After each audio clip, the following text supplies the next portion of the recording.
Good evening. Tonight, we're hopefully going to be finishing the Stormblood story, which implies that we're going to be facing Zenos for the, let's see, third time? I believe third time. We'll also be completing the Dragoon storyline, but we need to do a specific quest for that to unlock first. So that is the two targets tonight. Is reaching the credits and completing the Dragoon storyline.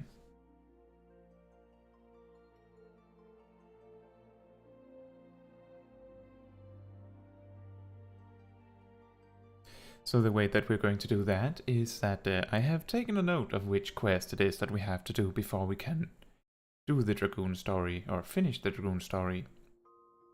And once we've completed that, we'll switch over to the Dragoon story very quickly, which is only missing the final quest. Get our Life of the Dragon. And then we'll be able to finish the story in style. But first, let's just check in on our retainer situation. Level 29, does that mean any new gear? New shoes. I think that's everything.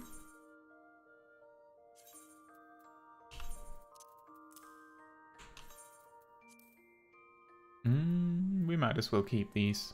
Keep them around.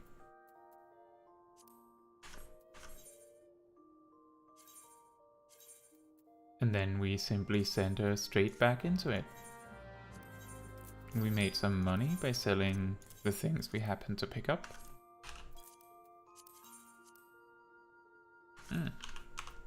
There's a tip on don't necessarily mindlessly undercut the cheapest item on the market. Sometimes it's worth it to skip over them if you think that they're undercutting a little too much.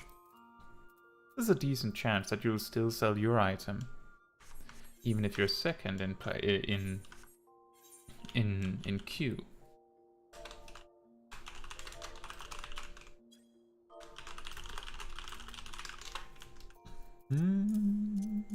Anyway, let's see where the quest line continues from. Alakiri. So we go there.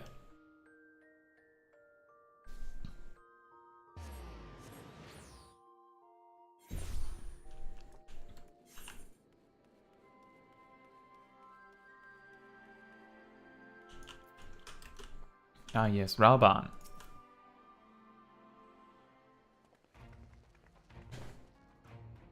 That everyone? Then let us begin. Alakiri is ours, and for mercy, we took it without losing a single man, but we dare not grow complacent. Specula Imperatoris will not be so easily won. If I may, General, should we not pause to consider the Imperial's motivations? For Zenos to surrender a fortified settlement of strategic importance without so much as firing a shot is inexplicable. We searched the village and found no traps or other signs of sabotage. Suspicious though it may be, I will not refuse this gift from our enemy. The path to Alamigo is through the east, though through Specula Imperatoris and Castrum Abania. It bears repeating, however, that the latter is home to a massive cannon with unparalleled range and destructive power. Which means that we will need to strike Specula Imperatoris quickly, both to limit their ability to locate our forces in the field, and to utilize the installation as a shield against attack, as they would doubtless not risk damaging the towers. I see, then we have no choice but to accept what we have been given. Aye, that's the way of it. I've no doubt that Zenos has got something planned, but we'll have to deal with it when the time comes. To the assault then. The main host will commence a direct assault on Specula Imperatoris. During this time, I would hold the science in reserve at Alakiri to deal with any Imperial forces that may be dispatched in response. Understood. Wait a minute. We should be fighting with you and the Resistance. I understand you don't want to rely too much on Caetsu after what she's been through, but at least let the rest of us do our part.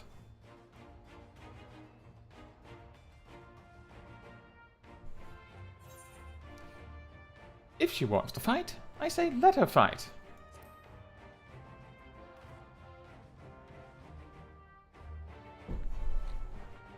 Thanks, I knew you would understand. Mayhap it would be best if I accompanied you, and Azay can stay with Caetsu. Oh, go if you must. The two of us can take care of ourselves. You have your orders. Dismissed.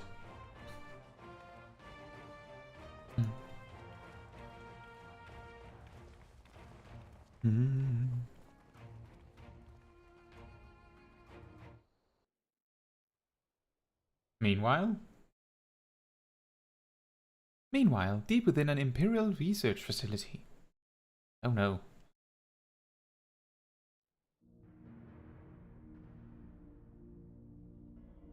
I was just about to say I couldn't remember this, but I do remember this. I didn't remember what led up to it.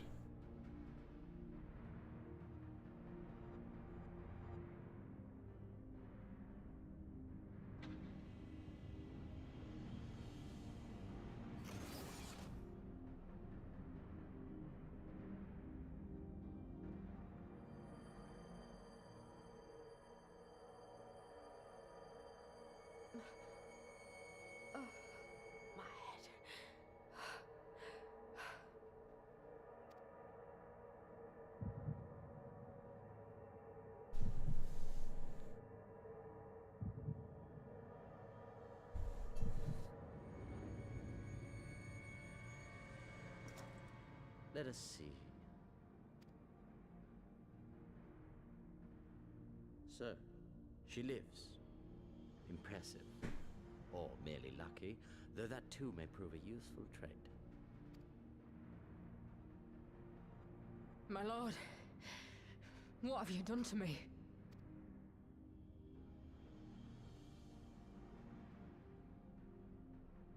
Though we Guardians are intellectually and physiologically superior in almost all respects, we lack the hereditary traits required for the reliable manipulation of ether, hence our unique inability to wield magics.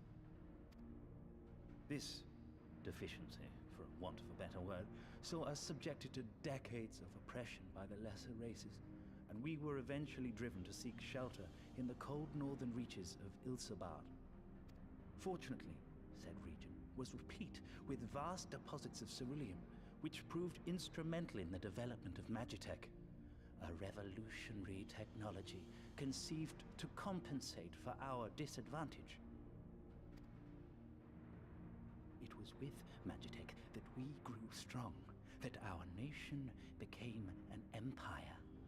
Yet, ultimately, this was an extrinsic solution to an intrinsic problem. What I wanted was not a crude device to be used in lieu of magic.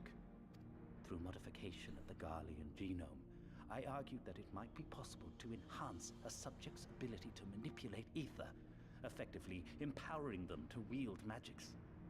Alas, my theories were met with consternation in the Imperial Court. Only Lord Zenos, with commendable foresight and wisdom, deigned to support my research. You gave me this treatment, but I'm not Garlean. Alamegan, through and through. What you have been granted is far greater than mere magic. Before that lesser light, it is as a second sun. I am informed that Alagiri was recently occupied by the Resistance, and that an attack on Specular Imperatoris is considered imminent. This could provide an ideal opportunity to test her performance in the field. Your skulls, was it? They have joined the garrison at the Watchtower? Yes, my lord. By your leave, I would rendezvous with them and lead a counterattack against the insurgents. No. Even were you to leave now, you would not arrive in time. There is another duty I would entrust to you.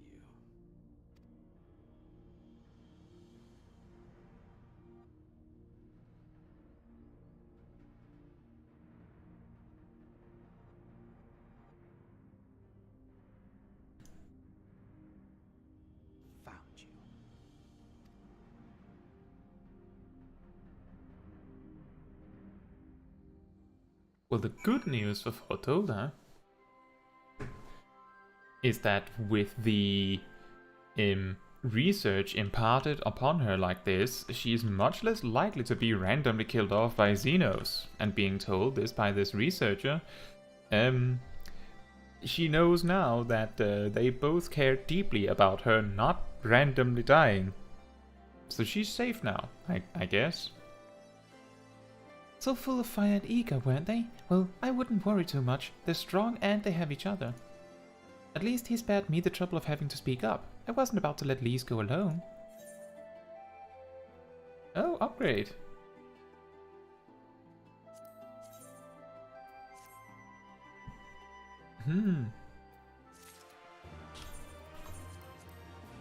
That looks eerily similar to the outfit that big Caetsu Chaiji wears a lot. But this is a maining one, so it's of course not the same. There it is. There it is. And there's the aiming one. The healer one specifically is granted in Shadowbringers. We have a fair bit of ground to cover, so we should split up. If you come across any Imperial soldiers, you know what to do. Oh, and so you know, I sent word to Aronwall's squadron. They're already searching other nearby areas, so we have allies in the event we encounter anything beyond our means. Excellent.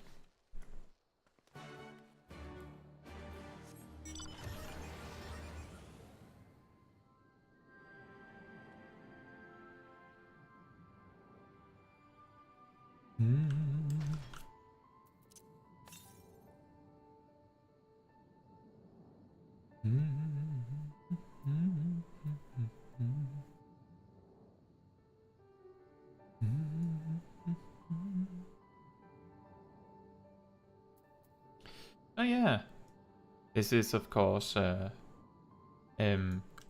added with the new patch, but now our life search has a slightly shorter cooldown.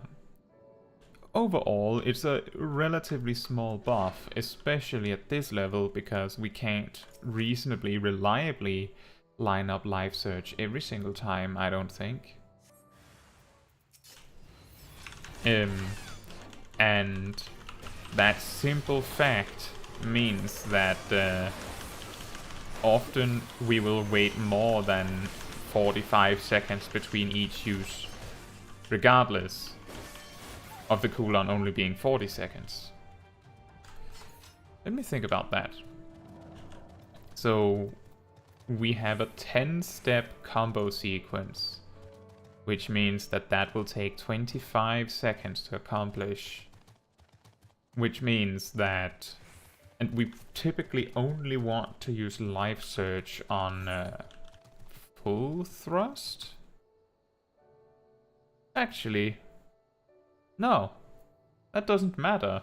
At this level, if we can do the positional correctly, using it on the Fang and Claw after Chaos Thrust, or using it on full thrust, or Wheeling Thrust after full thrust, is equivalent. It's basically the same, because they will all do 400 potency, assuming that the positional is done correctly.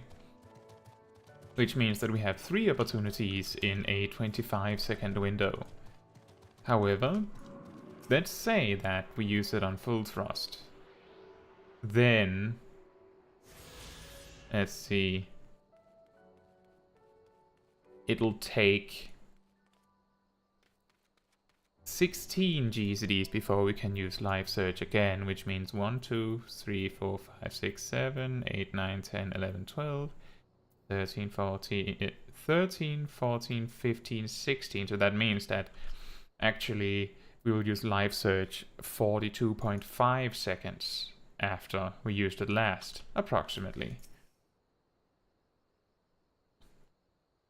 Not a huge deal, but we could say that if the cooldown was still 45 seconds, then we would not have had this opportunity to do this in the first place. So this is technically a significant improvement. on 45 seconds, we would have to wait all the way until full thrust again in that particular scenario.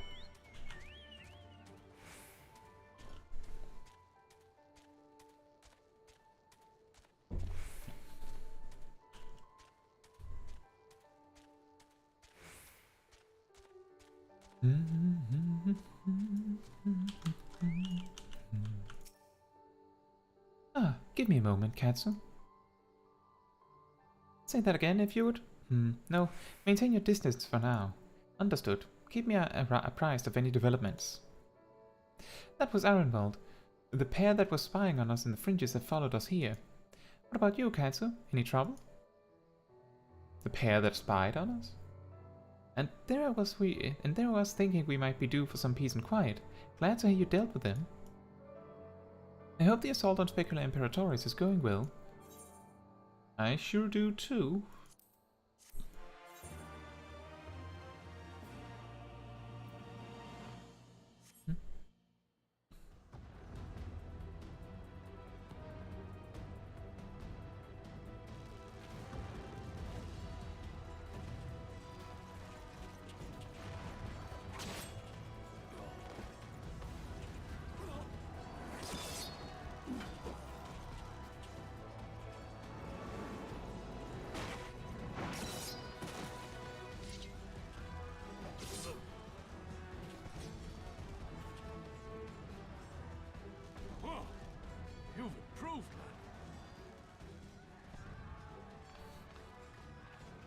Come now, father. You lured the fool onto my blade, and do not try to deny it.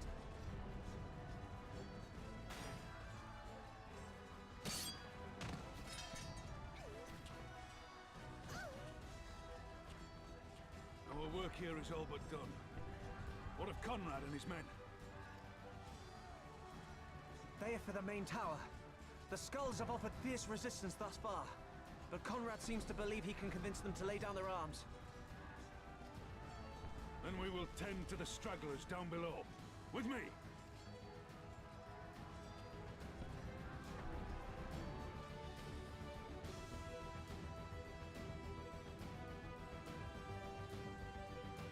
This is a good cutscene. Better than if we had been there and had to fight through it, I think.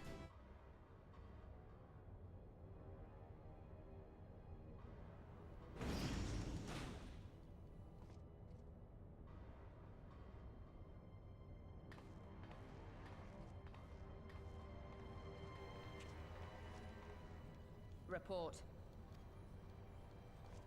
Enemy forces have overrun the lower facilities and appear to be mounting an assault on the main tower. We have already received a request for reinforcements. A unit of legionaries has been mustered and is ready to depart. They await your orders, Commander.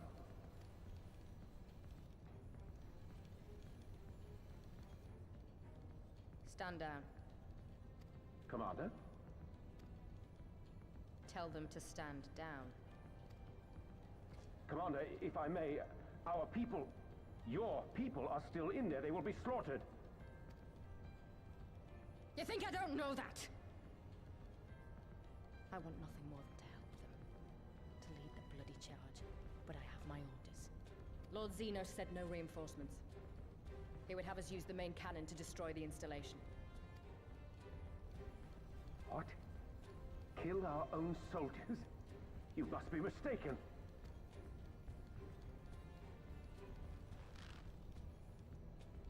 Mayhap you'd like to ask Lord Zenos yourself.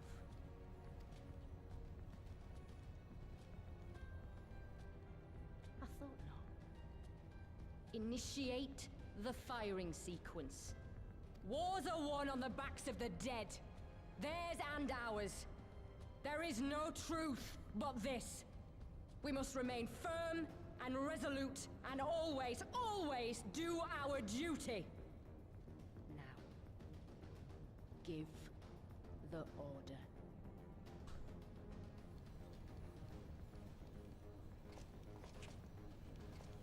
Initiate firing sequence. Aye, aye. Initiating firing sequence. Release safety locks. Deploy main cannon.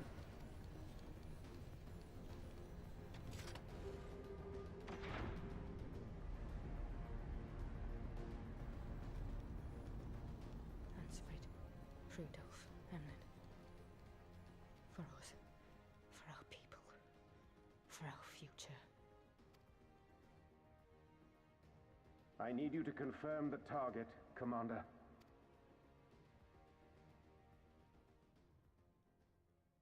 Specula Imperatoris, main tower. Fire when ready.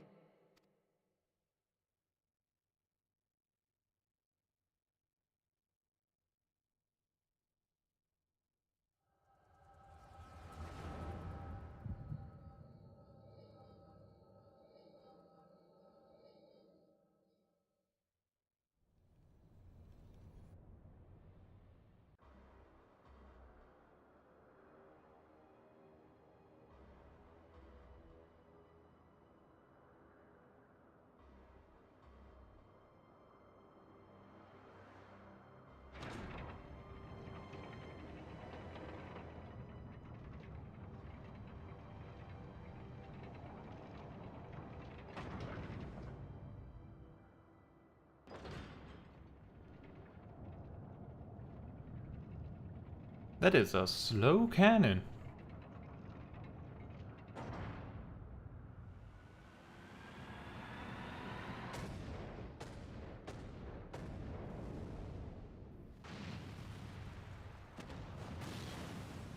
What in the seven hells? Long-range artillery. Those treacherous bastards. Their people were still fighting. Full retreat! Now! Relay the orders! Understood.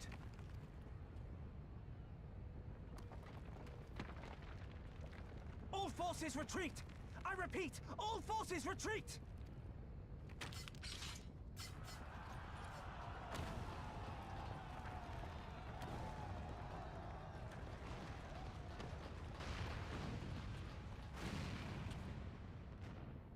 Oh dear.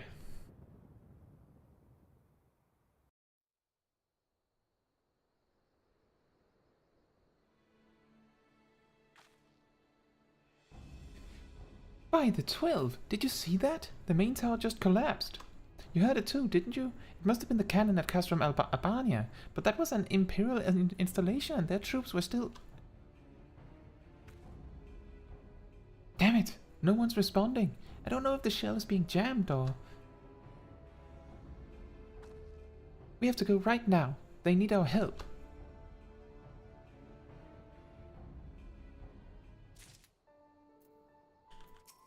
Oh, when we complete this quest, we can finish the Dragoon story. This way. There's no time to lose.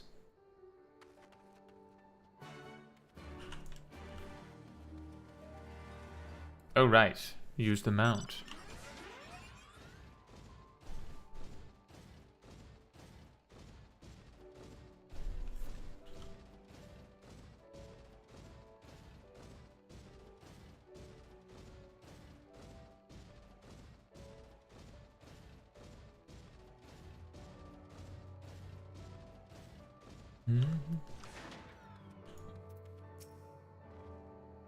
It's worse than it's worse than it looks. He probably wasn't even.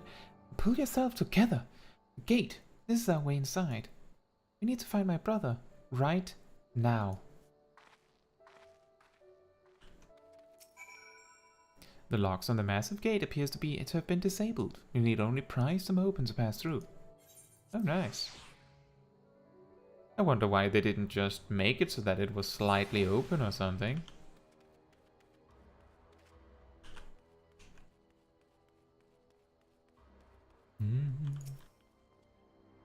I'm glad you're here, Caetsu. In case it isn't obvious, the Imperials fired on us, on Specula Imperatoris.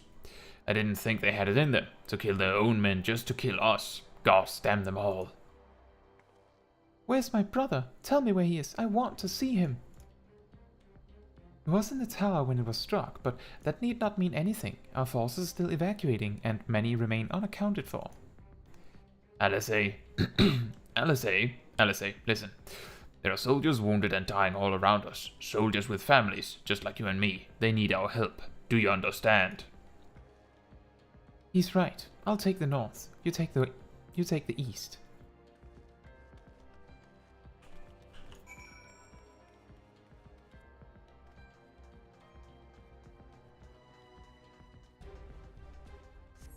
Why is... Oh.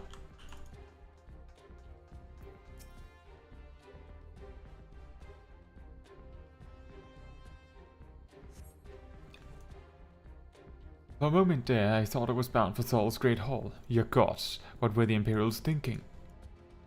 Indeed. Well, it's Zenos calling the shots, then you know that it's going to be brutal. He does not care about killing his own. Just give me a moment to let the world stop spinning, would you? There. Algiers not far. I'll make it. I'll make it.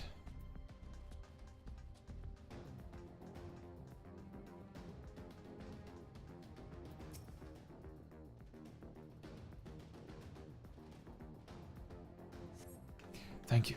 I think I can manage on my own. I don't know what I did for him, but good.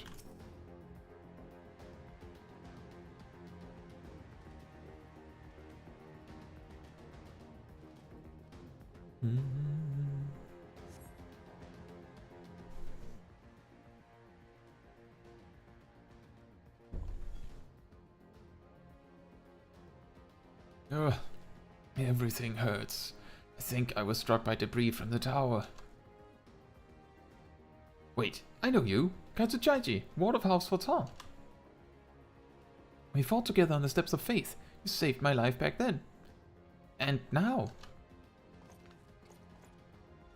I can walk, thank you. 1,000 times, thank you. Conrad! Conrad, can you hear me? Nago, put him down over there. Uh-oh.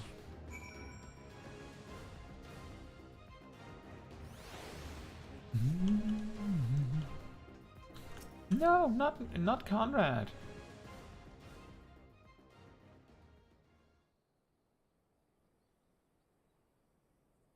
Conrad! Conrad, speak to me!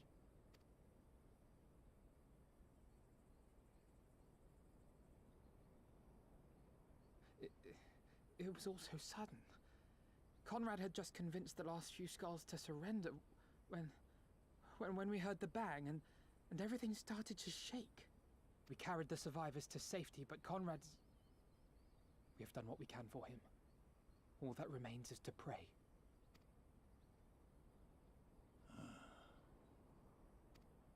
Conrad?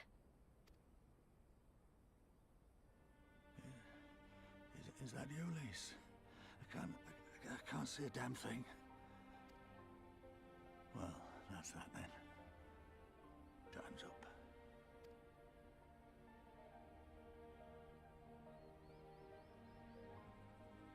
What are you talking about? You'll be on your feet before you know it. It's all right, Lise. I've lived long enough. But listen, I want you to lead the resistance in my stead. Don't say another word. You'll recover. We'll recover. We'll bring freedom to Alamigo together. We're not going to stop here. No, you won't. Everything we've built, everyone we've brought together, I know you'll show them the way. You've got it in you, Lise. Not because you're Curtis's daughter or Ida's sister, but because you're you. Because you're you. Conrad.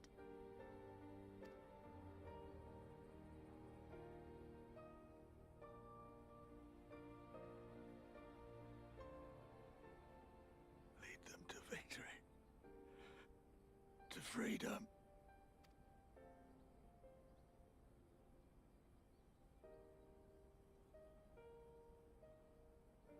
I will, Conrad. I will. I promise.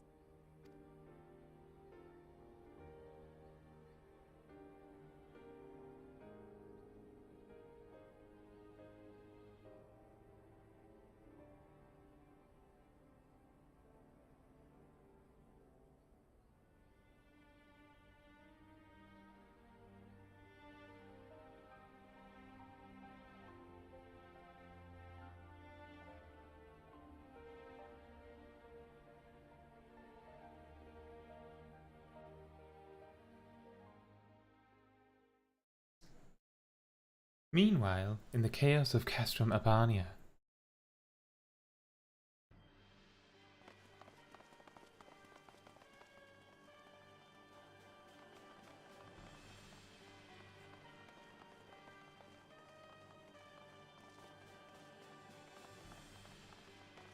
Next round, double the charge.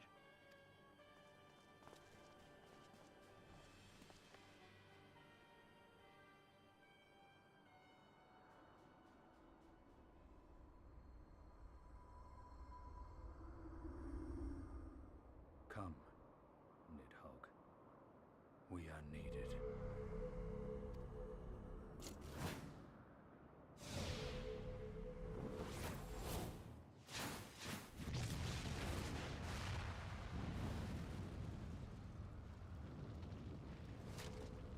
That's the cerulean pipeline!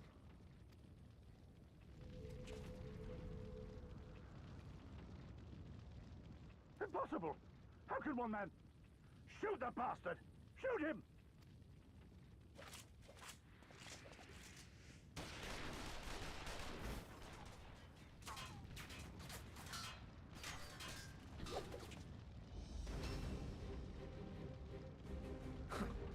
My lance has slain far greater beasts. You're welcome, boy.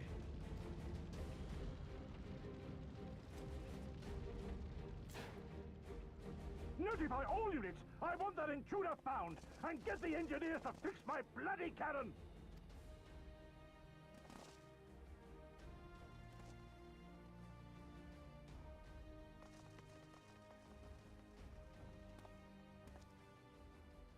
The savages are coming!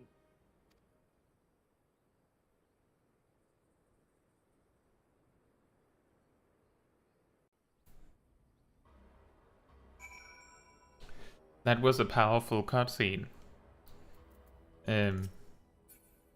That Conrad situation was really powerful. Also, if only Estinian had been here like 5 minutes earlier, then this would have been fine. Then you could have just destroyed the cannon before it shot. No. We could have killed them. We could have walked away. But instead we tried to convince them to lay down their arms. We tried to seek a peaceful resolution. We showed them mercy, and this was their response. Fire and blood. This was their answer. Such crimes cannot go unpunished. They must not. Gods as my witness, there will be a reckoning. Right, so we'll pick up the quest, and then we'll jump on over to the Dragoon quest to finish that. Forgive me. Now is not the time for vows of vengeance. We must remain calm and rational and in control. The Imperials have demonstrated a willingness to fire on their own. So long as we remain here, we are in danger. We three will see to Commander Kemp's body, find my sister and return to Alagiri. Let's do that. Make sure that the next step of the quest is near our Aetheryte, so we don't have to run all the way back. There, that should suffice for now. Go on and join the others.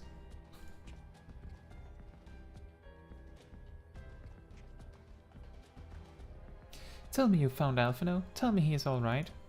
Yeah, he's alright. Conrad, on the other hand.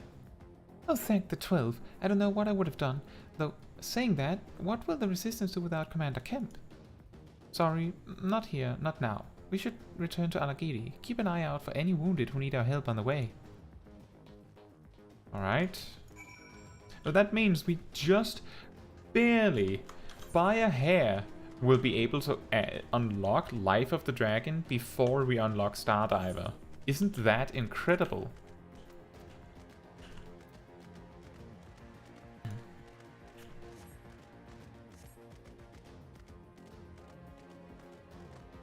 Like, we're going to unlock Stardiver in one level. Like, in 500 experience. 500,000 experience.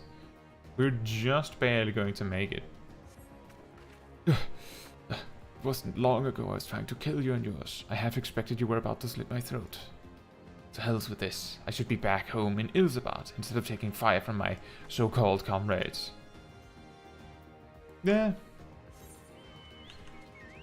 Imagine realizing that you're the baddies all along.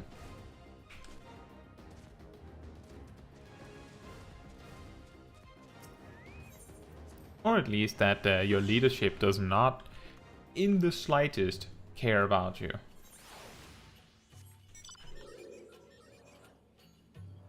And you realize that moments before potentially your death.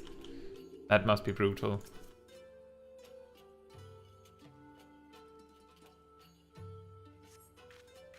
Thanks, Fred. Bloody tourniquet came loose and I was having trouble getting it back on. You should be fine the rest of the way.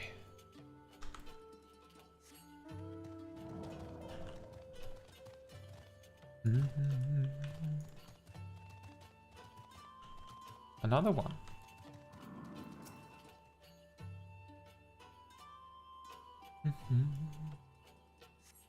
Oh, bless you, kind. Wait, is that you, Caetsu?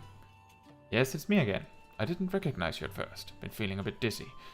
Must have lost a lot of blood. I can keep going. I can keep going. It's incredible how my mere presence makes people suddenly feel good enough that they don't need me anymore. Have I done something wrong? We'll finish this after finishing the Dragoon quest. Sorry for the little bit sudden subject change, but I feel like it's the right thing to jump now, not later. Life of the Dragon and Nastrand and an outfit.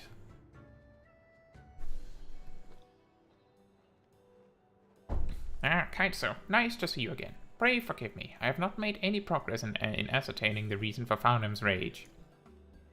It is truly pathetic. I have been alive far, far longer than you, and yet have nothing to show for it. Ah yes, that's what makes the difference. Surely you did not think me younger than you? I don't know. I may be small, but you should know that we Dravanians live far longer than any man. Wait, we do live an awfully long time, Caetsu. I think I may have got it. Dravanians live for eons. I've heard tales from Gullinbursti of dragons going into seclusion for centuries while carrying grief in their hearts. Ultimately, they are unable to bear the strain, and it breaks something fundamental within them. Many a year will need to pass before I come of age to choose a consort, but I believe they help in saving oneself from the abyss of isolation. This is why your kind elects to marry, is it not?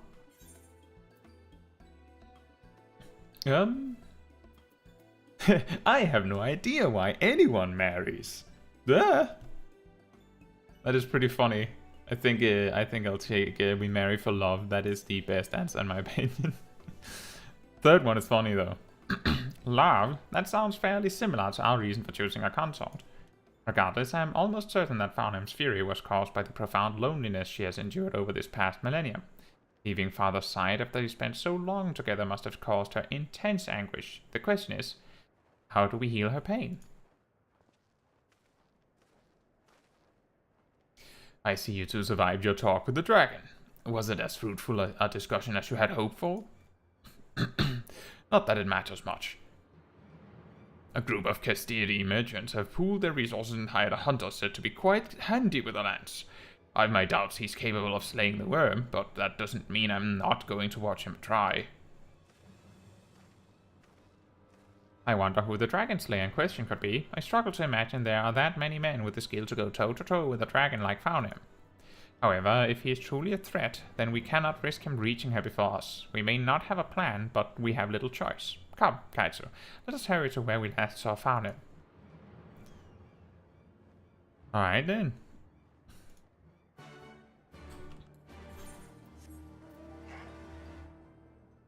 Good boy.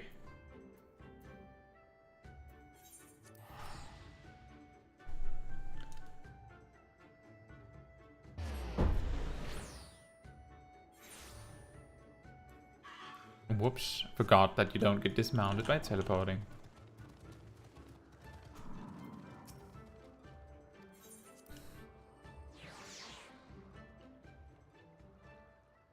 If I remember correctly, isn't the hired Dragon Slayer actually Estinian? Who was just in Giovannia, by the way.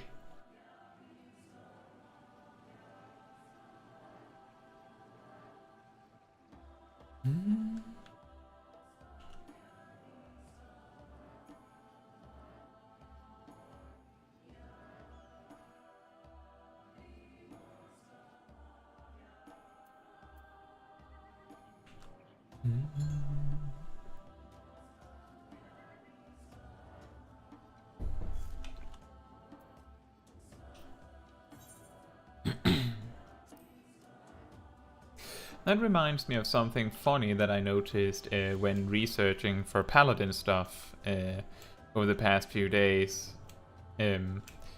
Someone brought up that they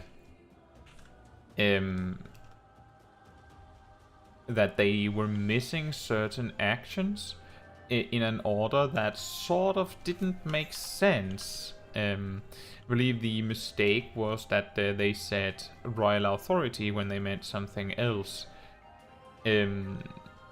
which caused me to think about the fact that with the Paladin rework, let me just we'll get into this fight in just a moment, but let me just explain this little story. With the Paladin rework, the importance of Holy Spirit is mainly signified in the presence of royal authority to boost it.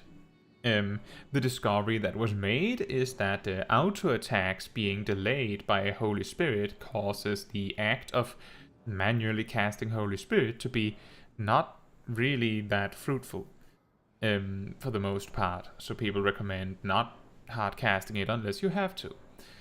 Without royal authority, that might be a different story, as that means the average potency of your 1-3 combo is already significantly hampered. But the reason why I'm saying this is because if your character is playing through the main quest for the first time, and you had, the road to 80 for the entire time, like Smol Caetsu here, then the average level advantage you will have over the main quest is typically like 12 levels or so. You will typically be like 12-ish levels ahead of the main story, 11 or 12, which means that you will be in like level 52 of the main quest, like near the very beginning of the story of Heavensward, still around when you've just seen Falcon's Nest and just barely set foot in the Sea of Clouds.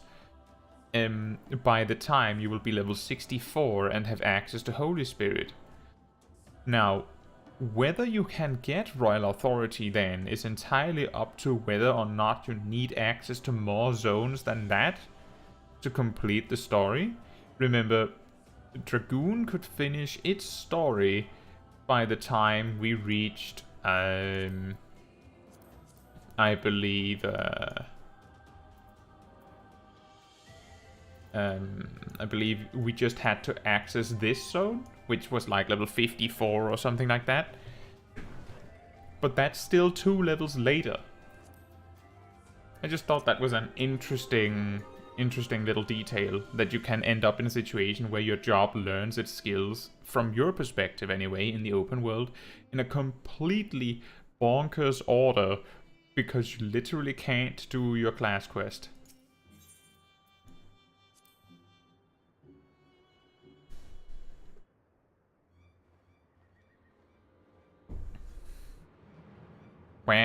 Where is she? We must find her before that hunter does. 'Tis good to see you again, Warrior of Light. Oh, hi. It would seem that we two Azure Dragoons share one target, though I suppose neither of us still hold that mantle. Old habits do not die so easily. The Azure Dragoon of Ashgard? And who exactly is your diminutive friend, Caetsu? A journey to the far east in search of an ancient worm's consort. Quite a tale indeed. After seeing the future of the Holy See placed into Aemric's capable hands, I chose to embark upon my own journey, one that would allow me to rediscover my purpose, now that Ishgard no longer has need of an Azure Dragoon. It was during my travels that I came to learn of the dragon you seek.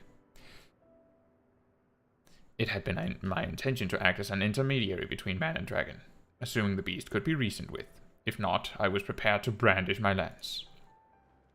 Regardless, I would wager that the young one has the right of it. What is more, she is doubtless still suffering from the effects of Nidhogg's hateful dirk that summoned the Horde. The Dreadworm's hold over his brood was absolute. His unquenchable thirst for vengeance spread through the Horde, leaving none untouched. To think one of them was able to resist his call to decimate Ishgard. It should come as no surprise that she would succumb to madness. The worm spent a millennium in solitude resisting Nidhogg's demands for vengeance. I can think of but one way she may be saved. We weaken her enough that she is willing to listen to reason. We've already tried that approach. It did not work last time, and I very much doubt repeating it will change anything. I do not advocate the same approach, little one. I would have you do more than simply talk to her. Nay, you shall use your roar. Ooh. That is the only way you can hope to let her know the war is ended, that her consort awaits her in the skies above. My roar? You have the 2 dragoons that bested Nidhogg at your side. There's naught to fear. All you need to do is harness your roar to clear the haze that clouds the worm's eyes. I shall do my best. Shall we fail again? I fear we may not be blessed with another chance. Pray lend me your strength, Azure Dragoons. Let us depart. The frenzied dragon awaits us on Bardam's Meadow. The time is nigh to free her from war's tragedy.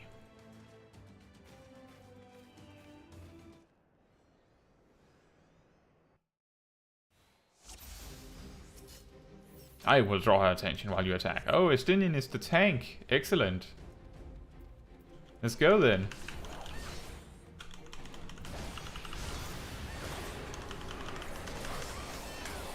Whoops.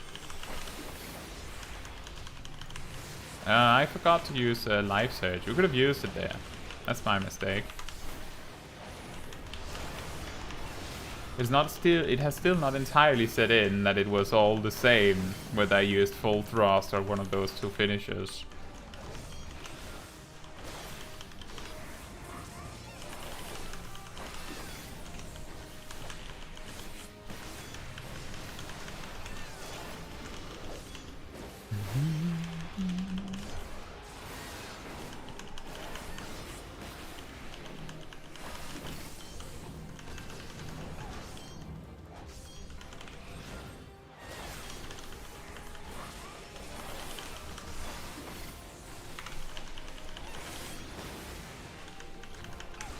Excuse me, why are you not tanking? You said you would tank for me, Estinian. I trusted you.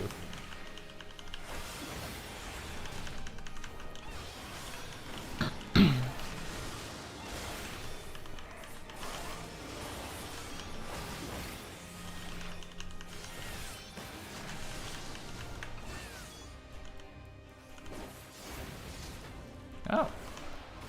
I didn't actually think a stun would have worked.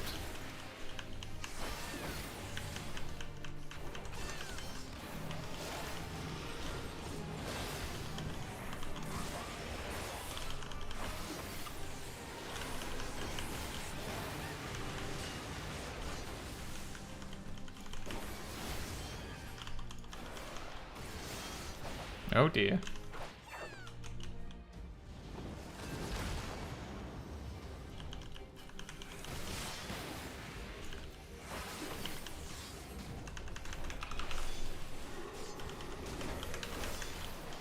That is suddenly doing a huge amount of damage. I can't use Elusive Leap, I just used it.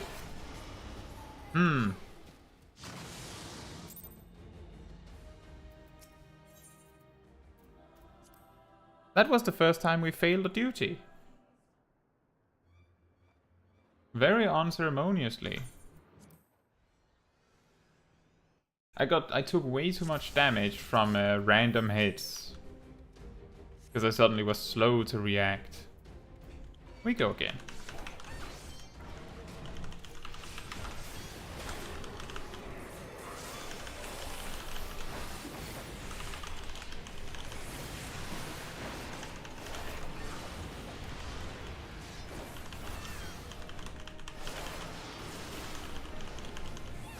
So here's a consideration. If if Estinian doesn't like just randomly for story reasons lose aggro, then it might be beneficial for me to hold back if Estinian like gradually loses aggro. To like slow down if I'm about to take aggro off of him. So that I have more healing tools if things should turn out for the worse.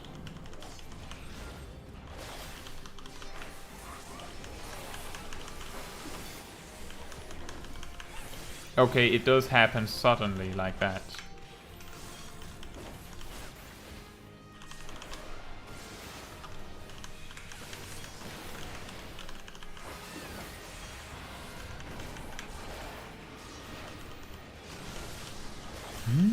Well, I should not run away from the proximity AoE without elusive leap. Apparently that's important. Also, another thing that is important to consider is that elusive leap used to have an effect that would cut the amount of enmity you had in half. So this might be an important detail. Because Estinian specifically requested that we use that, not anything else.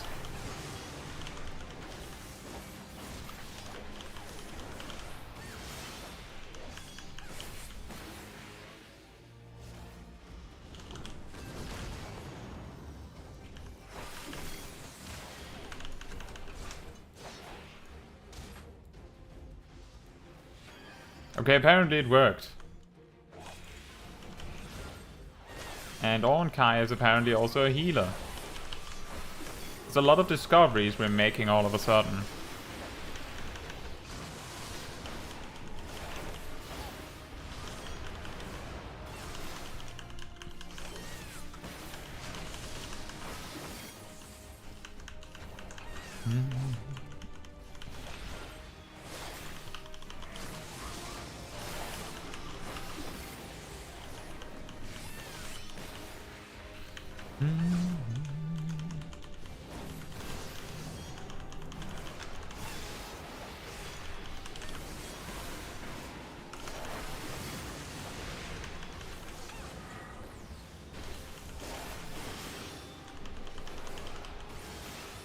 There we go.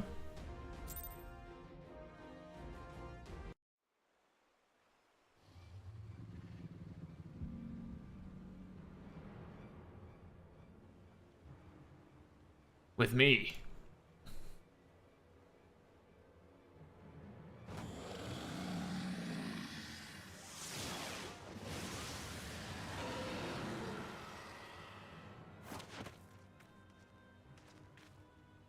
Now, little one, roar with all your being. Found him! Hear my cry! Ew. Why must we go to war? I have no ill will, no desire to fight. I have only silence, a most deafening silence.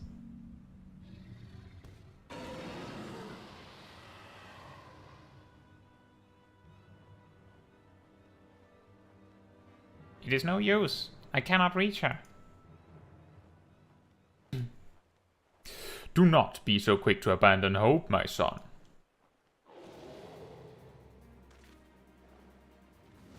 You're late.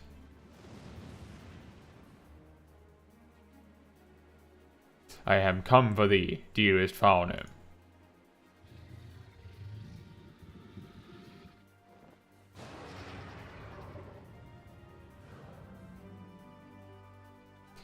Those wings of white, long have they filled my dreams.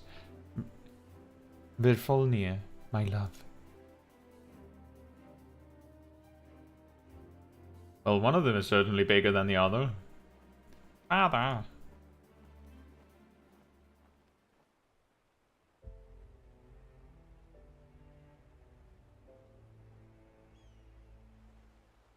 Noble dragoons, Ornkai.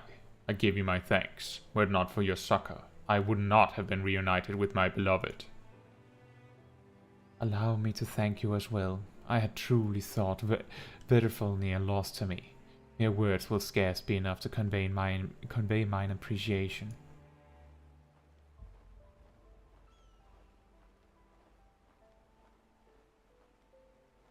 I'll do a flip!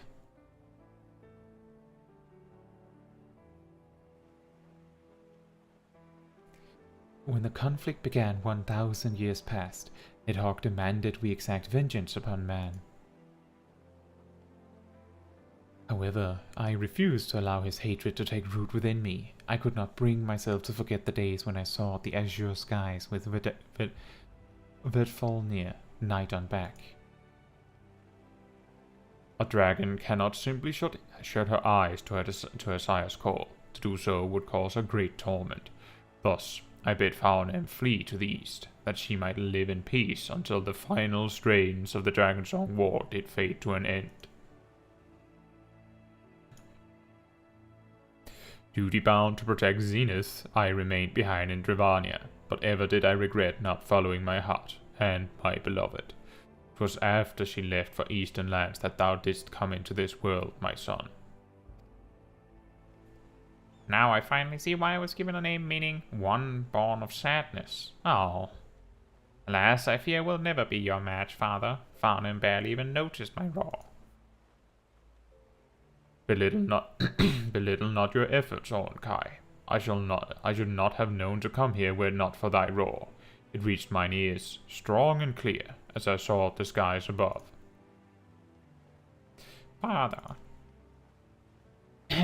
Well, I suppose you're quite keen to talk with Faunheim. It's been quite some time since you last met, after all. Let us make haste. I'm not used to seeing my father so enamored. Oh dear, awkward. Parents being lovey-dovey.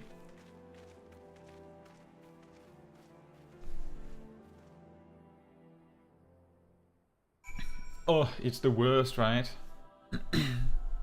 I'm just kidding.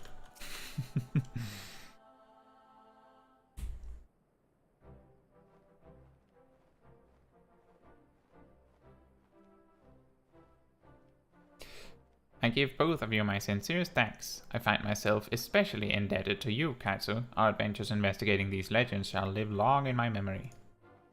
And you, Azure Dragoon, your strength far exceeds the tales I have heard. Your words are appreciated, but the appellation is unnecessary. I have long since left that life behind. My past experiences with Nidhogg made me eager to see Faunheim saved. When the Dreadworm took me as his vessel, I felt his mad heart's palpitations as mine own. There was no end to the sadness and distress that flowed from his soul. However, it was this ordeal that allowed me to harness the dragon within, whilst retaining my sense of self. You ought to be capable of the same by now, Caetsu. It shall doubtless serve you well in battles to come. If you are truly done with your old title, then I have a proposal for a new one. The Crimson Dragoon. Much more befitting now that the two of you fight alongside dragons, harnessing their strengths as your own. Ha ha! I can see myself warming up to this new name. The best of luck to you, Ornkai. I expect you to be as strong as your father the next time our paths do cross. Warrior of Light, I look forward to the day when we are able to fight side by side once more. Keep well.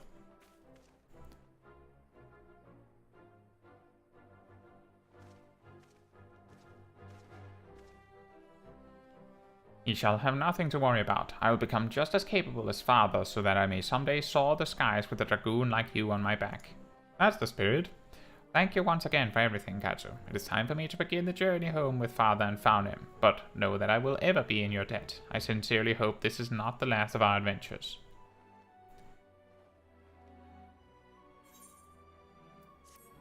And then, out of thin air, an armor set materializes. Or maybe it just pops out of the soul crystal. This concludes the Dragoon quest for Final Fantasy XIV Stormblood. In order to undertake the next series of quests, you must first meet the following requirements. Final Fantasy XIV Shadowbringers must be registered to your service account. You must have completed the main scenario quest, Shadowbringers. You must have completed the role quest, Carriage Born of Fear. Once you have done so, the next Dragoon quest will be available from Albric. they're saying it like it'll be a series, but it's just the one, isn't it? Also, we have a gauge now. Isn't that crazy? At level 79. Wow. We are 60,000 experience away from getting Stardiver as well. The Dragoon gauge indicates the strength of the first Brute's gaze. Their gaze can be strengthened by executing Mirage Dive, up to a maximum of 2 units. And under the Brute's full gaze, you can execute a Geiskaku, which grants Life of the Dragon. So long as this effect remains active, you can execute powerful actions such as Nastrod or Stardiver, acquired at level 80. I'm thinking like this is pretty good. Right in the middle. And then we continue forth.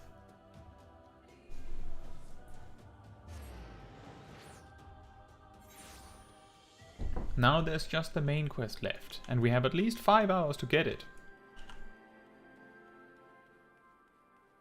I'm saying at least, because if we're close, then there's no reason to stop early.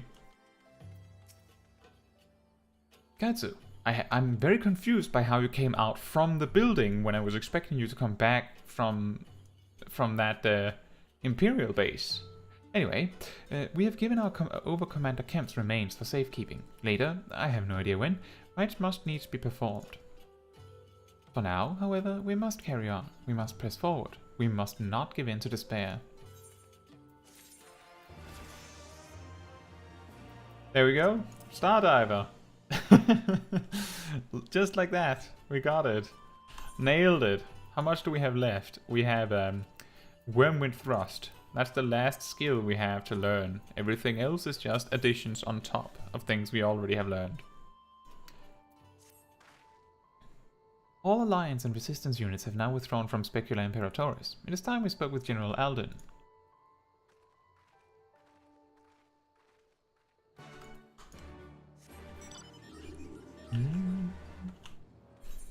And also we're back to being 12 levels ahead.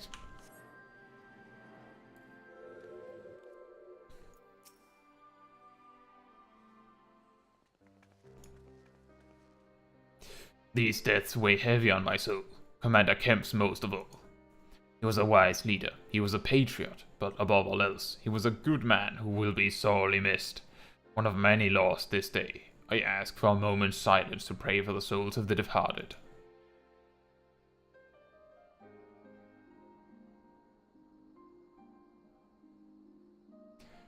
We have suffered a grievous defeat, but we cannot and will not renounce this cause. The die has been cast. Hold tight to this grief, this anger, and let it drive you forward. Let it be your strength and your shield when next you face the enemy. It will carry us far, General. Of that I have no doubt. Ere we take another step towards Alamigo, however, we must first address the question of how to deal with Castrum Abania's cannon. If the Imperials are willing to employ the weapon without thought for their own soldiers' safety, we may struggle to approach them. A frontal assault is out of the question. We'd lose countless men before we even reach the walls. Would we? Recall that the Imperials could have obliterated our forces had they kept firing, but neglected to do so. They had no strategic reason to cease fire, which begs the question, why did they? You suspect they were unable to fire the cannon again, mayhap due to a malfunction?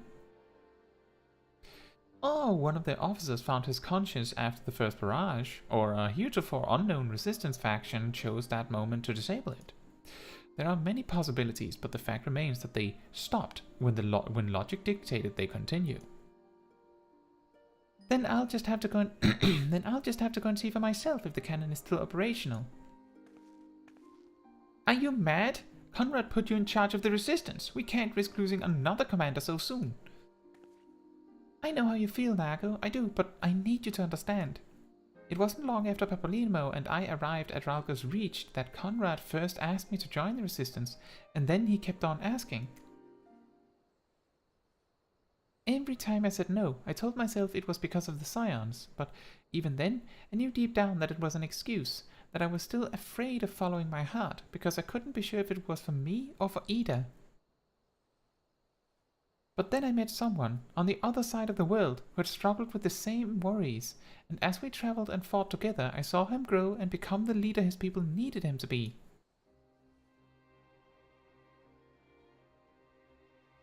And now it's my turn to do the same. There's not a lot of us left, and of the ones that are, many are still wounded. We have to make do with what we've got, and I'm the best qualified. It's as simple as that. But don't worry, Nago. I'll come back. I promise.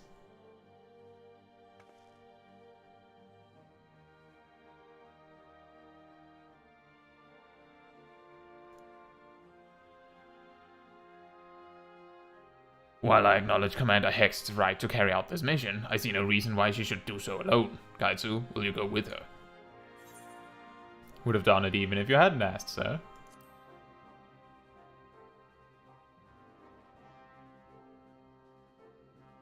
Then it's settled. We will await your return.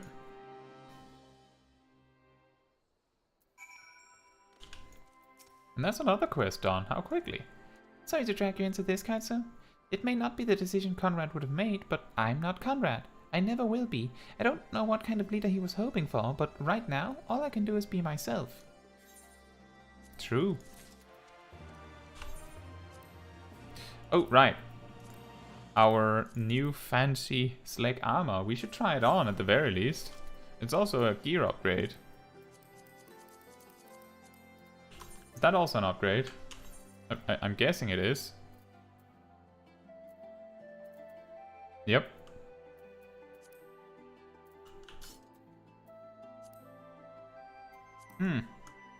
I feel like it is sorely lacking holes for my eyes. I can't see anything. Anything at all. Anyway. Looks good.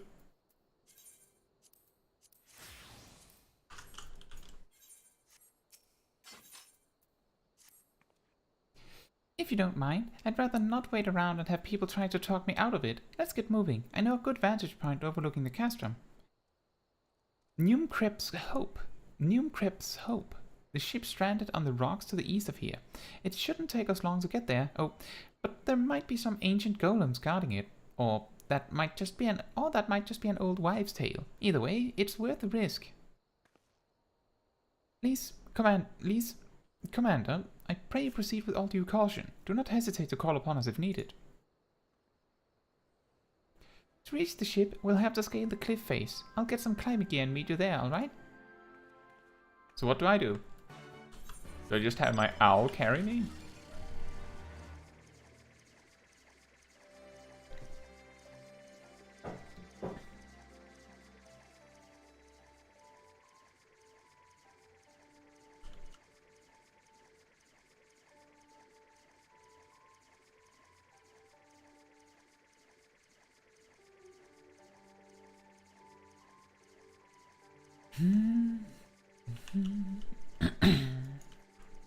Ah, of course. I fight some baddies, and then it magically makes me end up there.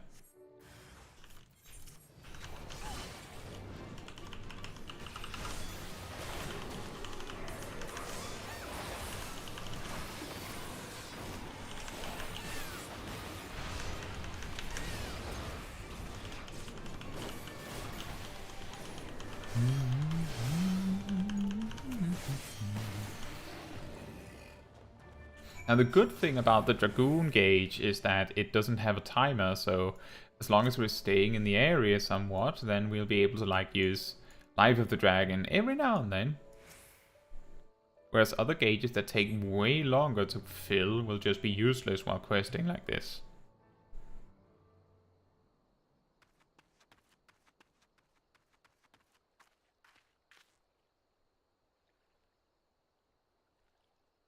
Sorry to keep you waiting. I see you've met the golems. Looks like the old stories were true, eh? In a way, I'm glad. Right then, time to climb. Just like attach me on a rope and then you climb? I don't think I weigh that much.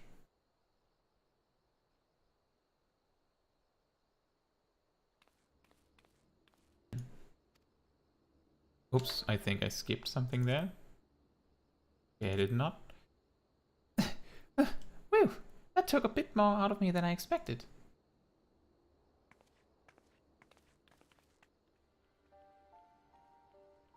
And here she is, New Prep's Hope, the ark that one man made to save countless others from the flood during the 6th Umbral Era. Oh wow.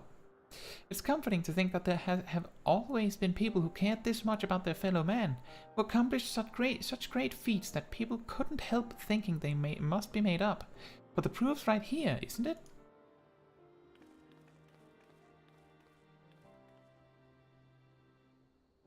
I don't just mean the ship, you know. I mean you. Long before anyone started calling you a hero, you were there just for those in need.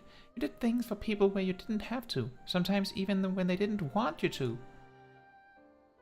And it can't have been easy, staying true to yourself, but we're all better for it, me included.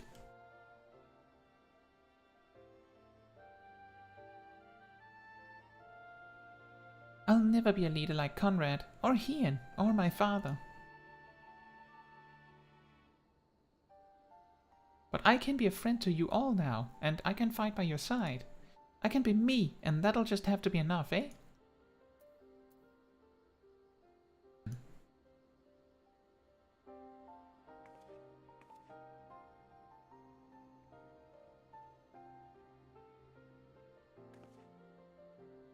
Strange to think back on it. If we'd been standing in different places, or if the shell had struck the tower differently, it would have been me instead of Conrad, or maybe both of us. What kind of monster murders their own? Is that smoke from Castrum Abania? Wait, it's coming from the cannon. I can't tell what happened from here, but I can tell that it won't be giving us any trouble in the immediate future. This is our chance, Caetsu, to avenge Conrad and all the others who died in the tower, friend and foe. So take Castrum Abania and bring the bastards who gave the order to fire to justice. It won't be easy after the losses we took, but I know everyone's champing at the bit to strike back. With the right plan, I'm certain we can do it.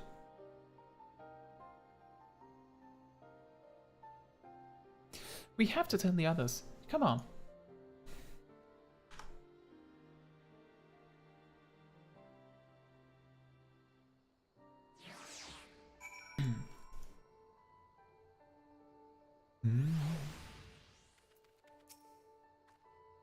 Easier down than up, eh? Though not necessarily safer. Anyway, no time to rest. We need to convince the others to strike now, before the Imperials have time to fix their cannon. Sure. Let's do that. There's no time to lose, Caetsu. General Eldon needs to know what we saw.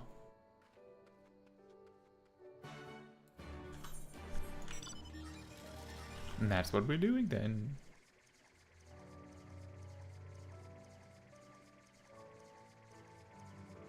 I'm not entirely sure on how many quests are left. Zuzu? I'm not entirely sure how many quests are left, but we'll just be going along. As far as I know, there is 2 dungeons, 1 trial.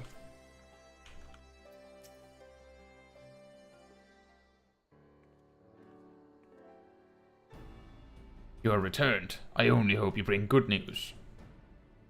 We scaled the cliffs of Nunkrep's Hope and spied smoke rising from Castrum Abania's main cannon.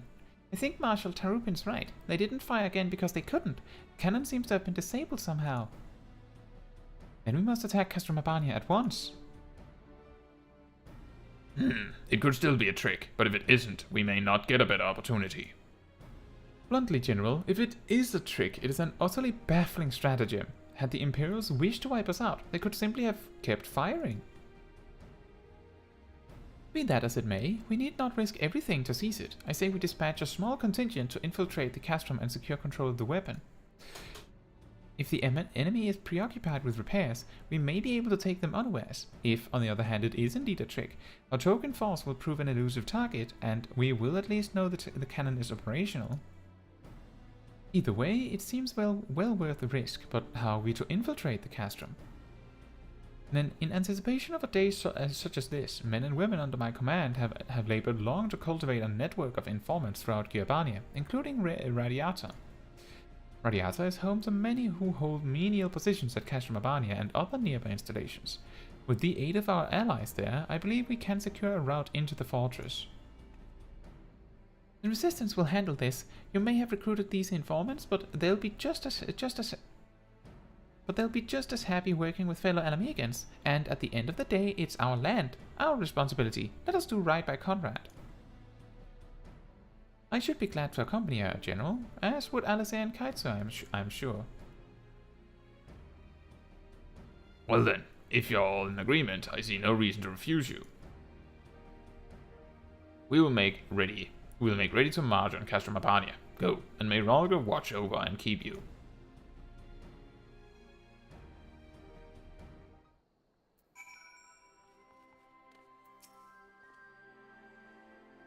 My apologies for speaking on your behalf. It would seem my sister's forthright manner is rubbing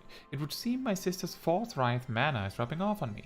I confess, my decision to volunteer was not wholly motivated by concern for Lys, nor Les Alamigo. Castrum Abania is the largest Imperial facility in the Peaks, you see, and so the likelihood that Kryl is being held captive there is quite high. Dealing with that cannon remains our main objective, of course, but if there is even a chance that Kryl might be rescued in the process, I would never forgive myself if I did not take it. Actually, let's take the gladiator weapon. Sure. Sure, why not?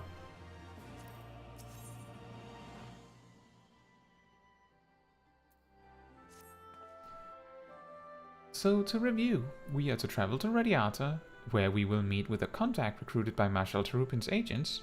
I took the liberty of reviewing intelligence reports while Caetsu and Lys were away. The settlement is not wholly unfamiliar to me. As the Vice Marshal indicated, the vast majority of the populace is employed as menial labor in either Specula Imperatoris or Castrum Abania. Perhaps as a result of this, Resistance has long struggled to make inroads there.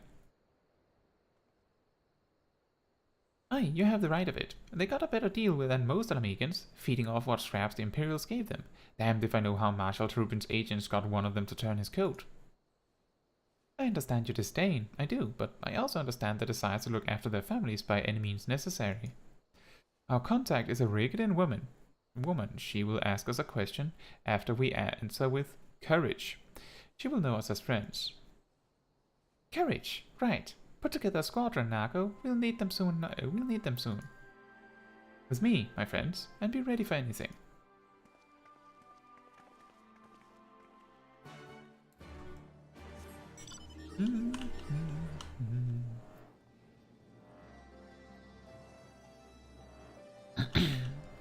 So I did bring up this thing with Life Surge's cooldown earlier. A key thing that is important to take note of is, while it is not very significant at this level, because we don't have that much benefit out of it being 5 seconds earlier, when we get to level 88, well, I thought it was going to be 84, but alright then, 88, we will be able to hold 2 charges of Life Surge, and this means that we will now be have a much bigger agency in when we want to use Life Surge. The key thing is that because you will generate 3 charges of Life Surge over the course of 2 minutes, typically you will use Life Surge twice in the opener, then once during the lance charge that follows, and then 2 more at the 2-minute mark. Something to that effect. And that will sort of be the game plan for Dragoon. Before this change, because it was a 45-second cooldown, this wasn't really like feasible every time. Sometimes you would be able to fit the second one in, because the second one would be ready, you know, the 2 minutes and 15 seconds in, which would still mean it would land in Lance Charge and Dragon Sight, but maybe not Battle Litany. But now it is easy to fit them all in.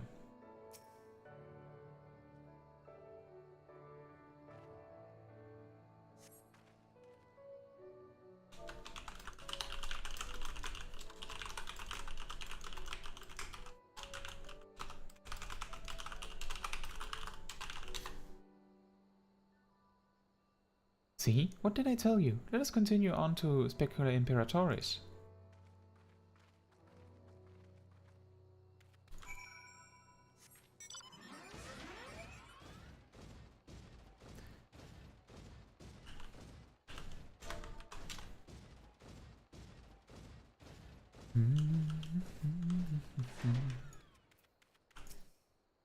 Do you wish to enter Specula Imperatoris? Yes.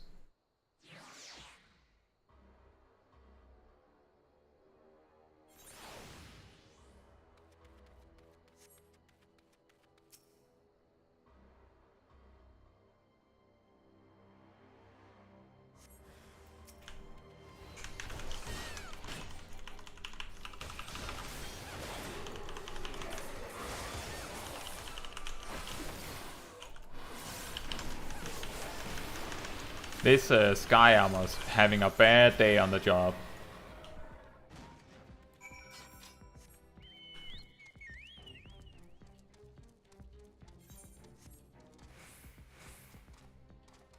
In hindsight, that was extreme overkill, and I could have saved that Life of the Dragon for later, but I have a sneaking suspicion that we might not have a later. Of course, there were still soldiers lurking about. Fortunately, they were no match for Lys. Come, Radiata's not much further.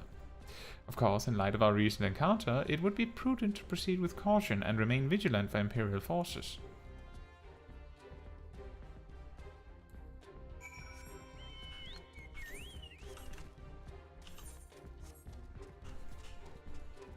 Well, in retrospect, could have saved it for this encounter and cleared both encounters a little faster.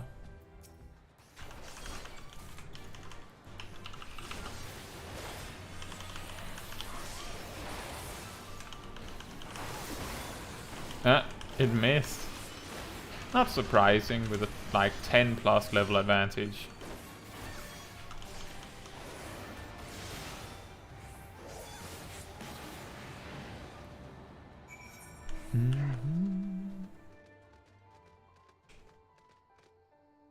It's pretty funny that because of the XP bonus like this, you're always like 12 levels ahead of the main quest, which makes it mostly trivial, but because of how much of your damage output and your stats in general are dependent on your gear, this is not that big of a deal. Like, if we had actual level 80 gear, this would have been much more brutal in terms of how easily we would kill off enemies on our way. Looks like it's safe to enter. I don't see any Imperials. I don't see smoke above Castro Mabani anymore. Do you think they fixed the cannon already? Good question.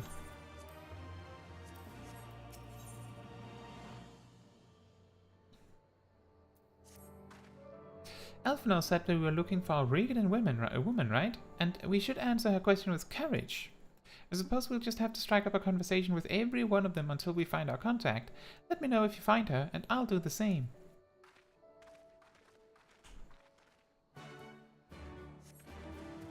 Alright. It's not a big town, so there's only so many Regan women here.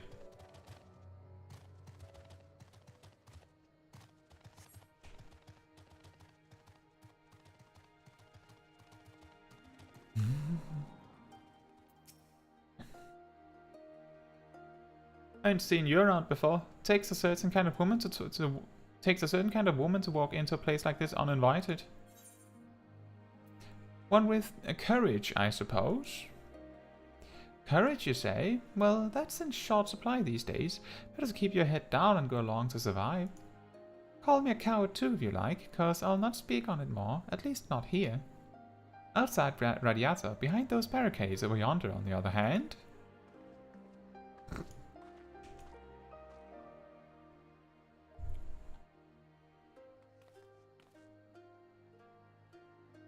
Hey, was that who I think it was? Yeah, probably. Well, that's a relief. Or a trap. Either way, I'll find Alphen and Alice. We'll meet you there.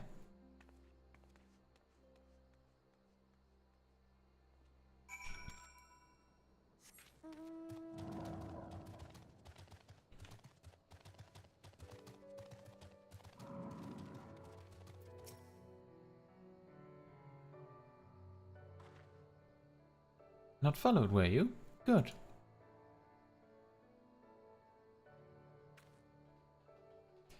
Well, sort of followed. Not all of you, is it? Let's get to it then. Name yourselves. We are the Scions of the Seventh Dawn, friends of Marshal Tarupin.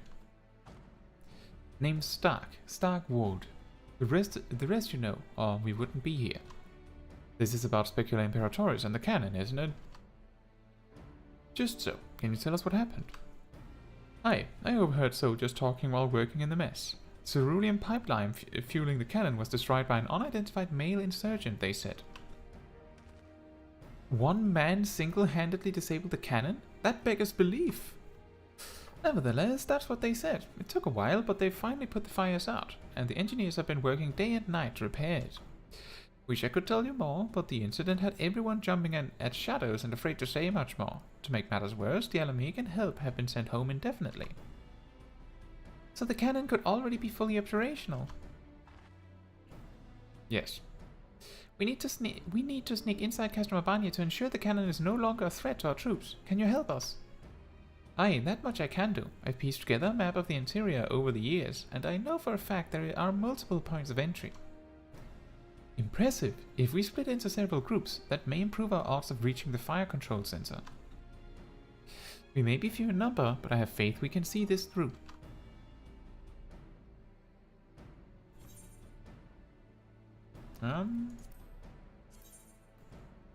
Well, in that case, let's take the shield. And we have some gear for Paladin in the future, which we might pick up. It would make the most sense if we pick up a tank, that the tank that we pick up would be the new, quote-unquote, new tank.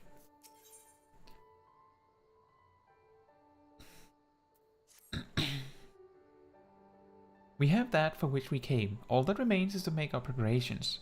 Caetsu, you and your ever-dependable allies will enter the castrum with my sister and I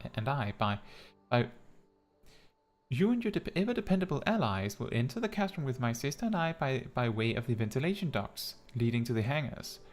From there, you will proceed into weapons research and unleash bloody mayhem. At the same time, Anasa and I will create a diversion elsewhere, and in the ensuing confusion, Lise and her unit will attempt to reach the fire control center undetected.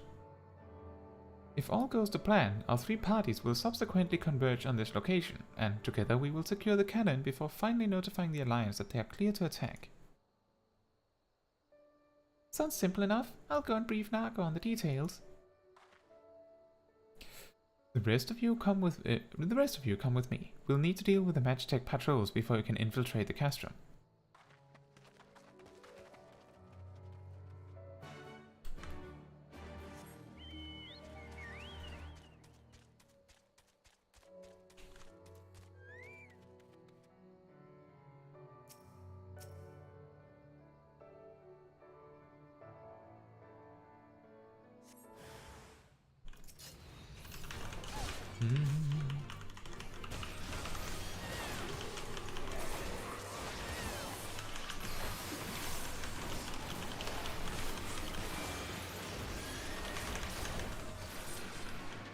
Very effective having prepped resources like this.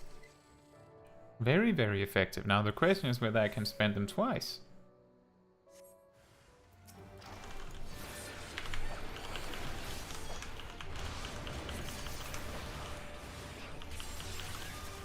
I think we'll just... Oh yeah, we just barely made it.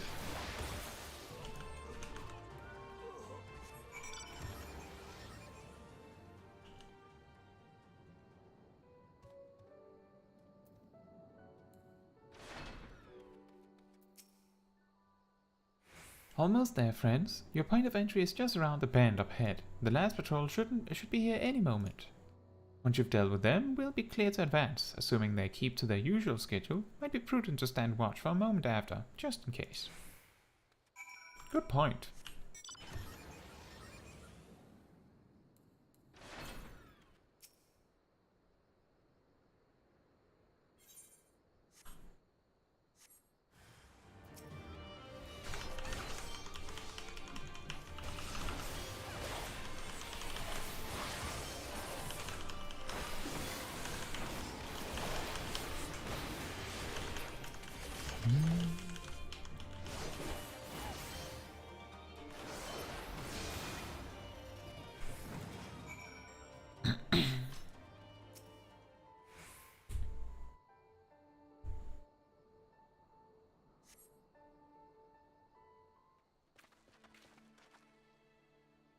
Ralga, I knew you lot were good, but I never... By Ralga, I knew you lot were good, but I never expected you to defeat them so swiftly. Caetsu is the finest warrior I know, and I should like to think we have learned something from our time in her company. Now, where's the entrance to the docks? Right behind you. I've mapped the branches, so you should have no trouble reaching the hangars or any number of other places. Understood. Thank you again for your invaluable assistance.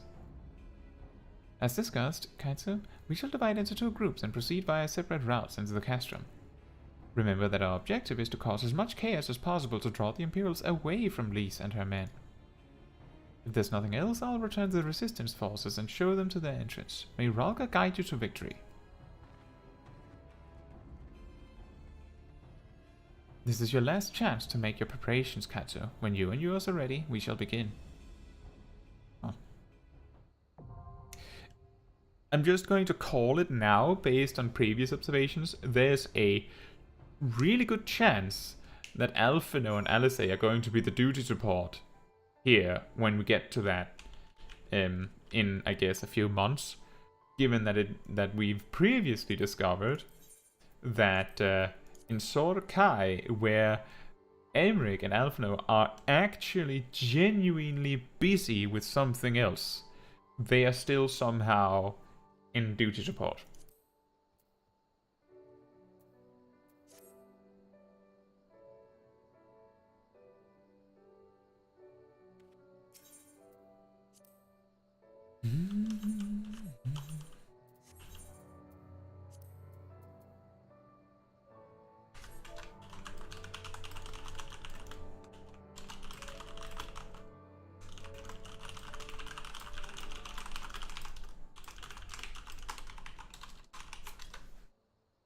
I'll just try and ask the free company if any one of them would like to join, given that we have a little bit of a slow day on the stream.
I believe this dungeon scales us to level 70, right? Yep, so we will have our toolkit now.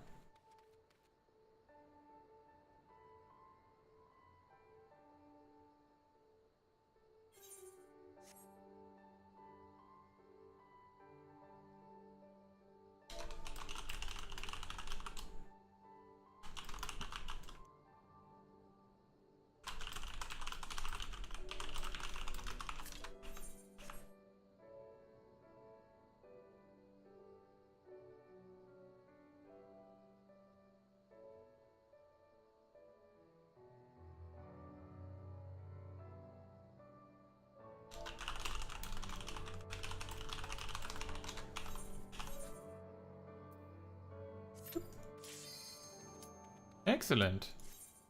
Celestia was very nice and decided to go as healer specifically to get the queue faster.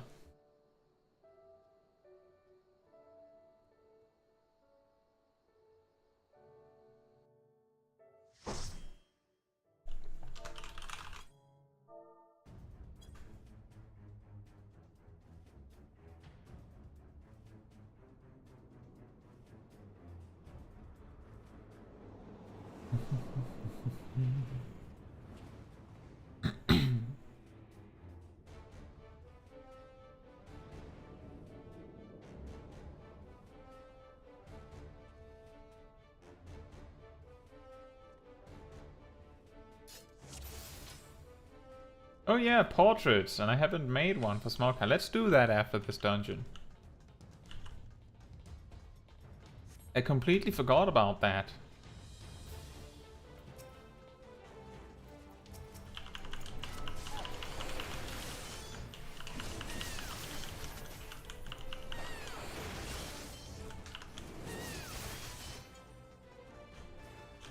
Uh-oh. Yeah, that's understandable. The tank stayed a little too long in the same place. So I understand the assumption that we were not pulling more.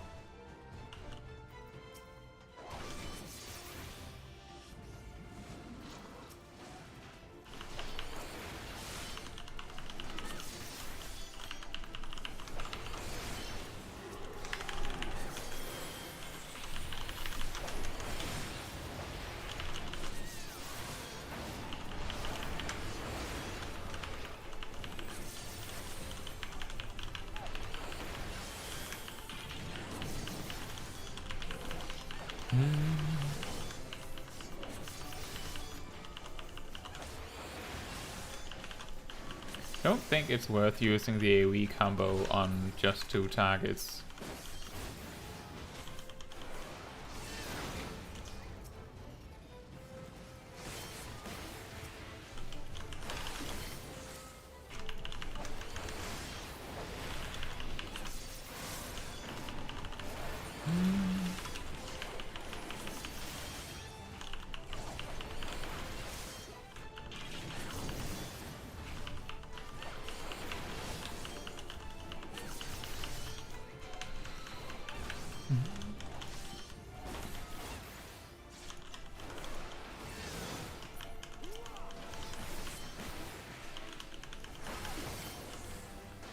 Perfect.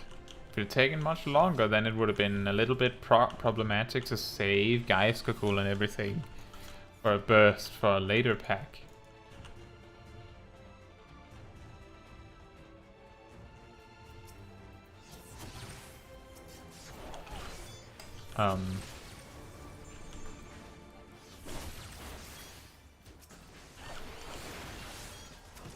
Looks like this is one of those awkward packs.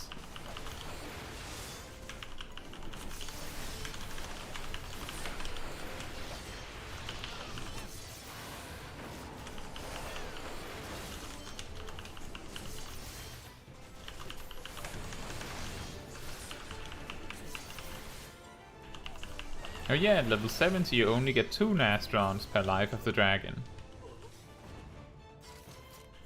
It used to be the case that you could get 3 if you did proper preparation with Wheeling Thrust and Fang and Claw. But that has been reworked.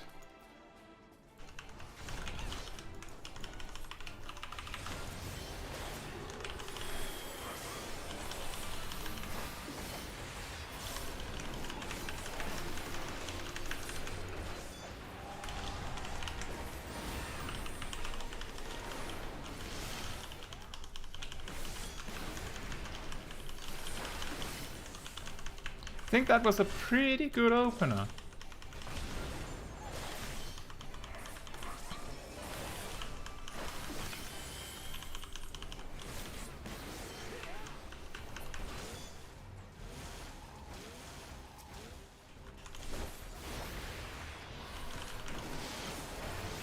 Uh-oh.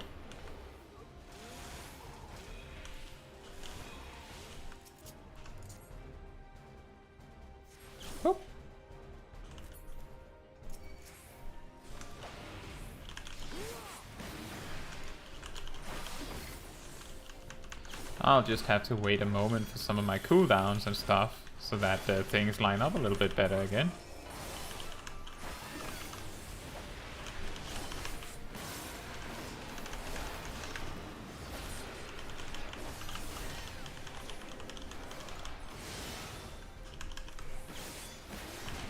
I think that was too slow on my part.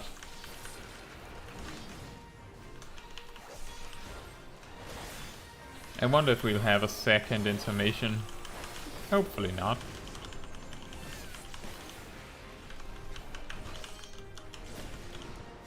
Nice.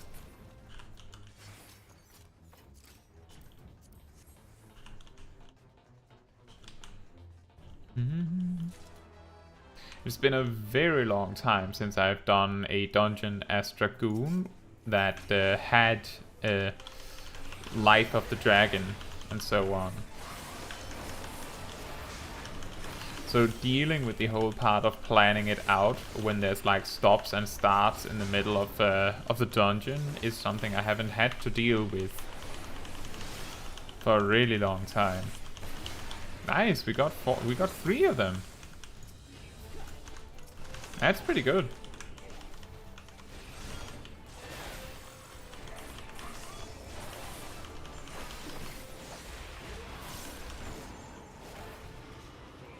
Gives us time to prepare this. And we didn't even have to like splurge on cooldowns to get all those. I guess the rest of the party maybe did.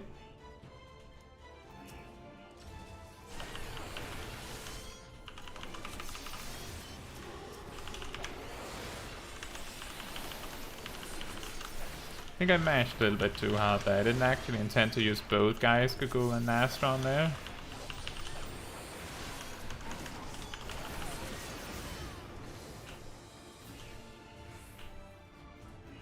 I'll loot this. I'm pretty confident that's an upgrade. Yep.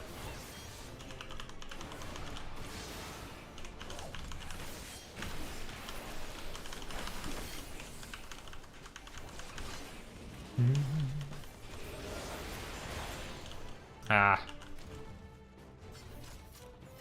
I don't think I'll be able to do that Mirage Dive without ninja pulling, and I'd rather not do that.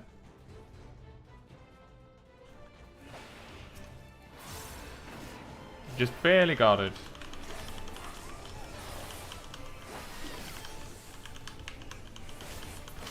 There's no reason to spend all that though, because the boss is coming up shortly. I think we might get more value out of saving that. Specifically because I remember that the upcoming boss is a boss that a lot of players get trounced pretty hard by.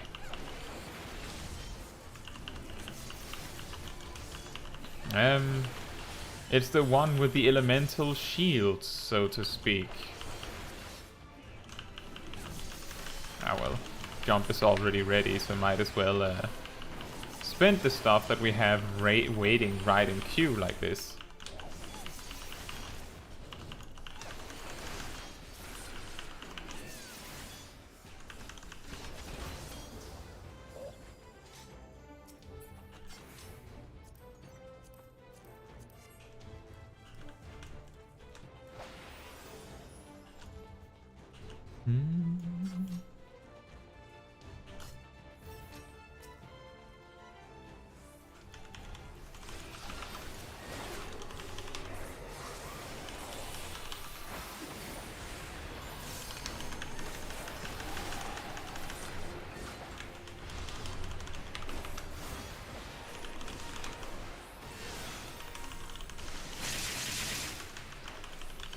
Got another really good opener. Do they ranged have it? Seems they have it.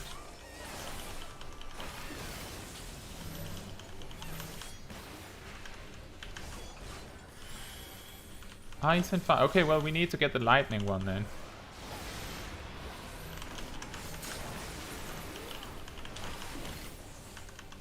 And everyone knew. That's not common. I feel like most of the time I've done this dungeon, there's at least one person that just doesn't understand. It's not very obvious, and you don't have very long to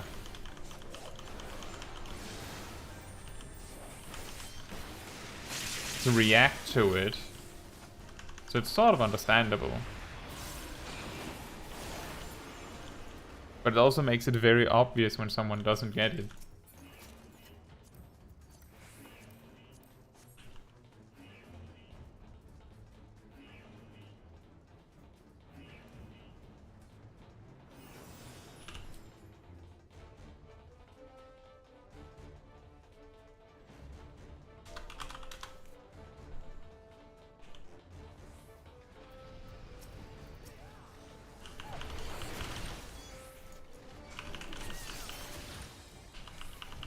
Oh dear. How much are we pulling? Is it just this? I guess it's just this.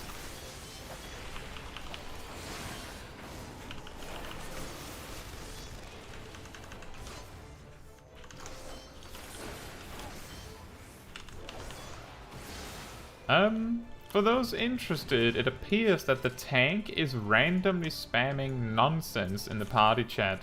Like, genuinely nonsense. And I have no idea why.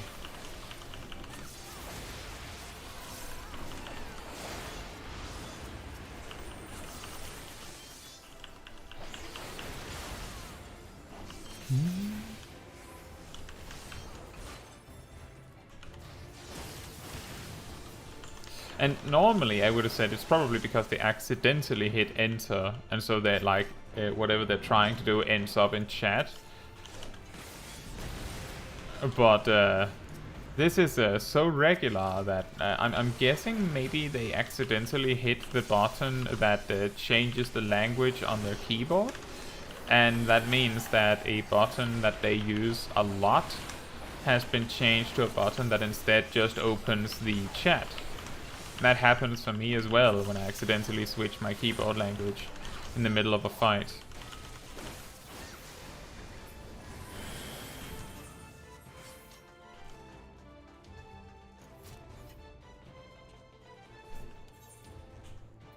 They shouldn't treat those lives of the life of the dragons so specially.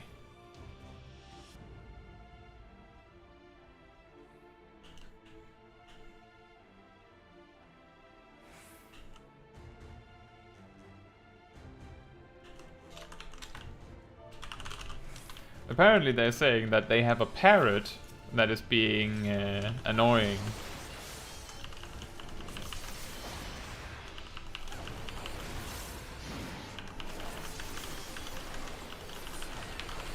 Yeah, I suppose there's not any reason to hold back the life of the dragon above that much.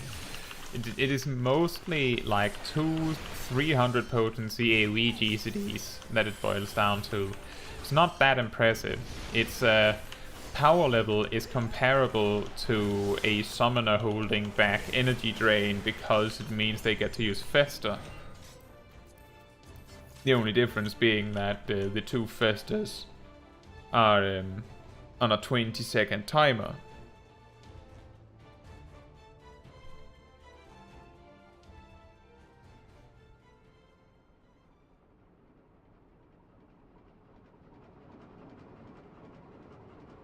And they pulled.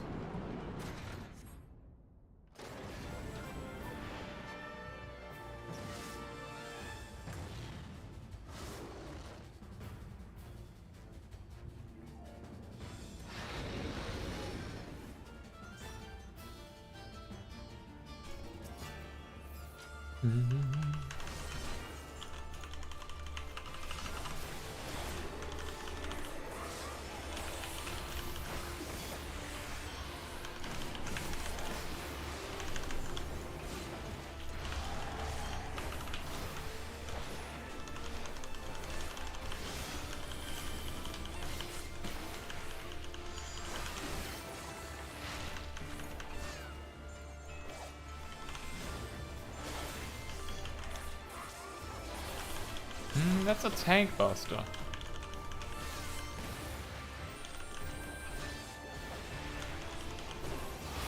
Oh, I messed that up. I shouldn't have done it in that order. Now I have to delay Geiskagul to get the Life of the Dragon right.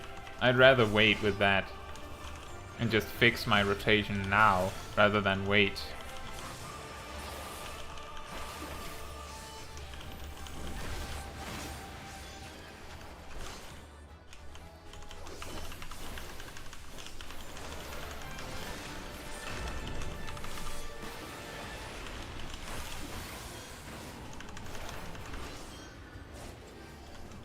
Because of how the Dragoon rotation works, that mainly costs me a single Geiskagul to fix. Which isn't that bad. we're not getting an LB2.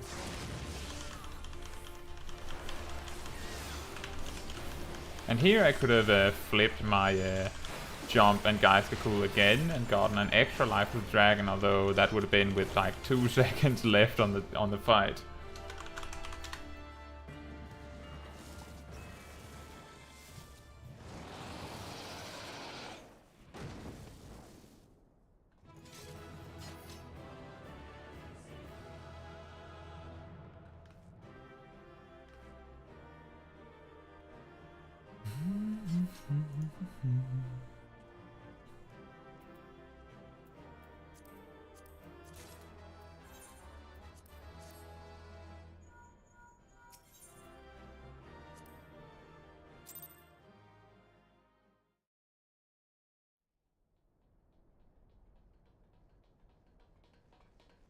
Are you all right?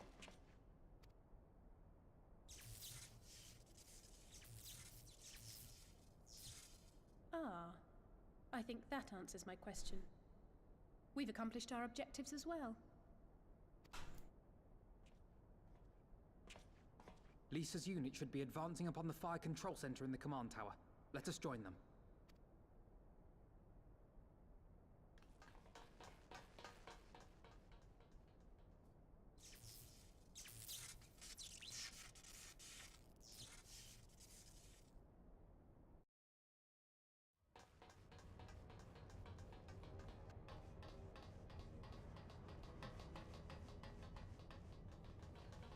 Lise! Thank the 12 you're all right. And you. There's the control center. Let's hit them hard and fast. Ready?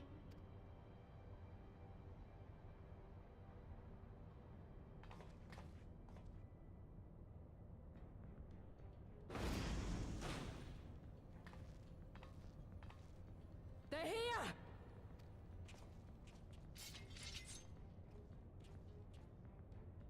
It was you, wasn't it? Wasn't it?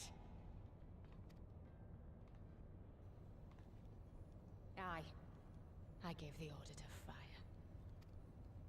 It was over. The skulls had surrendered. No one else had to die. And you killed them. Your own people. Your own comrades. You're right. I killed them.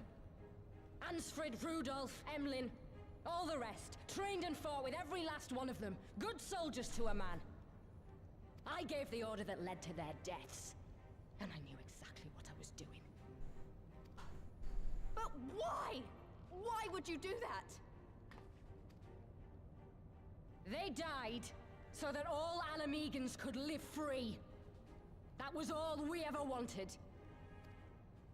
We made a promise that we would do whatever it took, so that one day the Imperials would learn to accept us. But everything comes at a price. And if you haven't got the means to pay, then you pay with blood. Service guarantees citizenship, but citizenship guarantees naught. It's not enough to do your part, oh no. You have to run faster, fight harder, kill more and more and more, and only then will you be equal. That's just how it is out here in the provinces. You buy your freedom with blood. There is no other way. Shut up! Shut your mouth! You don't get to talk about freedom. You killed your own. They trusted you, and you killed them. Murderer! Butcher! Traitor!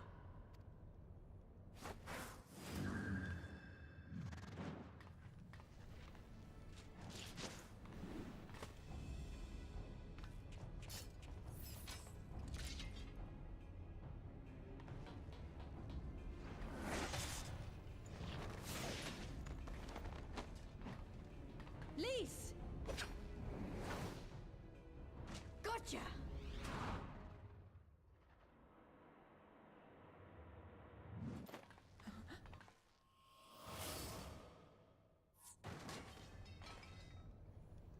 I know what you can do.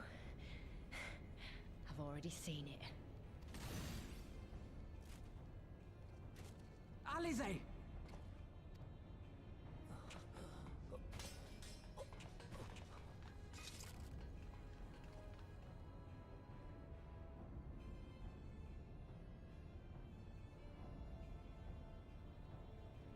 so. The odds are against me.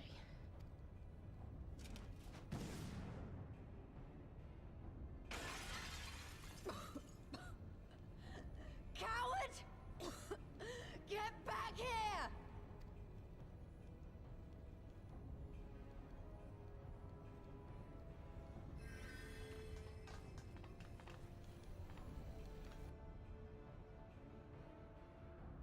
Hero! Lord Zenos invites you to join him for the royal hunt, to be hosted at the palace. You may bring your horde, if you like. All are welcome.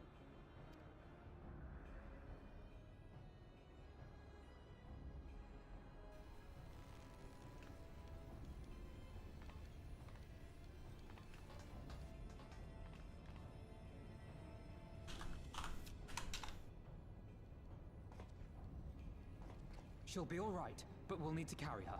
Will you help me?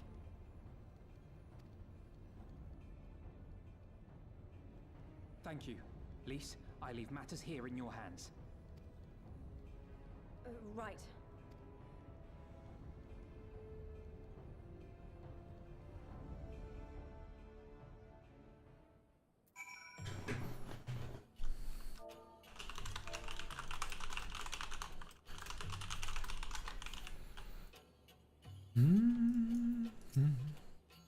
Well, we did it. Castra Mabania belongs to us now.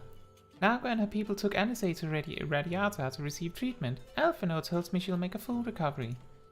I know I should be happy. We won, and with minimal casualties, but somehow it feels empty. We should report to General Aldrin. Kryl wasn't here, but who knows? Maybe one of Rauban's men found something which could lead us to her. Can't hurt to ask anyway.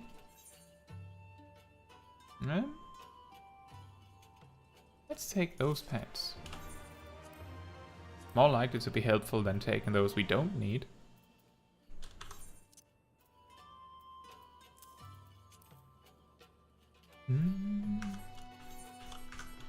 Oh yeah, the portrait.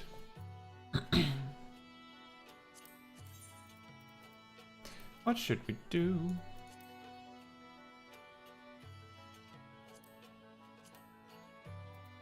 Normal quality. Oh.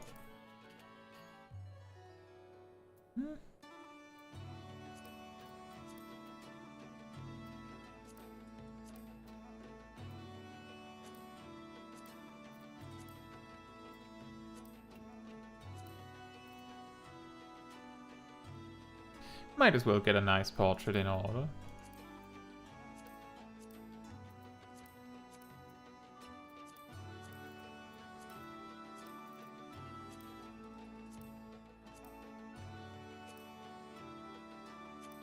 That's pretty good. That's pretty good. Wait, how many do we have to work with?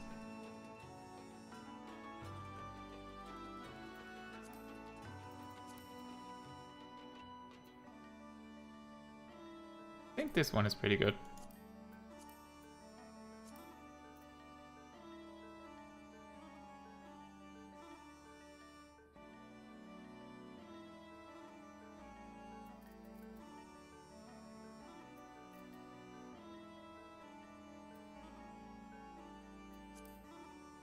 Perfect.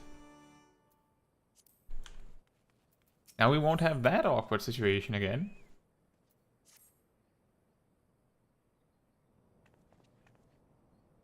Caetsu, Commander Hext, fine work you did today. After Specular Imperatoris, we needed a resounding victory like this. Thanks to you, Rauka's star yet burns bright. I'm glad, I really am, but you should know that Anisei was injured in the fighting.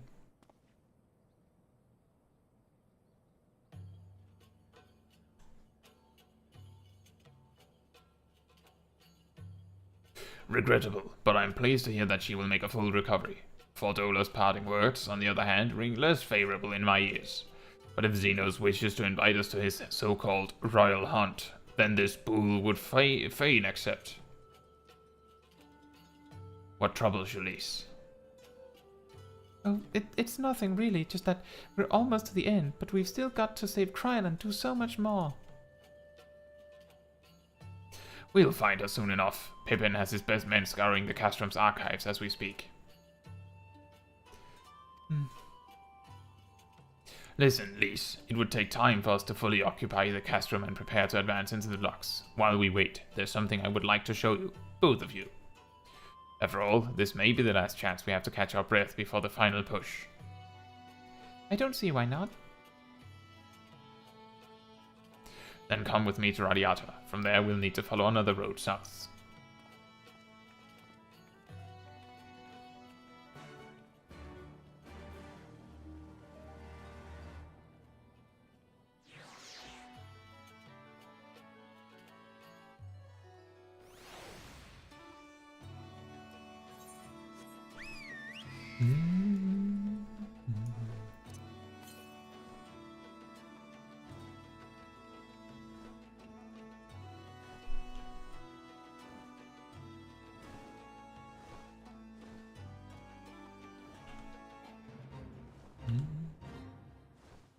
I believe we are around halfway through the 68 to 70 quest set, you could say. Which is good news, because we are not halfway through the stream time. So we will probably be able to finish today. And possibly without having either an extremely excessively long stream and also without having an extremely large side quest section. Even after all these years, it's still the same. Ah, but I'm getting ahead of myself. You deserve a proper welcome.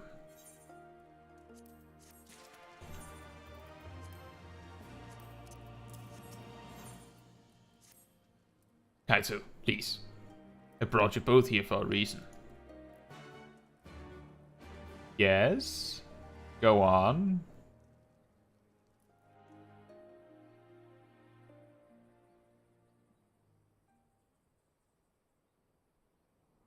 I wanted to show you this house. My house. You mean this is where you grew up? Aye. Not much to look at, is it?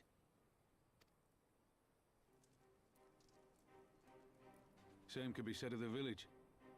It was damn near impossible to live off the land, barren as it was. Which is why so many of us traded our plowshares for swords. Swords and uniforms, mind. We became military men. Tensions were rising between Alamigo and the Empire, and there was always a need for more soldiers to watch the border. It was only a matter of time before the first skirmishes broke out. It's a frightening thing to face Magitech armor for the first time. But after a lot of trial and error, I found ways to bring them down. After a few victories, people even said I had a knack for it. And then one day they hit us. Hard. I was wounded and sent home to recover. Back here.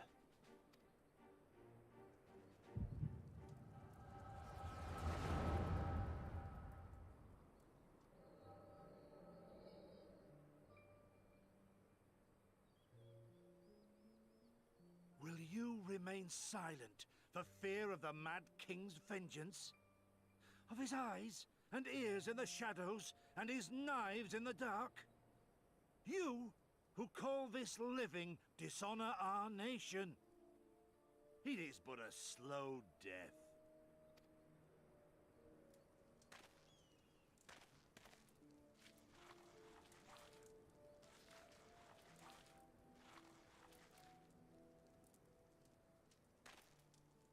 Liberty or death? Liberty or death? If this be your creed, then raise up your hands, raise up your voices! Together we will tear Theodoric from the throne! Together we will reclaim our freedom!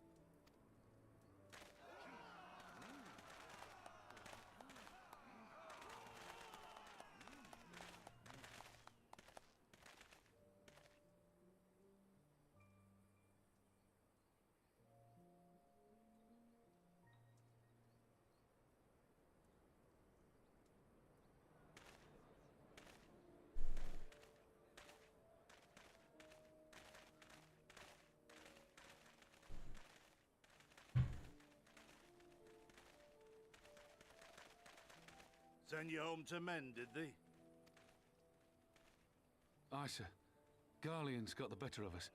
The chirurgeons say I'm healing well, so it won't be long now. Liberty or death, is it?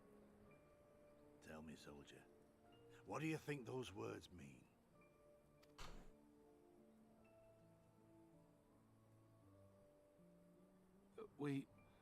We must needs be willing to die for liberty. Spoken like a true patriot. But liberty should not be the end in of itself. Liberty is a chance to build something better. A stronger, more prosperous home for our people. It's not quick or easy work. And it is never truly finished. But if you neglect it, then sooner or later, you look up to find you've traded one tyrant for another. Well, sir, I've never asked for much. Never wanted to live like a king, just wish it were a little bit easier is all. For me and everyone else. And I'm willing to die for that, if that's what it takes. Dying is easy, soldier. Living is harder. Rest, mend. Regain your strength. You'll need it in the days to come. And mayhap one day we will need it too.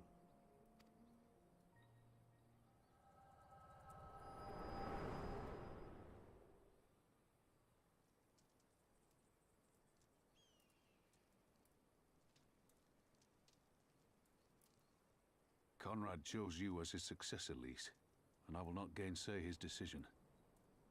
I have but one question to ask. Liberty or death? Those were Curtis's words and his creed. Will you swear by your father's creed before your comrades and the gods? Liberty or death. That's all you can hope for in war. Father understood that. And you want to know if I do too.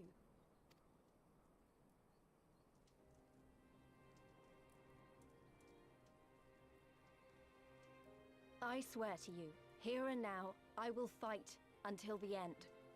Be it liberty or be it death. But the freedom we win must be for every Alamegan, even ones like Fordola, though they may hate us, and the Ananta, though they may fear us.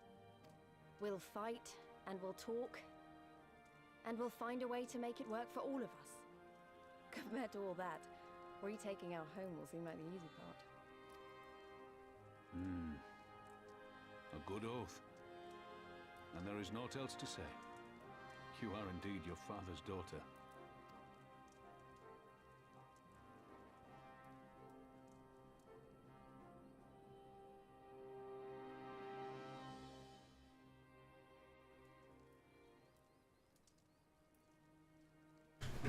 Nice. We even saw Mr. Slavy again. Even a blind man could see that Lys wasn't herself. Not that I don't understand. To be thrust into a position of authority under such circumstances, to be made responsible for the lives of so many, it isn't easy.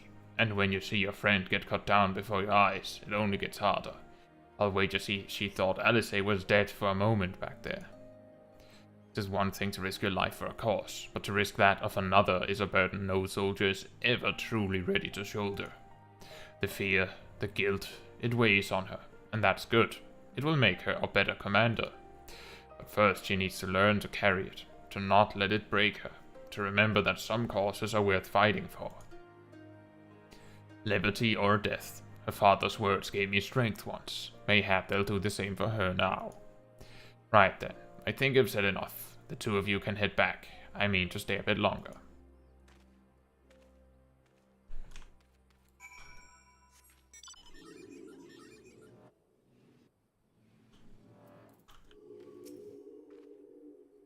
I understand. He's been away for a long time, and he probably wants to be alone for a while. Let's head back to Radiata.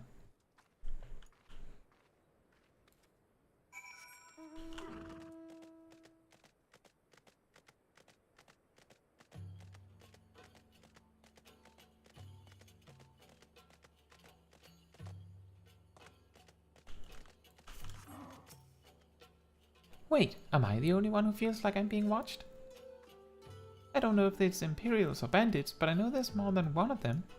Let's split up. You head northwest and I'll head northeast. Maybe I'm wrong, but I don't think so. How strange.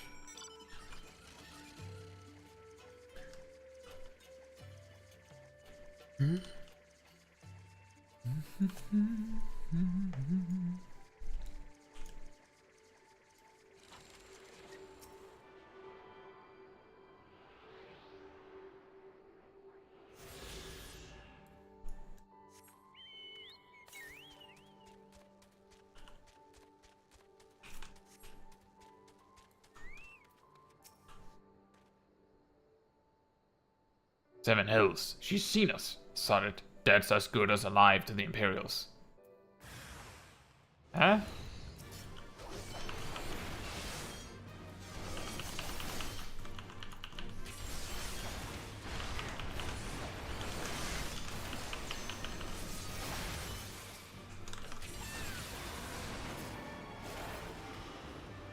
Well then.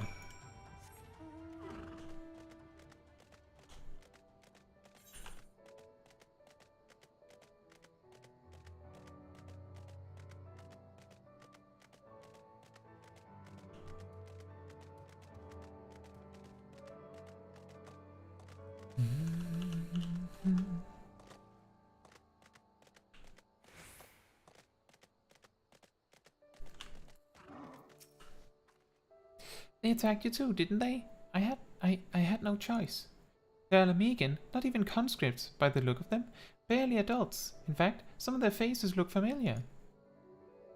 Wait, I remember. They're from Radiata. They must have seen us when we were looking for Stark. They probably thought the Imperials would reward them if they captured or killed. Oh gods, Alice and Alphino could be in danger too. We have to get back to Radiata and find Nago.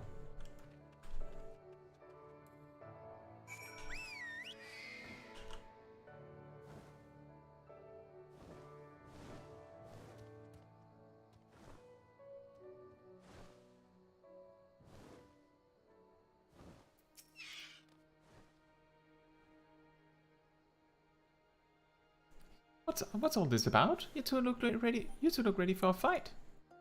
We were ambushed by villagers outside of Radiata and thought they might try to attack you too. Are you all right? Aye, we're fine. The twins are at Stark's. Alice was asleep, last I checked. I'm sorry, did you say you were ambushed by villagers, not soldiers? Did they not see what we just did to Castrum Abania? Those damned fools.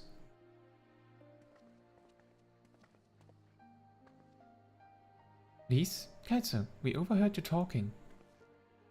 The ones that attacked you, they were young, less than 20 summons? Aye, I thought so too. It's always the young ones. The ones who have only ever known the occupation. They're the ones you've got to look out for. See, the only decent work to be found in Radiata is for the Imperials, and everyone knows it.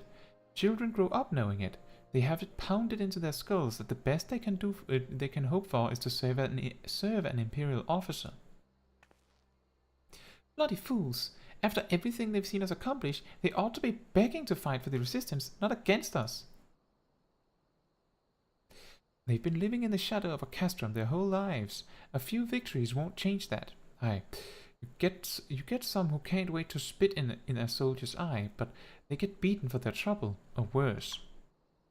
Even so. And the ones that don't fight back but refuse to beg, well, they just starve. Beat the dog that bites his master's hand, and ignore the dog that refuses to do his bidding, see? In the end, the ones that learn to abide are the ones that survive. Now, you may say that's all about to change, and I believe you, many here do. But a young man or woman who grew up only knowing what he knows has got every reason to doubt. Remember that.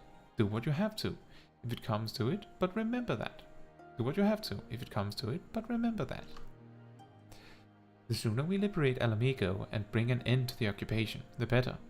Only then can we show these youths that things do not have to be this way. Only then will they know what it means to live free. We're going to build a new home for ourselves, together, a better home than they've ever known.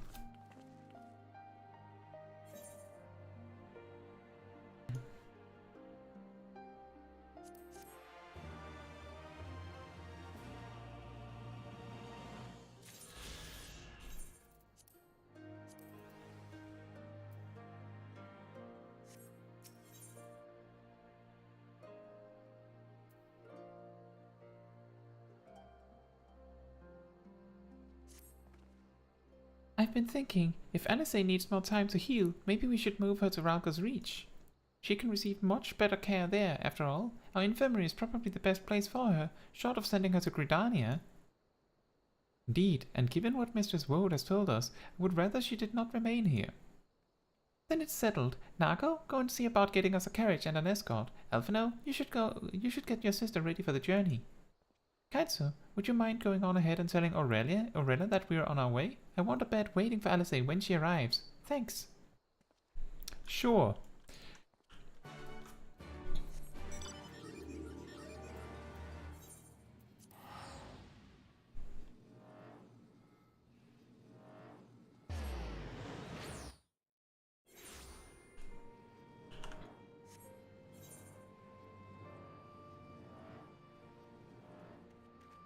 In retrospect, that ether shard would have been closer.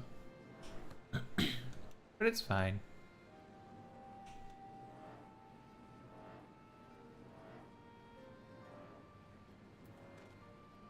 I think for once that we will actually be able to hold the time that we set out for.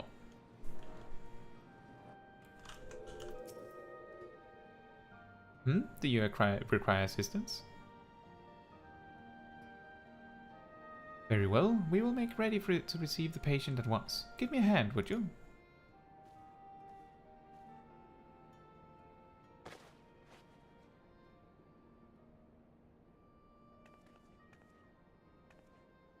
There, all crisp and freshly laundered.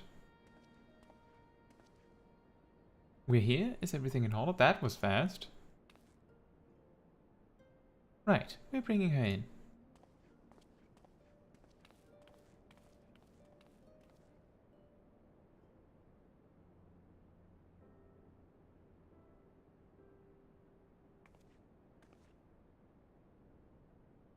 Honestly, Alphino, you needn't have gone to all this trouble.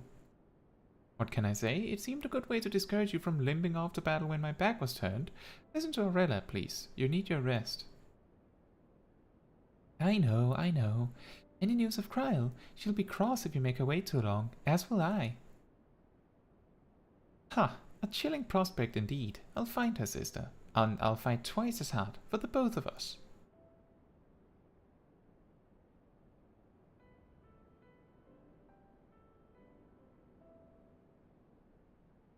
They're good together. When they're not at each other's throats, I miss that feeling. Caetsu, I have a favor to ask. Would you mind waiting outside for me? I won't be a moment.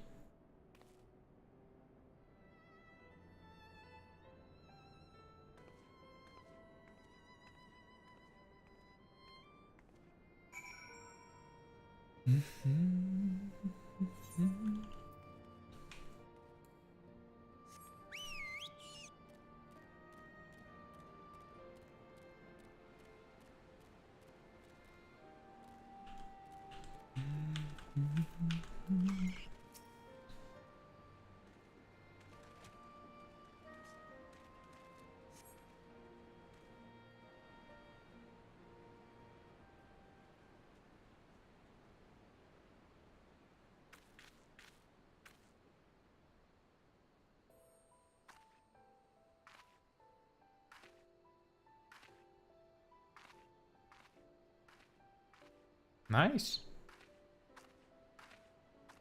Sorry to have kept you waiting. Well, what do you think? I know it's a bit old-fashioned, but in a traditional sort of way, Ida wore it whenever she could.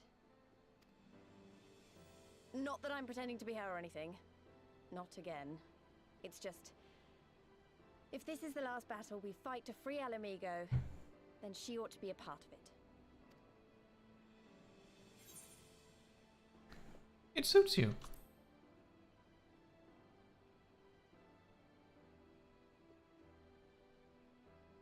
It's nice of you to say so. And a bit embarrassing. But mostly nice.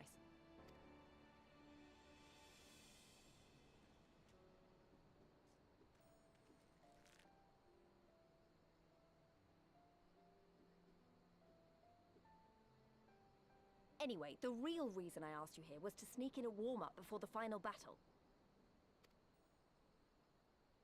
There's this place I know where monks used to spar as part of their training. Care to join me?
Just a moment, let me just check something.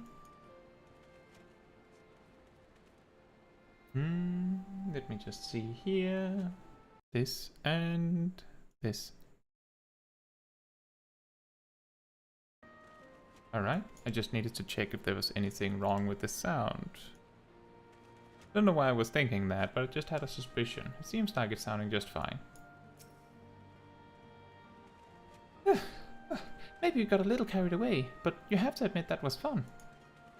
Thank you, Caetsu. You're the best kind of friend. The kind that's not afraid to knock some sense into you. With a spear.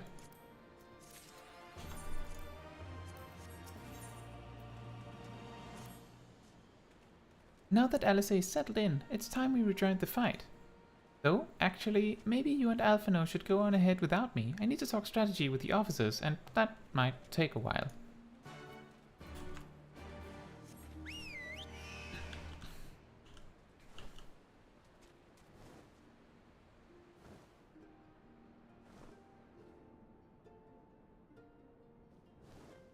Excuse me, just coming through with a whole bird. Oh, there you are. What was it that Lise wanted of you? Show me her dress. Haha, a sparring match on the Destroyer's very palm. I would have liked to have seen that. But she's right. We have lingered here long enough. I'm ready to depart when you are. Take care, you two. Don't do anything I wouldn't. And you had better not rise from that bed until you're given express permission to do so. Urianger will be paying you a visit soon, and he's already worried enough as it is. We have a long road ahead of us. Lead the way, Caetsu. And then he walks first.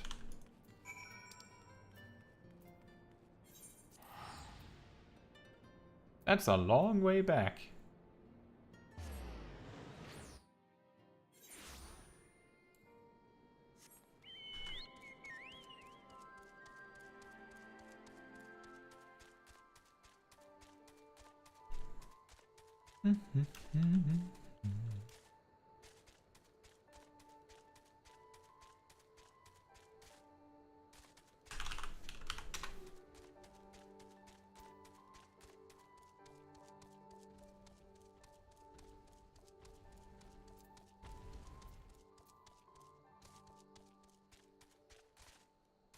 Oh, we're very close, actually. 6 quests left.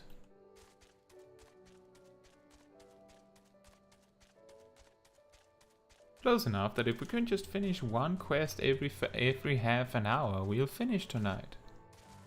And still have like 30 minutes to spare for the cutscenes. Or well, for the credits. And still be able to finish on time.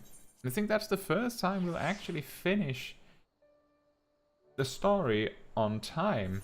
And not excessively early or excessively late.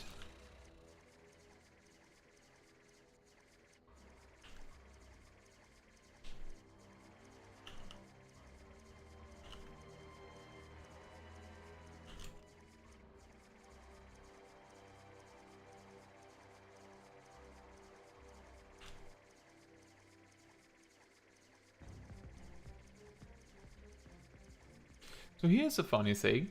I believe on last stream someone asked how long the road to 80 lasts. And one of the propositions was that it was a certain amount of time after you reach level, after you reach level 80. Now we've reached level 80 now, but I'm pretty sure the reason why we still have road to 80 is more because the server's still a preferred world, because of how new it is. Because if it was 90 days after character creation, then we would not have road to 80. And if it is 90 days after you reach level 90, well, then we have till mid-April.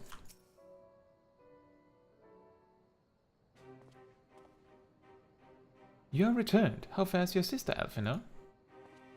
Her rapier wit remains undulled, for better or for worse.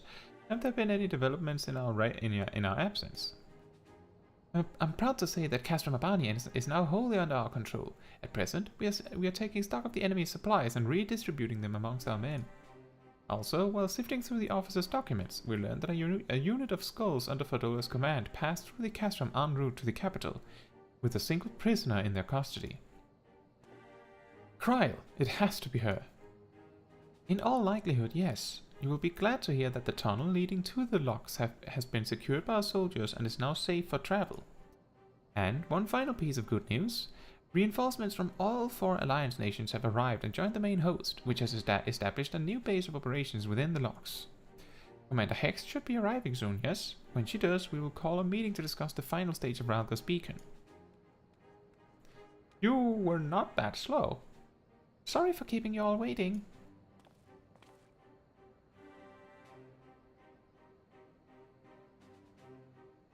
An Alamegan folk dress. How very fitting, and well-fitting, I might add.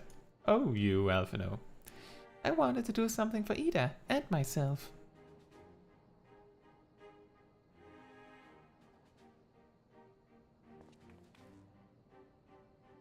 This is it, the last push. We're coming, Kryl.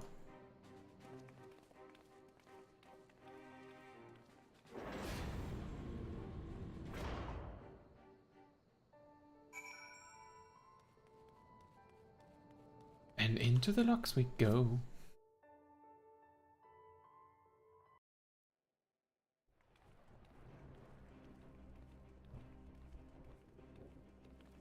I remember my father's words, how they rang in my ears as we left Castrum Abania behind and looked out over the locks before us. Comrades brave and true, they had come from all across Eorzea to stand with us, to stand against oppression and tyranny. 20 years the Empire had ruled us, but no longer. Liberty or death. Liberty or death.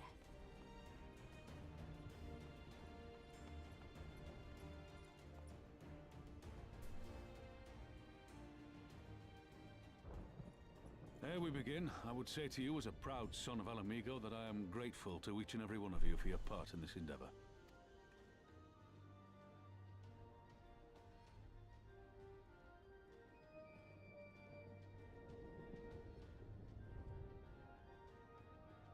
Now, to the heart of the matter. The enemy appears content to remain within the city walls and await the inevitable siege. Open conflict has been sporadic thus far. Whether Zenos is biding his time until reinforcements arrive, or attempting to bait us into a trap, none can say. We know better than to trust his word. Regardless, we can ill afford to present Garlemald with a chance to ready her legions. It would be in our best interest to press for a swift resolution. A long siege wouldn't be good for the people in the city either. If food becomes scarce, you know who'll starve first. Just so. Therefore, I propose we commit our forces to an all-out assault. What say you?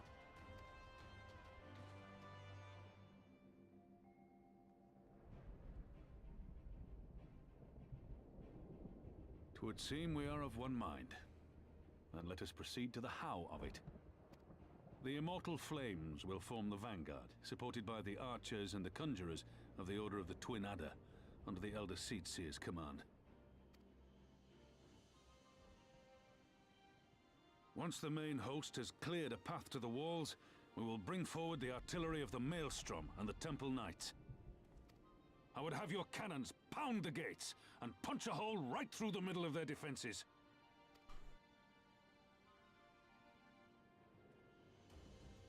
What about the resistance? Your part will be to occupy the residential district and keep civilians out of harm's way. The people are more like to trust their own. Of course. You can count on us. Remember that there is a second entrance to the city proper there. If all goes to plan, we will have secured 2 points of entry. Once both objectives are complete, we press on into the city, surround the palace, and hunt down Zenos.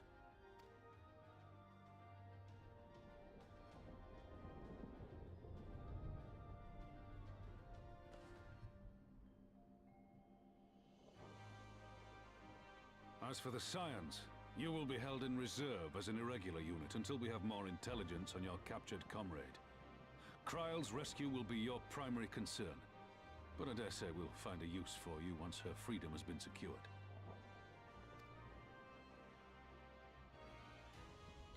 Thank you, General. I pray we find her quickly.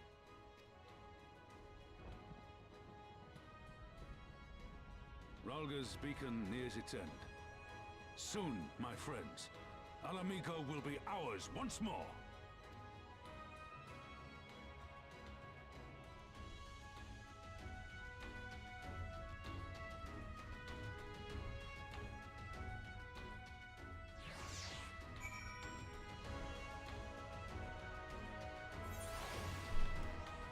Where am I? Aetheryte. Grab the Aetheryte.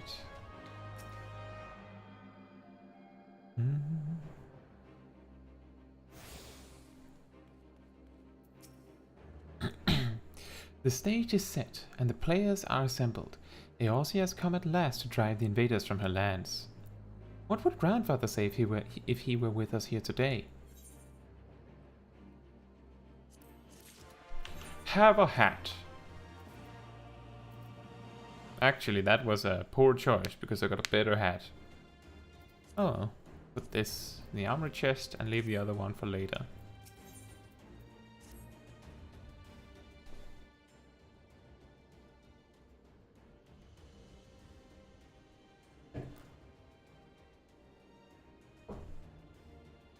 For all our other accomplishments, Kryle remains in the hands of our enemy, and I find myself wondering if I could have done more.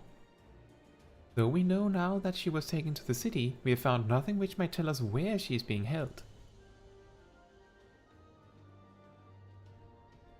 You know, you could just ask me. Thancred, what have you learned? I shall spare you the particulars of my infiltration and simply state that I have seen her with my own eyes. She is being held within the residential districts south of the city proper. I tracked her to the ruins of an old temple of the Fist of Ralga, within which the Imperials have constructed our research facility. A research facility? What manner of research? Why, methods to imbue Guardians with the power to manipulate ether, in pursuit of which goals their scientists have, I am sorry to report, performed many questionable experiments on living subjects. What? Calm down, FNO. We've already been tasked with securing the Alamegan quarter. This just gives us reason to do it faster. I entered and exited the facility by stowing aboard Imperial transports, but that method is not suitable for a larger force. And it goes without saying that a direct assault on the rather substantial main gates would be ill-advised. I think I might know someone who can help. Is it your Griffin? One of my men, he had an idea about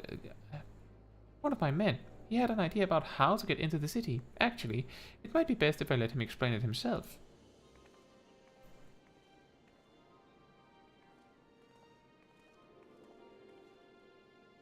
It's been a while. I'll not take offense if you don't remember. Might even be glad of it. Alaganha, am I right? Hi, Whisker's the name.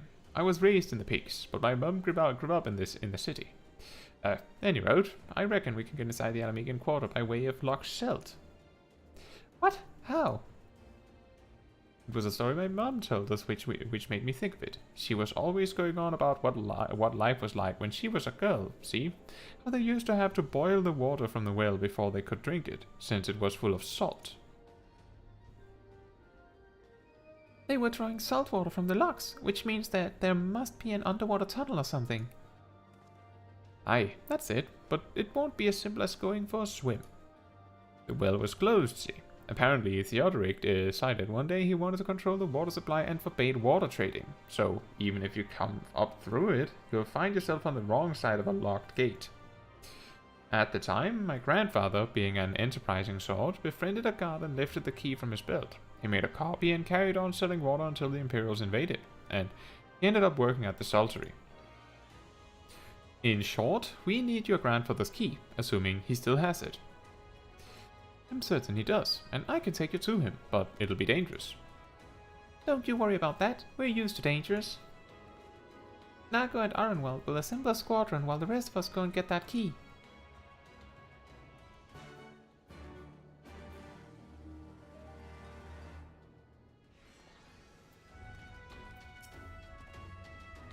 Let's not waste any more time then, shall we? My mum said Grandad kept the key with him at all times as a lucky charm. If he hasn't got it, then, well... Then we'll cross that bridge when we come to it. Ready, Caetsu? We may have to deal with a few Imperial patrols, or worse. Yes.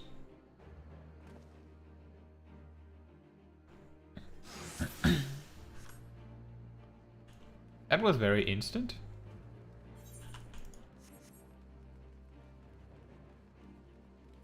Just no lead-up cutscene or anything, just immediately into battle. Or into running, at the very least. Wait, are we just fighting the Sotlins? They haven't even done anything.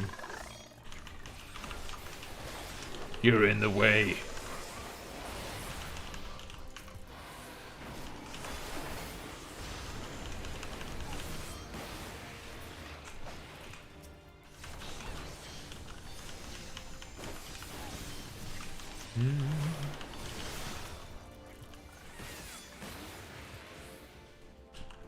More Sotlins. What have they done? Why are we killing Sotlins? Why are we not killing that Sotlin?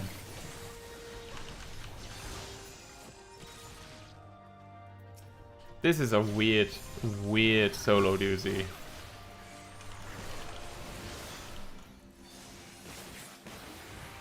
Just the Scions fighting random wildlife for no reason. This is ridiculous.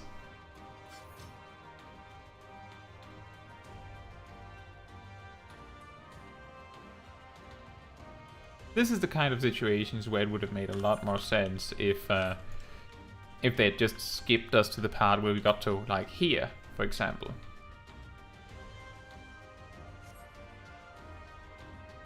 But it's fine. It's just unusual.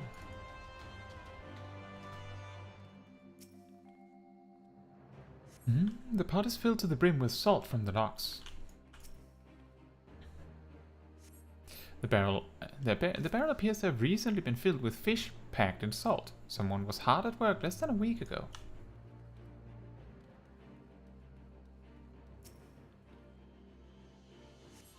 The dump appears to have lain undisturbed for some time. Oh, there's more that way. This is a really strange solo duty.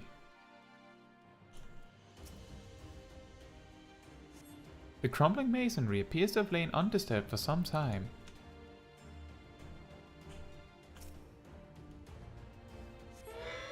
The Magitech device suddenly springs to life, flashing brightly and emitting a shrill sound. It's a trap! Oh. Alright, which one of you triggered the obvious trap? Hey!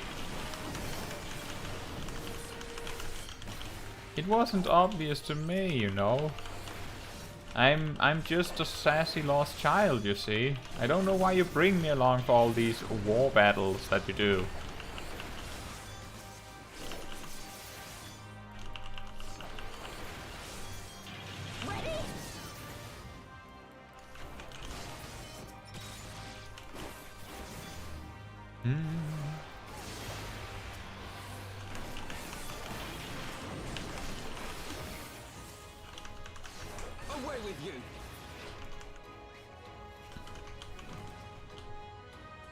Oh.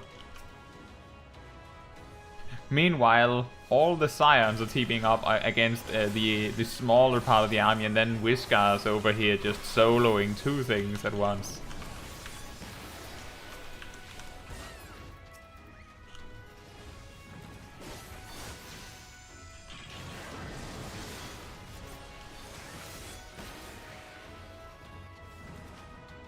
But wait, there's more.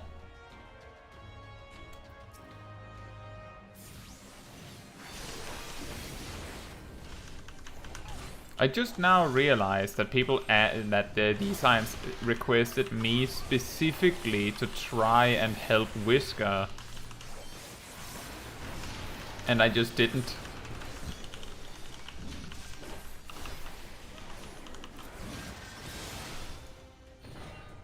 Now that's a classic from me. I might have mentioned this before, but when I did the ninja, I believe level 60 quest, where 50, 60 or 70 quest, one where you're supposed to save the ninjas in the middle of the fight. I soloed the entire fight and then was like, I feel like I didn't get any help. And then I realized I was supposed to save them individually before fighting. In the wake of the ambush, you find a diary belonging to a laborer. The last entry makes mention of a plan to take shelter in the Sali monastery.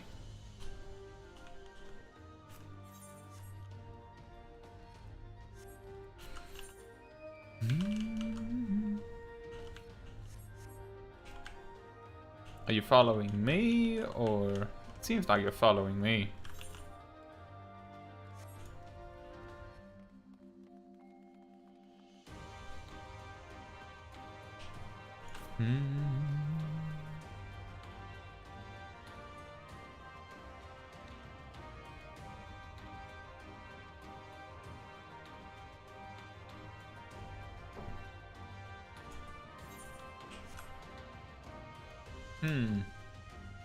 Well, they said to the south, so we're going south.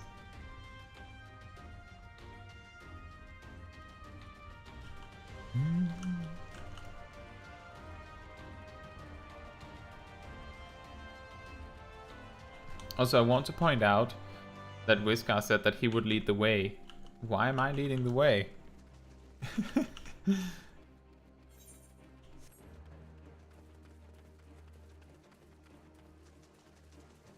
Oh, Lee's right after said that I have to lead the way.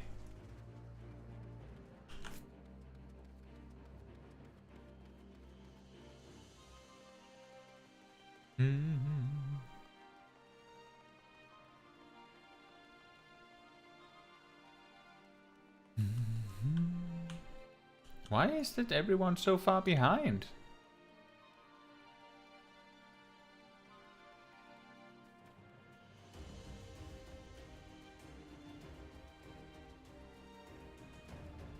Is this it?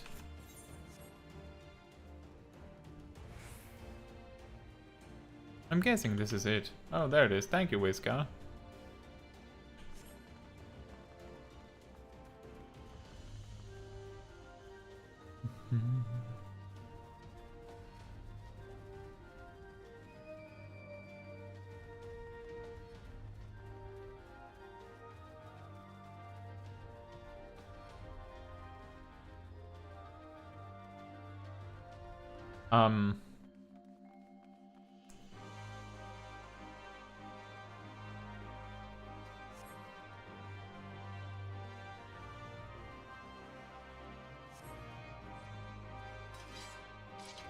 That is a random situation, this.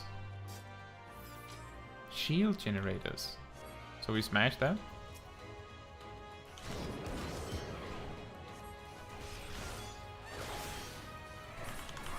Hey Kwasari, how are you doing? Monkey.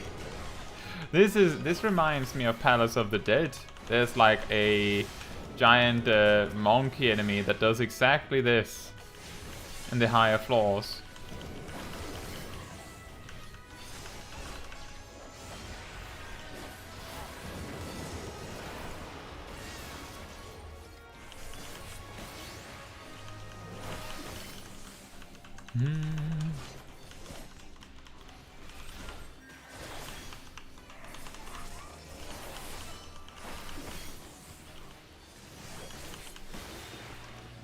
I'm guessing that there will be a fight that is a little bit more intimidating than this.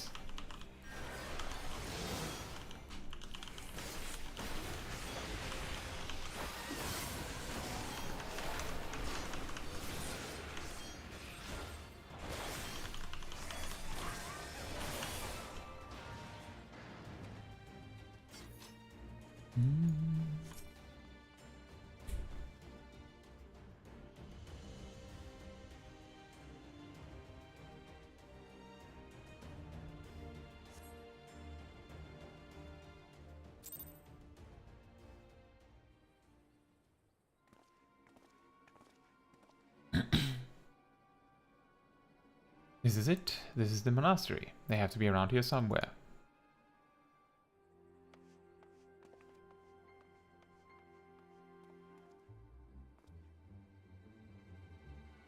What? What? It's me, Whisker, your grandson. Whisker, by Ralga, is that really you?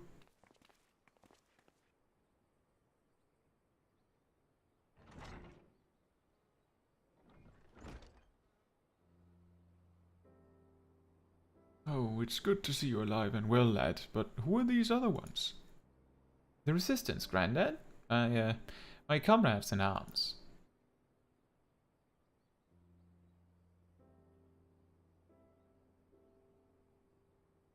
She told you all about me thumbing my nose at the Mad King, did she? Daft sots never caught me neither. It wasn't much, but it was my way of rebelling against this rule. Glad to see you've got high aspirations. Here, make our family proud. I will, I swear. Ralga as my witness.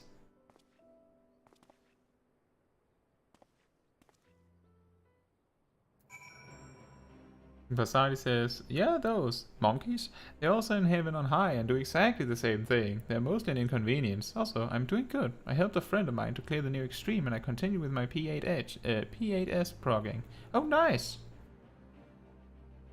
That's awesome. Have you gotten far with P8S? And do you have a static or do you just do it with Party Finder? I mean, that's true.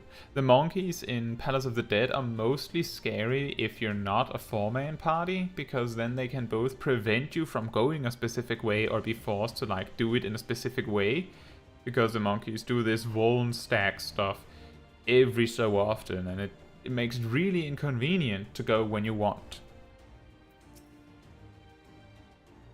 I was worried when he wasn't at the Saltery, but we found him in the end. Now that we've got the key, it's time to find that underwater tunnel.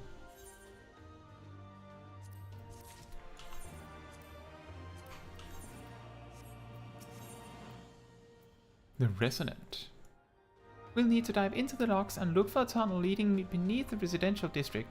That should be no problem for Kaito and me, thanks to the Kojin's blessing, but for the rest of you, I will have you know that I can hold my breath for 10 minutes. Nice. I think it best that I support Minako and Aronwal's unit.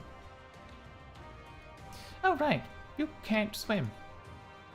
I am aware of that, thank you.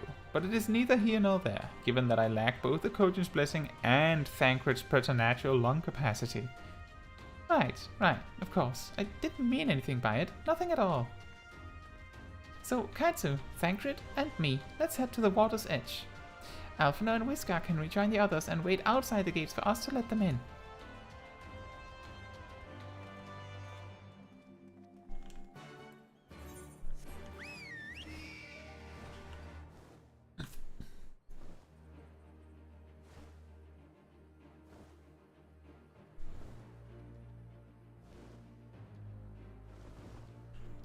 Because it says I'm practicing the animals 2 and 4-fold in off, but I'm tempted to get a new static at some point. Yeah, well, I would say that if you're very invested in savage raiding and hard content in general, it is far better to do it with a static. It's not just because it's more convenient, you know, having a schedule where you raid with the same people, which means that you can progressively get better as a team, but it's also the social aspect. I'm certain that it is a lot more fun to do it with friends. And you might say, well, what if I don't make a static out of my friends? Either you join a static and you become friends with the people in the static, or you're probably not in the right static. That's my suggestion. The main reason why I don't really do much savage raiding is because I don't have a lot of friends that do savage raiding that aren't already in a static. I would only really be invested in doing savage raiding with friends.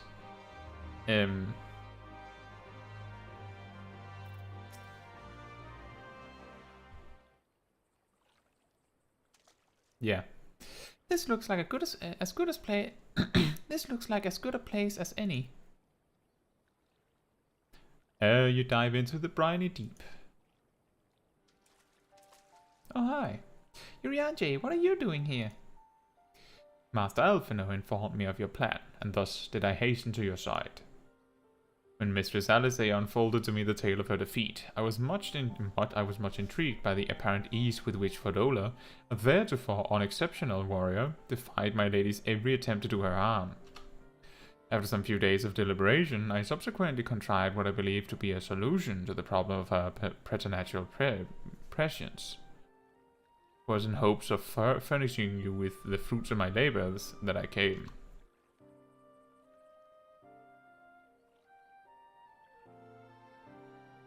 Wait, isn't that Moonbreeder's?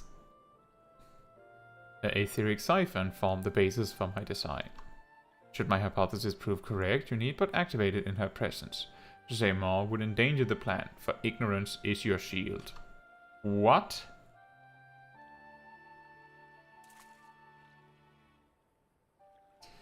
It was Moonbreeder's time. It is not yours, my friends. May you ever walk in the light of the crystal. And return. We will, for you and for her.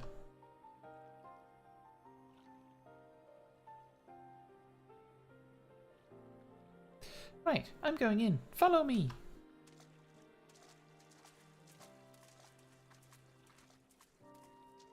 Also, that's of course not to say that there's anything wrong with savage raiding through Party Finder. I'm merely suggesting that it may be easier and also just even more fun with a static. So if you can find time in your schedule to do it with like a fixed schedule, then I would highly recommend it. And the reason I'm saying that is because I have friends that have too shaky of a schedule for a static. Like, they don't know what days of the week they will have available to raid. And other friends that work at night, which means that the best they can do is find occasional Party Finder groups in the day hours. Most statics play in the evenings of the specific region, as far as I'm aware. The tunnel leads east. Thangrid's already gone ahead. Let's not keep him waiting. Yeah, he does not have time to hang out. And he also can probably not speak very well underwater.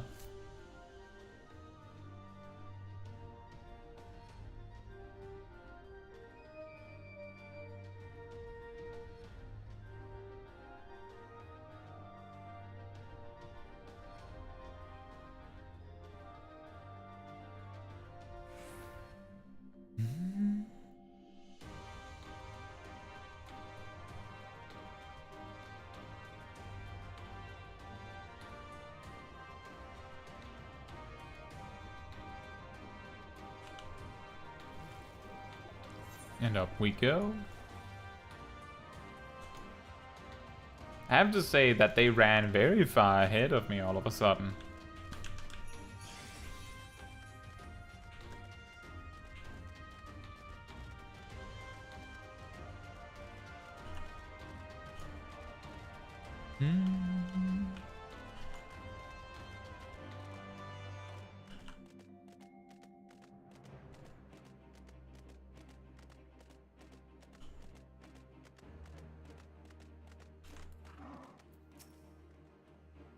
Phew, that was fun. What was it?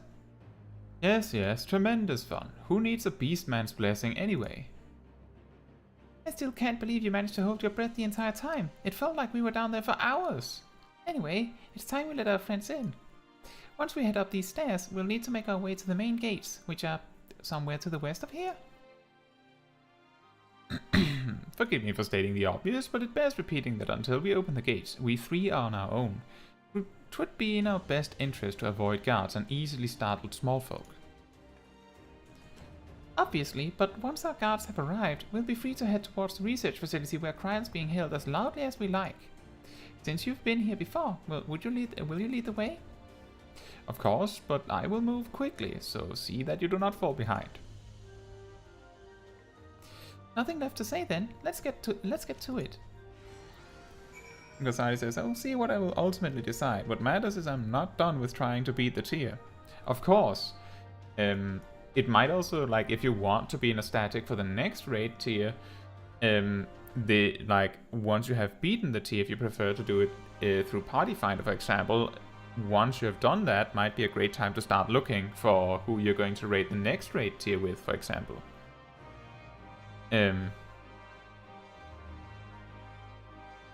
But yeah, that is true. What matters is that you're still working on it.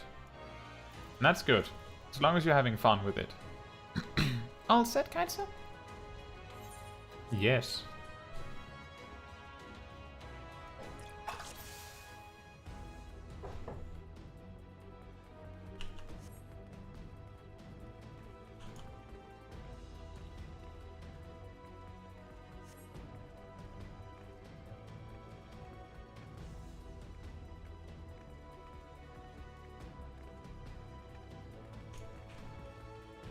He has a huge sword for a rogue.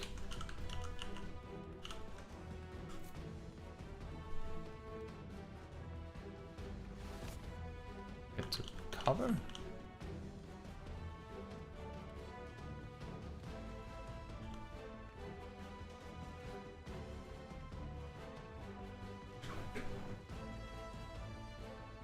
That is an interesting point. The patrol doesn't matter because we can just wait for them to pass. But a sentry is not going to go anywhere, so we need to deal with him.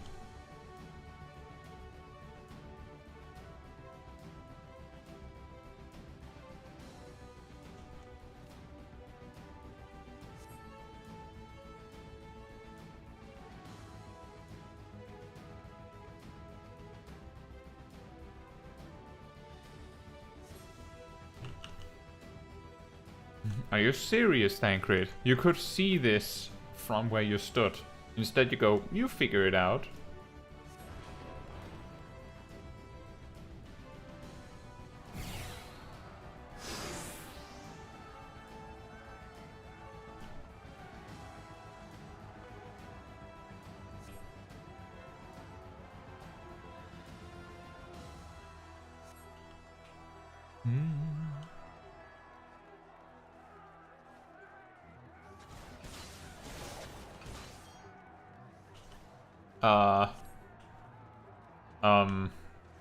What? If we just don't acknowledge the bricks, then we can't be stopped by the bricks.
Oh, stun resistant.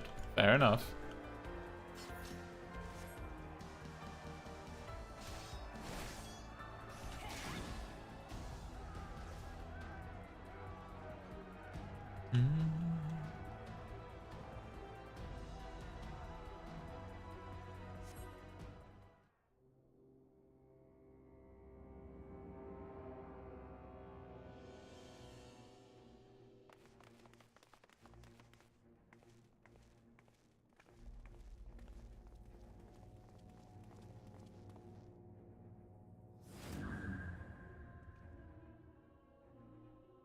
I reckoned you lot would come, but I didn't think you'd have the nerve to break the bloody doors down. Makes no difference to me, though. Time to die.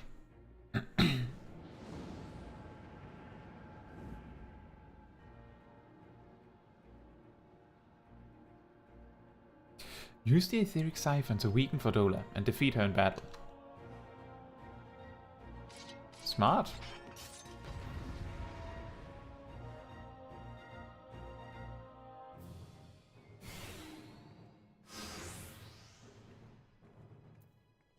I can read your every move.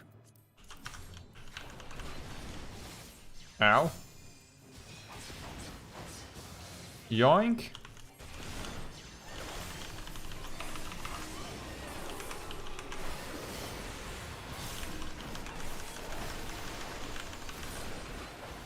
Out of my way.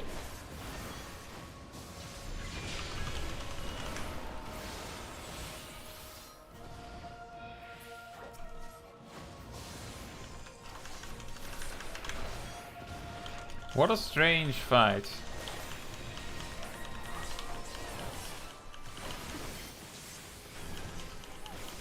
Plan B, isn't that when she like summons sentries and stuff?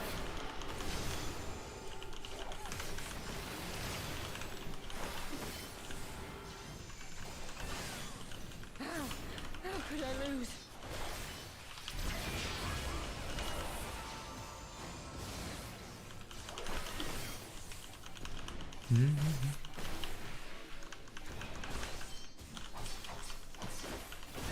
Oh no, more enemies.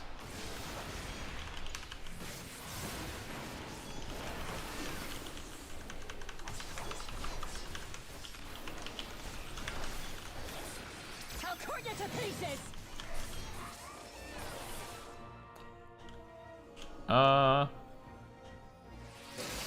A little bit difficult to see that one. I would rather take my distance and not risk getting stomped because I was too greedy.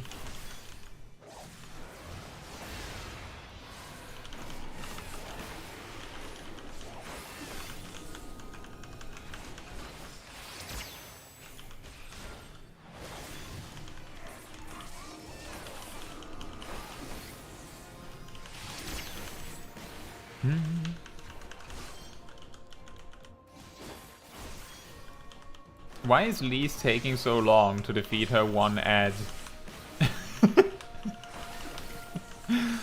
What? I messed up my combo.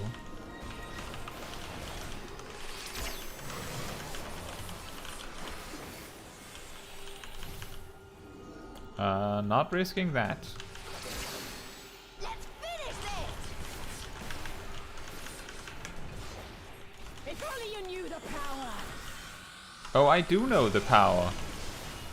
You have to remember, Fordola, that we also use ether.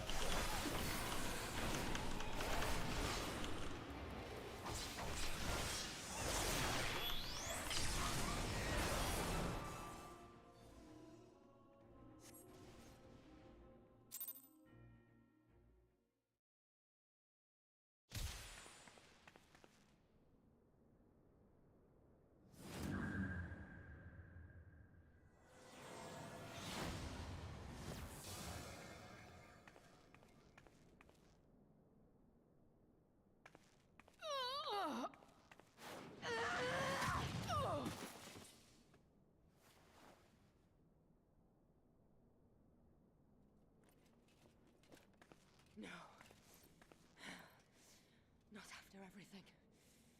I cannot lose. I will not! Oh, but you will! Without your tricks, you're nothing! Conrad, Mefrid, your own comrades! I should kill you here and now for what you did! But there's no place for that kind of justice here. Not in my Alamigo. Oh, how very bloody noble of you. Why, you'll pardon me my sins, will you? After you and your freedom fighters come and tear down everything we've worked so hard to build? We were fighting for our people's freedom.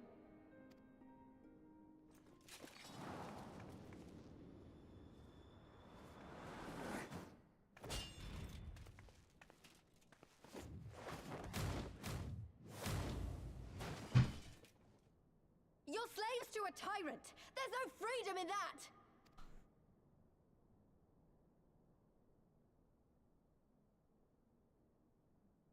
Now, my friend!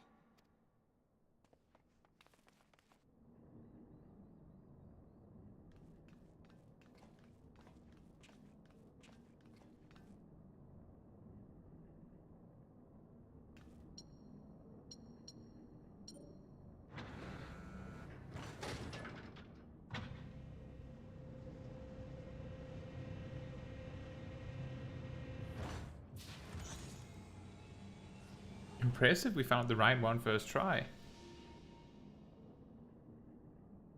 Croyle!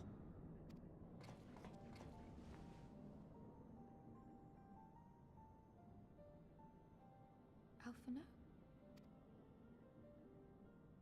I knew you'd come.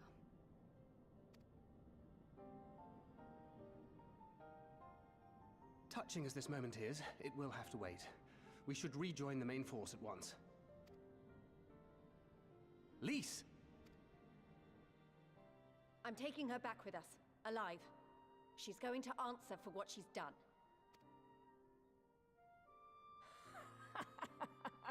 Listen to you, talking like you've already won. Zenos is gonna tear you apart. He commands a power, echoing that of the Icons. What are you talking about? The hunt, you stupid cow. I'm talking about the hunt. He said you'd come, and here you are, his willing prey. You and your friends are dead, just like mine. And all our misery, all our sacrifice, it was all for naught!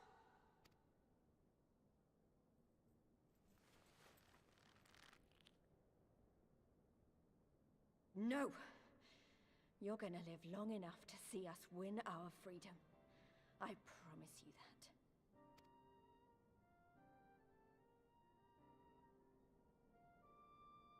May I live 1,000 years.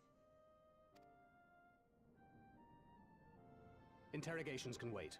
Let us be off.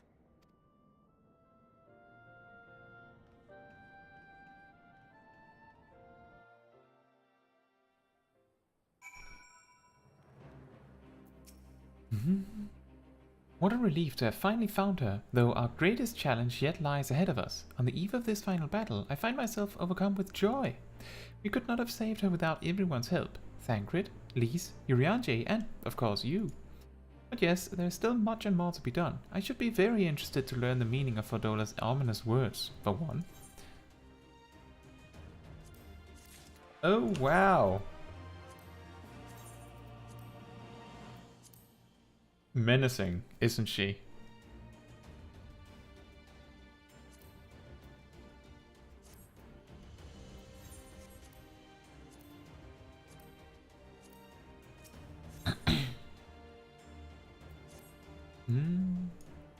Lise has gone to deliver Fordola into the custody of the Alliance, leaving Minako and her men to hold the residential district and stand ready.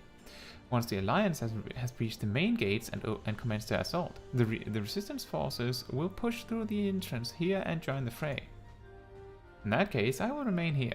My search for Kryl took me into the city proper, and my familiarity with the defenses may prove useful to the resistance. Understood. I shall instruct Arnwald and his unit to render support as well. They were tasked with securing the Aetheryte, as I recall, with me, Caetsu. Oh boy, an Aetheryte! My favorite, actually. We should put this down here.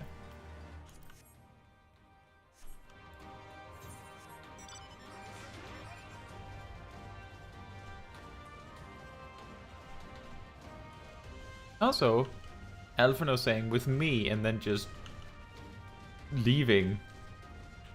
You figure out how to get to the Aetheryte. See if I care.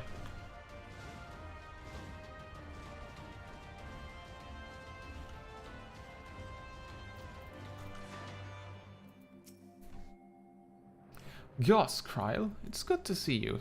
I feared the worst. It wasn't your fault. You saved me, all of you. Thank you. We'll be departing shortly for Porta Praetoria to rejoin the main host. Arenwald, I would have your unit remain here with Thancred, that you might support the resistance troops in the coming battle. Understood. We won't let you down. I trust you will refrain from doing anything I would not. We are both far too young to die. Right. No noble sacrifices, got it. Caetsu, Kryl, let us be off then.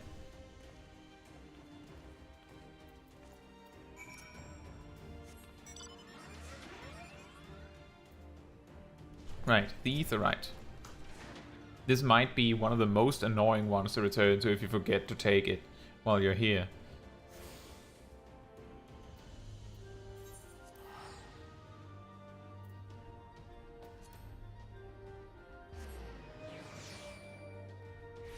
And speaking of annoying, here's a fun little detail.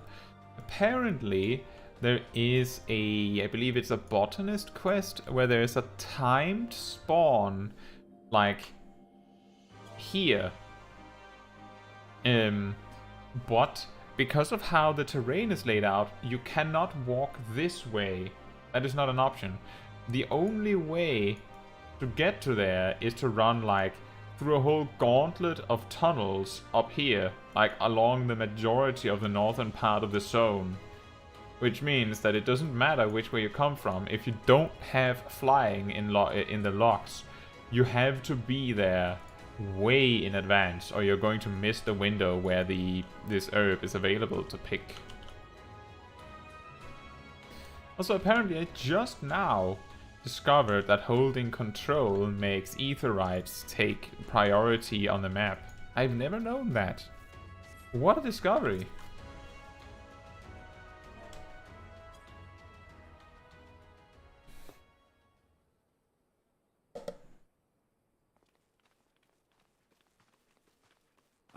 The heroes of the hour. Not content with securing the residential district, you gifted me an Imperial Commander. What are you after, a medal? The work is its own reward, General. I must say, however, that Fordola's claims were not a little disturbing. What manner of power could Zenos have acquired that might equal an icon? Might she speak of our missing Omega? Very possibly. The Empire's fondness for comparable Allagan technologies is exceedingly well documented. Have we made any progress with our own investigation? None. The search goes on in earnest, but Cid has thus far found nothing of note. Mayhap the Garleans beat us to it. If they were working desperately to repair the machine, that might explain their decision to remain within their walls.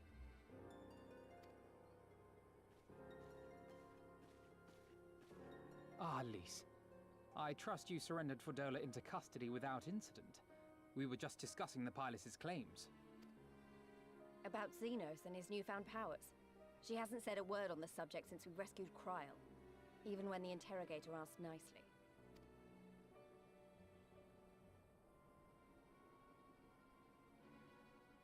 Mayhap I can offer some insight into her claims. Or at least into the facility and the experiments they conducted during my time there. Though my memories of the period are somewhat muddled, there are a few things I remember with painful clarity. Thancred told us only that Fordola had undergone some manner of treatment. Yes. It is a place wholly dedicated to the creation of enhanced beings, whom they refer to as the Resonant. As I understand it, the process aims to imbue a test subject with the qualities of an individual with demonstrated magical aptitude. This entails the mechanical extraction and transfusion of some manner of primordial essence. So that's how Fordola improved so fast. I knew there had to be something. She wasn't half as strong or quick to predict my attacks when we first met. If it weren't for Oriange's siphon thingy, I really don't think we'd have beaten her. My humble scheme asked far more in the execution than it required in the conception, I do assure thee. Oh, you've got to stop doing that. In calling upon Lady Alisaie after her defeat, I was most intrigued to learn of the apparent effortlessness with which Fordola countered her attacks. 'Twas as if she knew the blade's destination ere its journey began. A most impressive feat under any circumstances, but an almost miraculous one when considered in the context of Fordola's unfamiliarity with my lady's arts. How then could she so perfectly predict an unknown opponent's every move? After much deliberation, I surmised that Fordola may be possessed of a preternatural ability to divine meaning from the fluctuations of an individual's ether and to instinctively react. To employ a metaphor, one might say that she was attuned to the whispers of my Lady Alisaie's soul. Wait, have you not just described a manifestation of the Echo? I had no conclusive proof. The available anecdotal evidence suggested only that Fordola was uncommonly sensitive to etheric fluctuations, and 'twas this which led me to develop my stratagem. I would fashion a device with the capacity to generate a massive disruption in the surrounding ether. If, as I suspected, Fordola's senses were indeed questing for the most minor of oscillations, the shock of exposure to a more amplitudinous etheric waveform would be akin to a debilitating bout of ether sickness. How ingenious. I note that the success of your plan hinged on your device's wielder remaining ignorant of its purpose, lest Fordola divine your intent. Indeed so, Master Alphino. All things considered, 'twas a most fortuitous outcome. That's putting it mildly. In any event, if Oriange is correct, that would mean these Resonant have been granted the power of the Echo via artificial means. A sobering thought, to say the least, and one which makes me wonder what else Zenos has in store. Whatever the Viceroy's newfound powers, I know of none better equipped to face him. And face him you must, for there is now but one path forward, and it leads straight to Alamigo. And it's not as if we came unprepared. We've got all our friends and allies fighting for the same thing. Honestly, right now, I feel like we could take on anyone and win. And I mean anyone.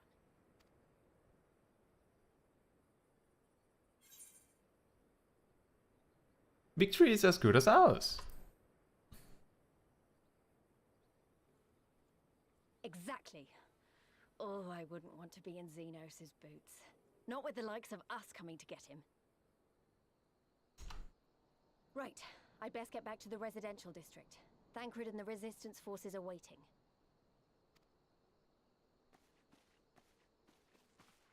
It is time we join the main host.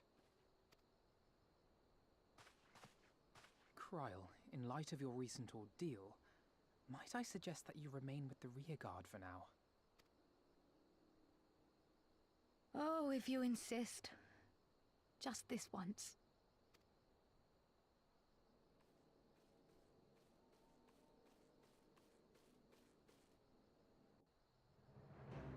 Kasari says, I remember this area has quite the geography to go through to get all the ether currents. Yeah, that sounds about right. I do remember, because the reason why I know this particular thing with this item up here is because a friend of mine who had made a new character on my data center was working his way through it, and he didn't have the flight in the zone yet, but he wanted to finish leveling botanist, and naturally if he was working on a whole bunch of things, it made no sense for him to like invest all the time it would take to get flight in this particular zone when he was working on something else. So I just flew him there. It's no issue because I had, you know, multi-seater mount. But it was very clear that it was sort of like an issue because of how massive the path around was. Thank you for the summary, Papa Limo.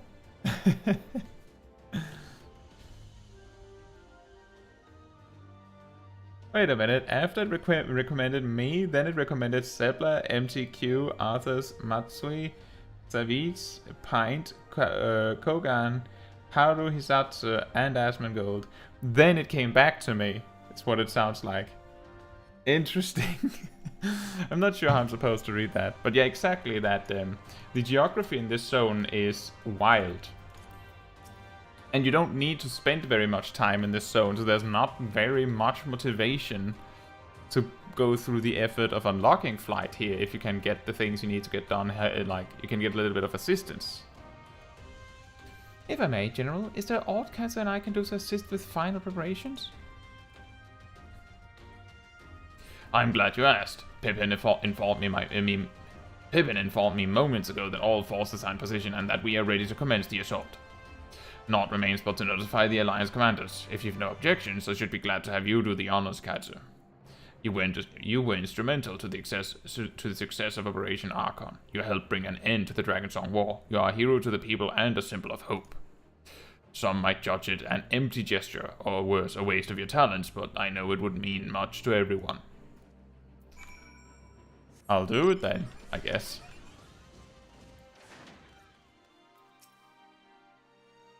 Ha! That you should be the one to bring me word. By the Fury, it is good to see you, my friend. You who stood with us in our direst hour will ever be an inspiration to my countrymen, and to me. Though Ishgard's debt can never be repaid, it is my hope that our deed this day shall go some way to redressing the balance.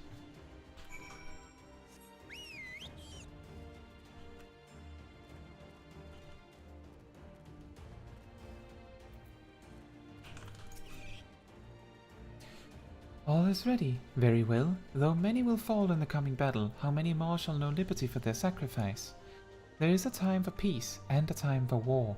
Even the matron understands this. We who have received of hers and the elemental's blessings, go now to stand for Eorzea and her children. It's time then. Though this is not my theater of choice, we will play our part. Our cannons care not either way. That battery has sunk enough ships to fill a fleet. Does not like to be bested by a gate.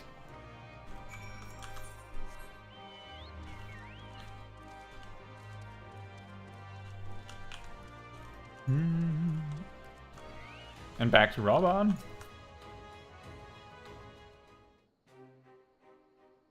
It is done then. Thank you, Caetsu, for humoring an old bull.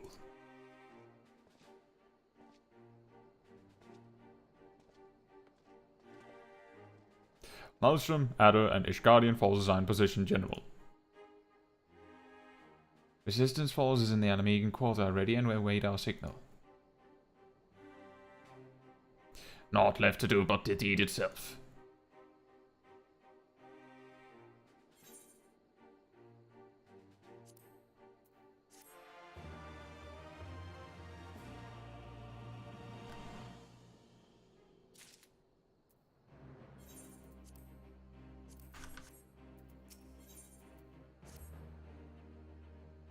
Right then, I must go to my men. I shall be leading the first charge through the breach. Then we shall head to the front.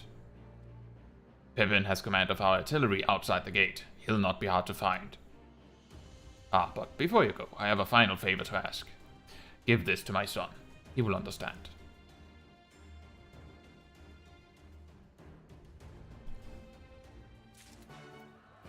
What did he hand me?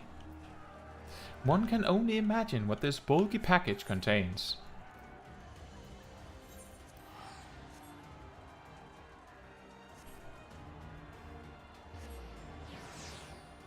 Actually, I don't know if this is the fastest way here.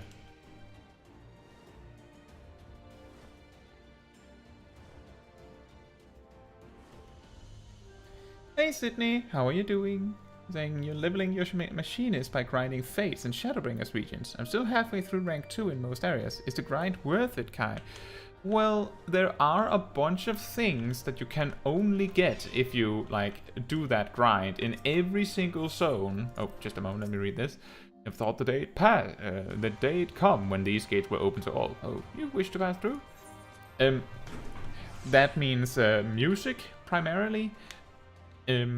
And there are a bunch of materials, because it's Shadowbringer stuff, that of course means that it's materials that are outdated, you could say, and it should be mentioned that most of these materials are just a purchasable version of the same materials that you could farm for bicolor gems.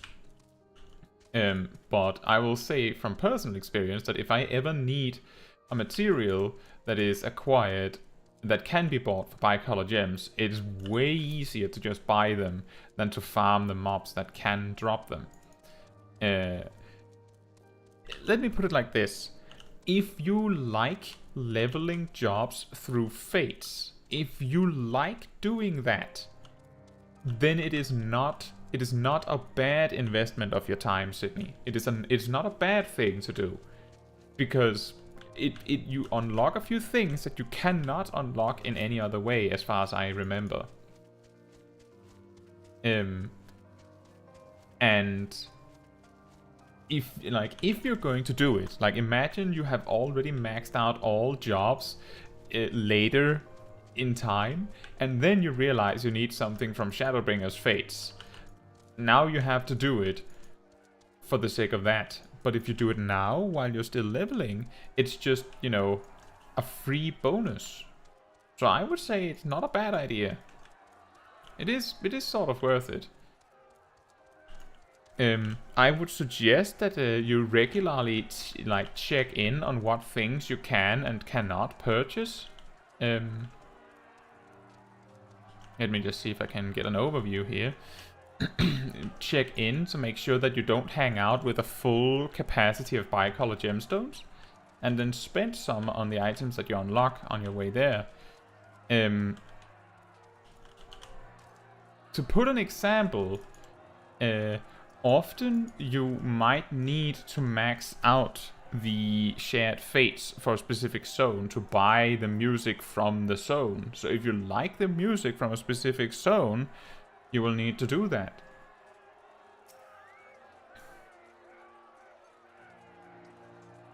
And if there is no, if it's not there, then it might be available from the universal merchants that unlock when you've maxed out all the zones.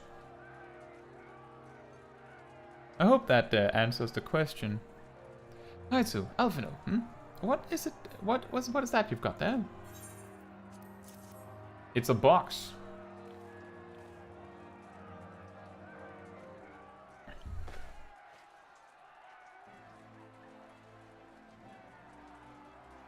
By the 12, this is Zizona. The Bull of Alamigo's legendary sword, forged from 2 cursed blades. This sword is a symbol of everything my father fought to achieve, a weapon claimed on the blood sands, and with it, fortune and glory. Its flames consume the unworthy, but by fire was he reborn. That he should bequeath it to me now, to carry on his legacy. Well, I shall endeavor to deserve it, but I'll be damned if this is his final battle. Once we begin, there will be no respite until it's over. Are you ready, my friends? Very well, brace yourselves. This should be quite a spectacle. Vice Marshal! Imperial unit approaching from the north. Aiming to destroy artillery, are they? How many? Total numbers unconfirmed. At least 1 squadron, but sir, they're wolfmen. Ferry Domite. Bloody hells, that's all we need. Call up the Blood Swan. Tell them to make ready. Marshal Terupin? Wait. These wolfmen of whom you speak hail from Doma. They were coerced into fighting for the Empire, spirited away to a foreign land and told that if they disobeyed, the lives of their kin would be forfeit. But their homeland has been liberated. They have no reason to continue serving their Imperial masters. Ere you engage them in battle, I beseech you, grant us a moment to go and attempt to convince them to lay down their arms.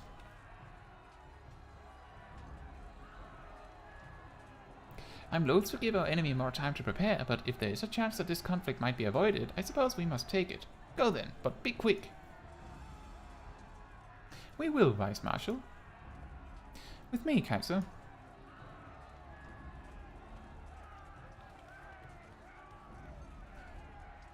And Sydney says, I have been getting tired of the dungeons, so the Fates have been a fun way to randomly sync up with random players who are also Fate grinding. I just wasn't sure if there is a mount reward. I don't remember if there is a mount reward specifically. Let me get take a little look at it.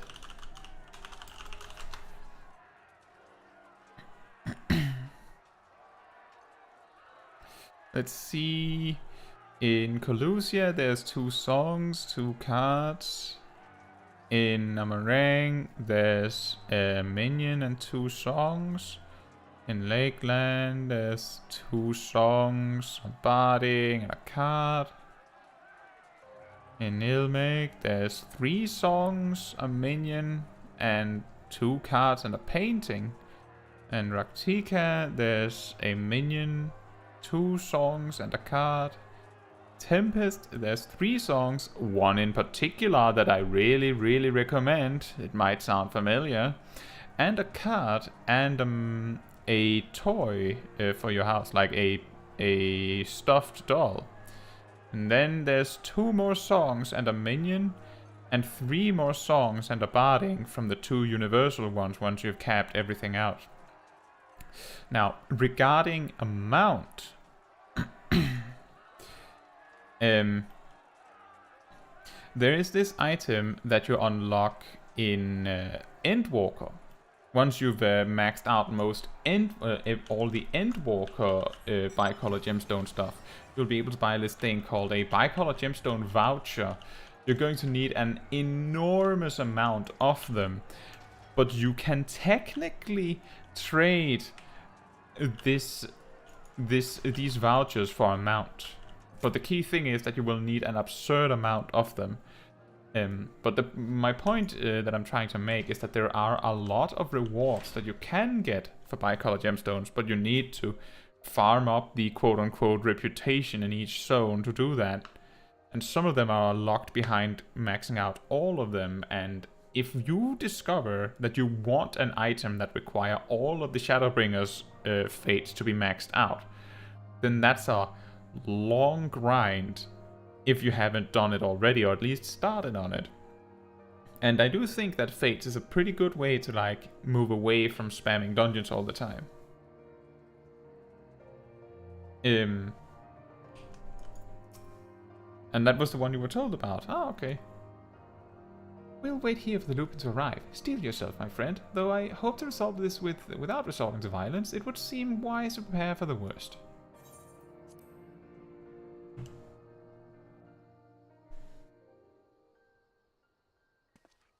They come, Caetsu.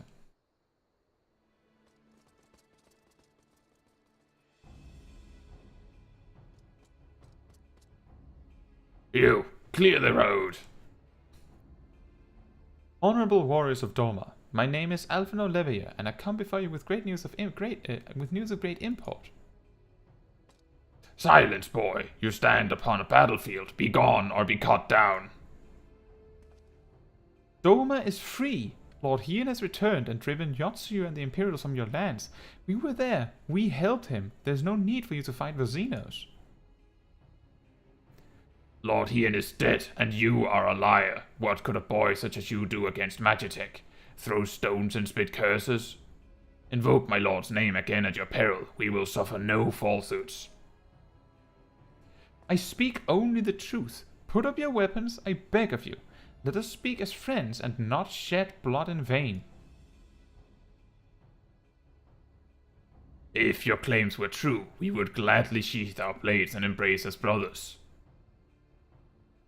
But since they must surely be false, we would be traitors to accept our lives and those of our loved ones forfeit. Words are air. You will prove the truth of your tale on the battlefield, or die in dishonor.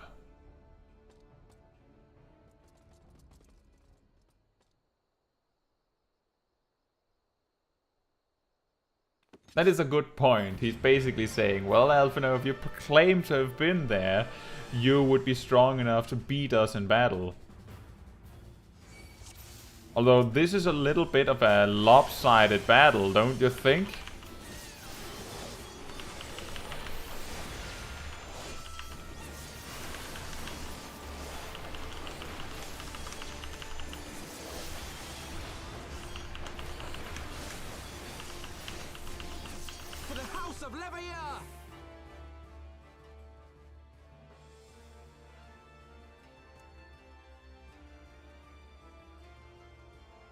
You are no strangers to battle, that much is plain.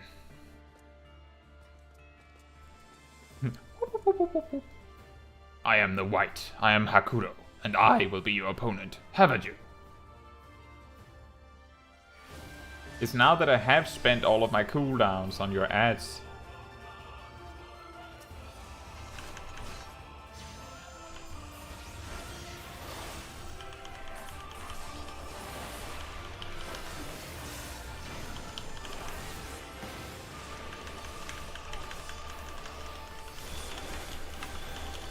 Oh, wow.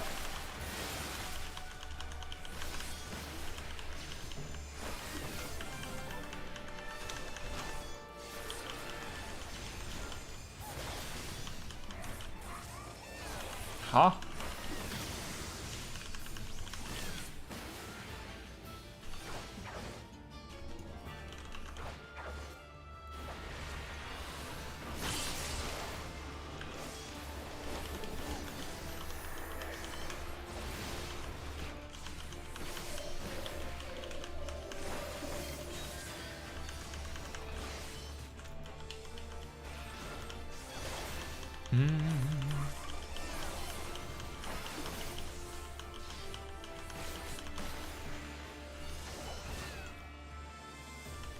Also, I just want to point out, he's like, oh, you fought a Samurai of Doma before.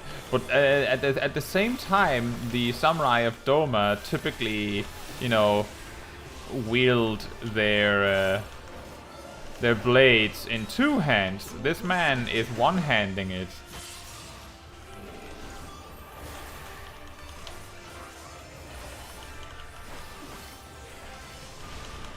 So it comes to this.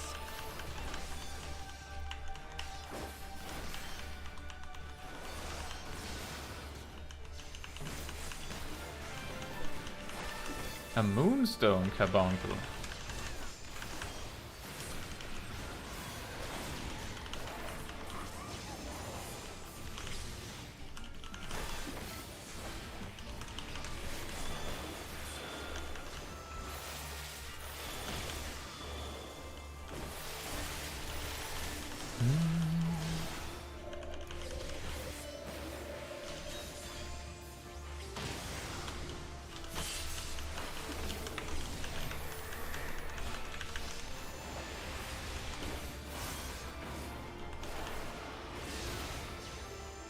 Enough. You are every bit the warriors you claim to be. Well, now you see.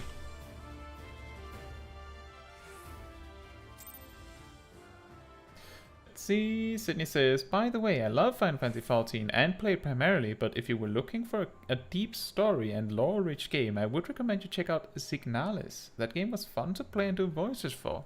I'll write it down and I'll check it out later.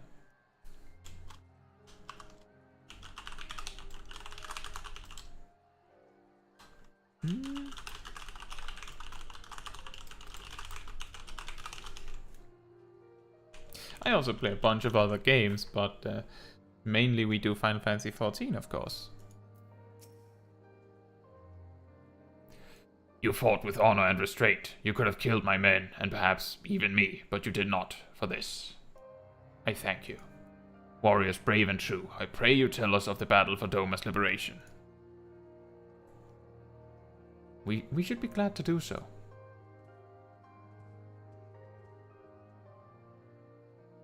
Hello, Tampax Comfort. Interesting name. Welcome to the stream. I hope you're doing well. You said you just started Heavensward after being on the free trial for months.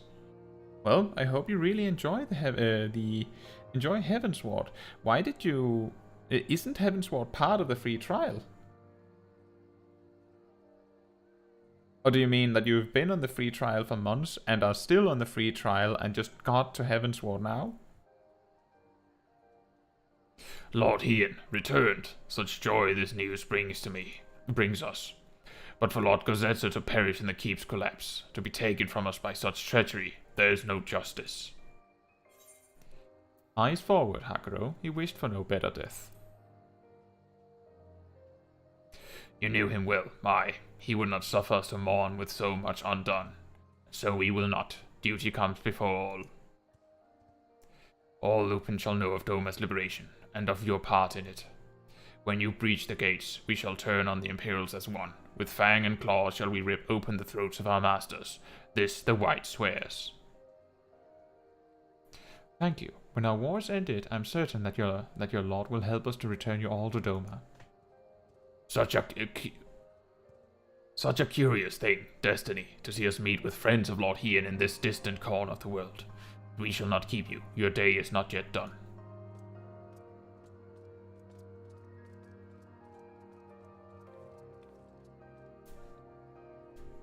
Come, let us not keep our comrades waiting. We have a nation to liberate.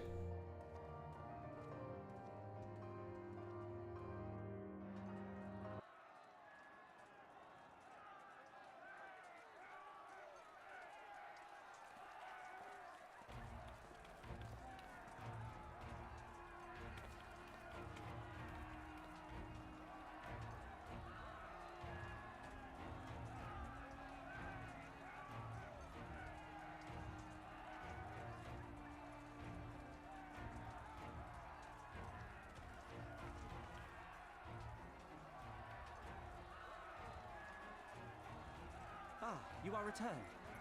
Were your negotiations with the Wolfmen successful? The one they called the White was receptive to our words once we told him of Doma's liberation. They withdrew behind the walls to inform their brethren. If the gods are good, no blood shall be shed between our peoples this day. Hear, hear! Now, I think it's time we did something about those gates. Thaumaturges, forward!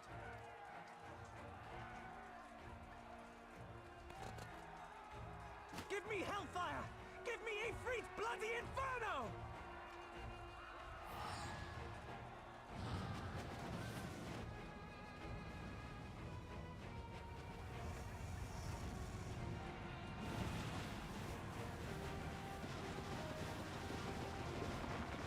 Now give me a curse and winter! Enough ice and snow to bury a behemoth!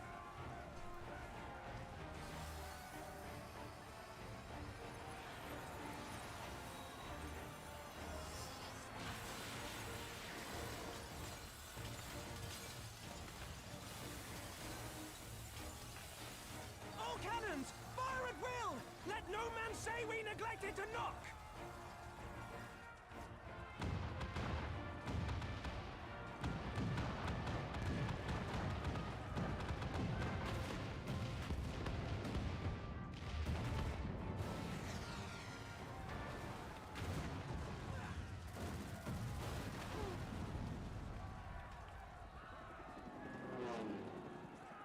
Armor!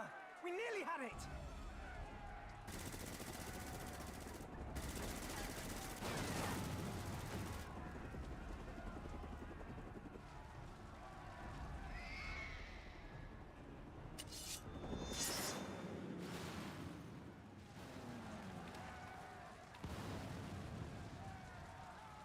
Is that...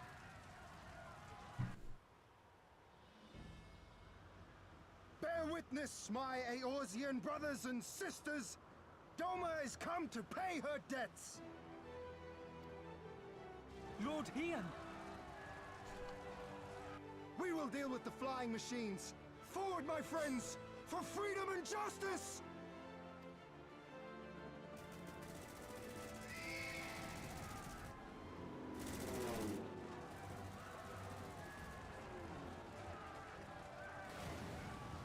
You heard the man! All cannons resume firing!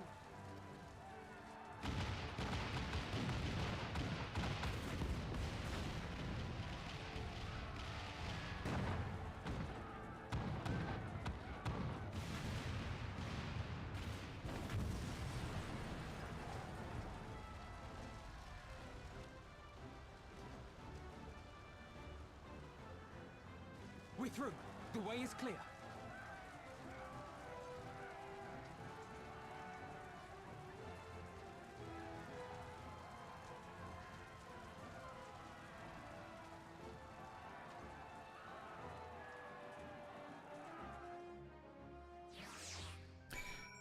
Let's see. Tampax Comfort says, I bought the game as I was trying to get a mate into the game, and you cannot add people when you're on the free trial or something like that. Yeah, you can't really use the like friend in like a friend request or invite people to parties and stuff like that. Now the reason for that is because if you could, then real money traders, you know, gold sellers and things like that, would abuse it. That is pretty much the reason why. Could you imagine at any single moment during the game you have like 8 friend requests from names that just look like you've mashed your keyboard, and you're always invited to a party with another one?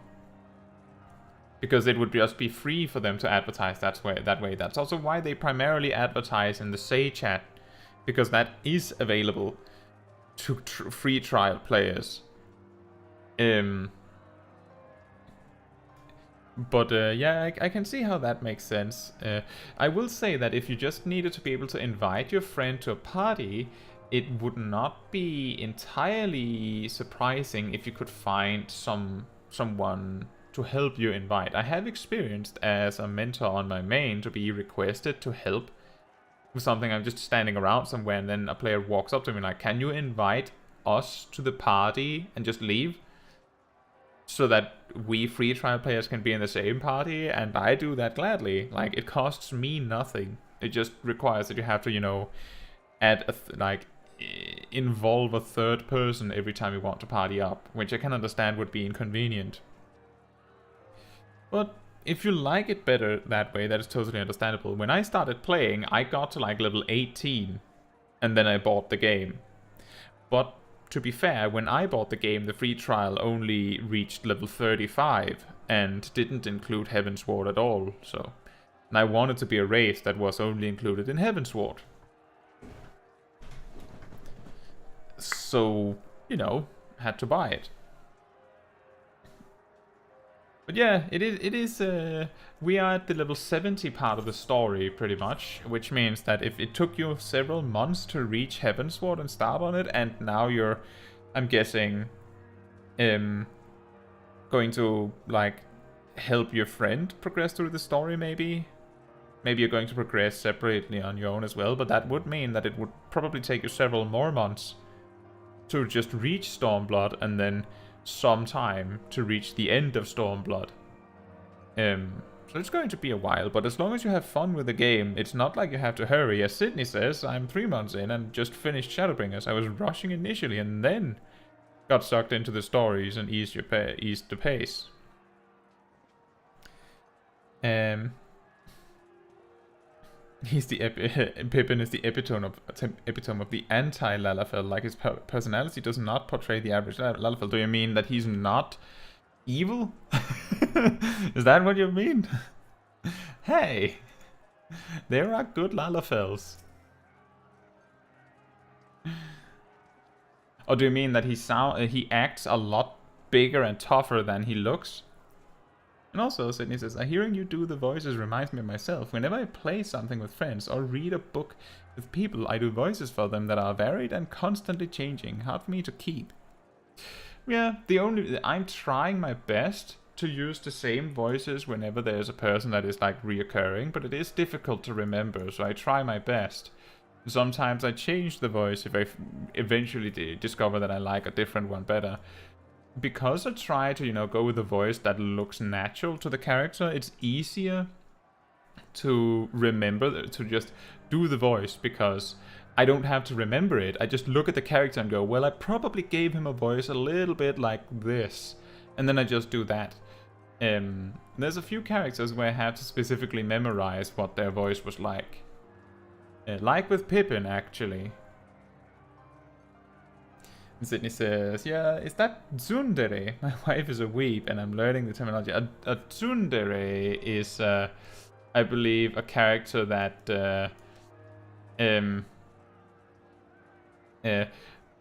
the typical portrayal is a character that really imagine a girl that really likes a boy, but she will not admit it.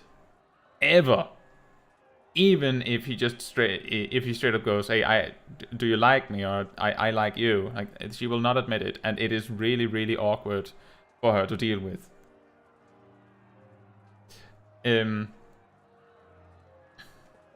I don't know if it's specifically like an anime trope that Pippin is fitting, but as you say, like a big tough guy loving a kitten, this is the inverse. That could be true.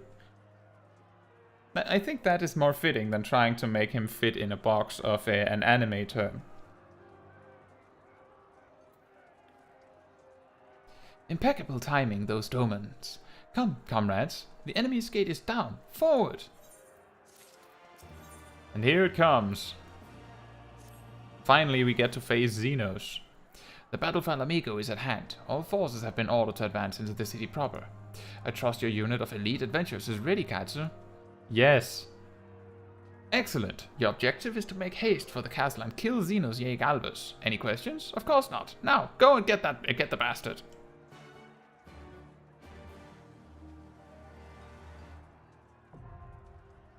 Alamigo is now accessible.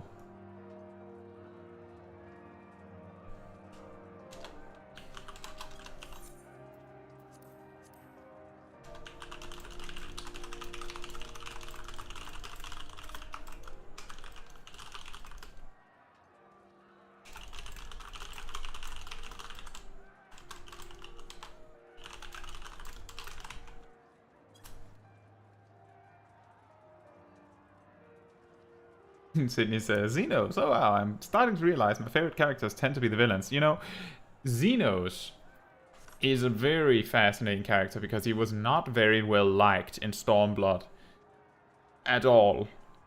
But a lot of people have since warmed up to him.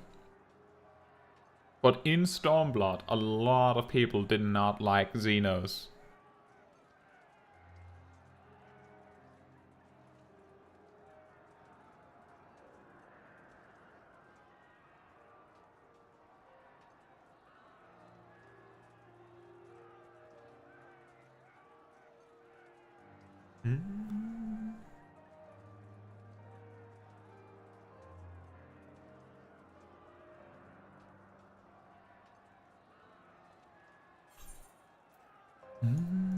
What is the level, item level scale for this one? 310.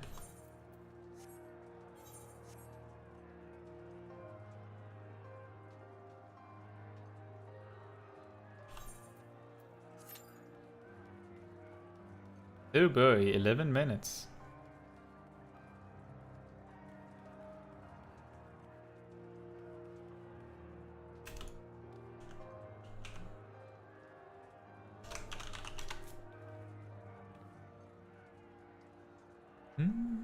Sydney says, he was boring in Stormblood, but he really lives by his own warped code. Not the chaotic factor. I think the thing...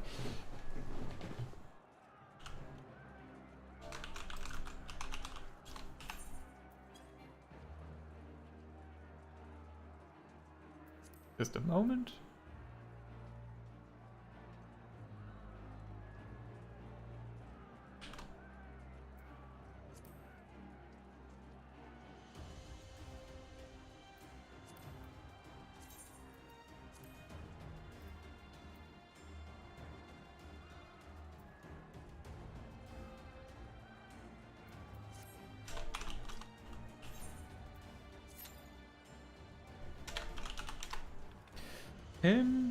Anyway, well, as I was saying, I think what made a lot of people really dislike Zenos in Stormblood is that in the first bit, he's shown as extremely overpowered.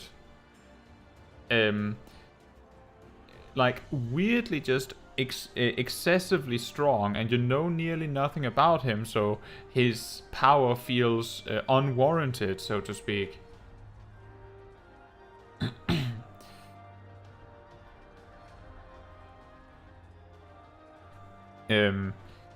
And then as you progress, it feels a lot like in Stormblood that Zenos' objective feels very much like he's just evil.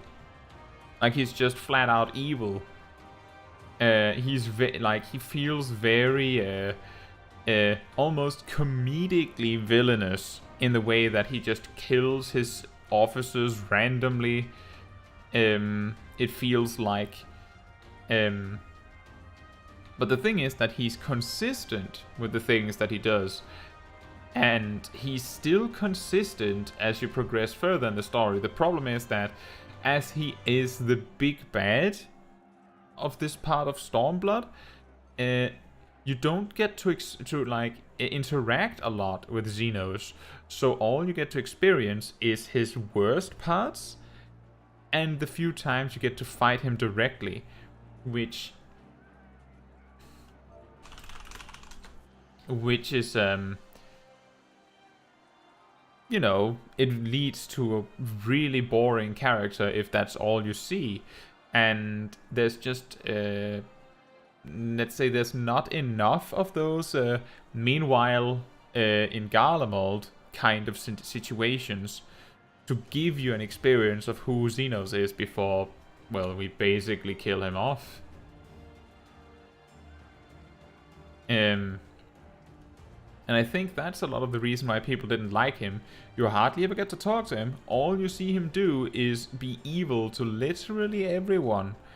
And the only one he really seems to like is you and Fordola. And everyone else could die for all he cares. Which might not make for a very interesting character to experience, is my guess. And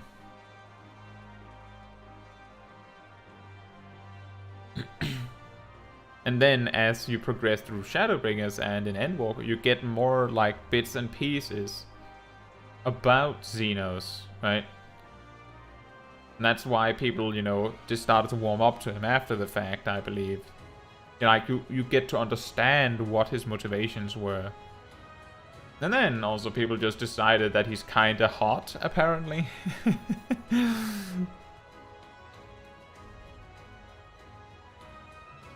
Is there anything we could be doing in this zone while we're waiting? Would not be a bad idea to seek out some ether currents. Usually the way that this queue works is that the instant that I start to occupy myself with something else, it pops. Just as I get started on it. I like Zenos. And there's also the part that you have to remember is that how would they tell a story if every single time that the Warrior of Light is as much as put on the battlefield, you win? Because the player character simply cannot lose, right? And I believe that the fact that Zenos is introduced in fights, typically where you are scripted to lose, is the reason why he is so incredibly disliked. Is because every single time you fight him, he introduces some difficult mechanics, and you have to beat him.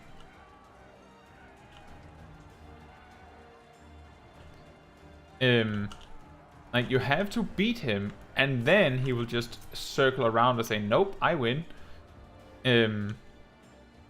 Which is maybe not the most interesting fight, so to speak. But the thing is that people that say that are saying that they wanted him to win, quote unquote, legitimately, that they lost to him because his mechanics were too powerful. But the thing is, if they made it so that, you know, you had to lose genuinely for the story to go forward, then it means that it would still leave a possibility that someone could find a loophole to win.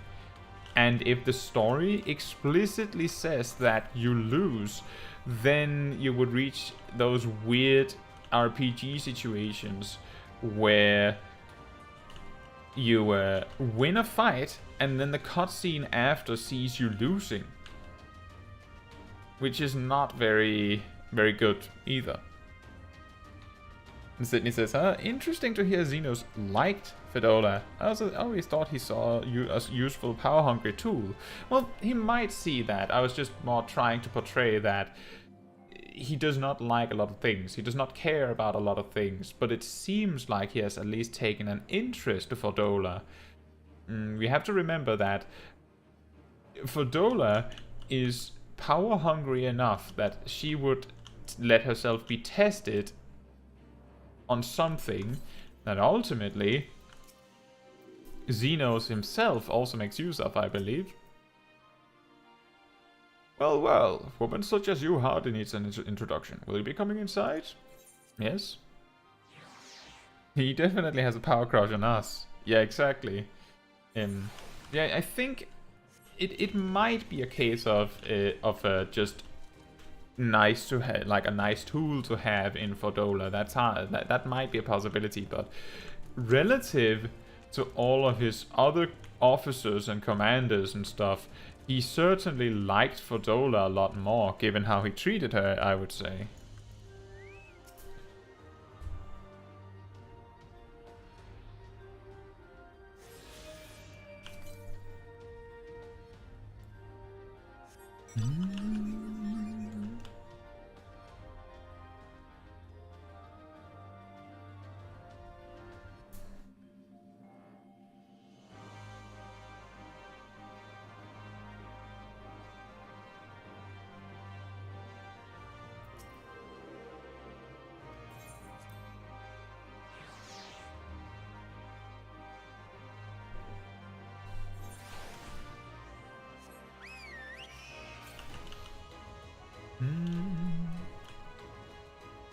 This zone is ridiculous to traverse.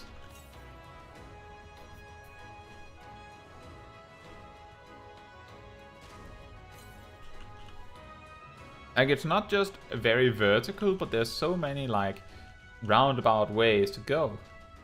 If you need to go to somewhere specific.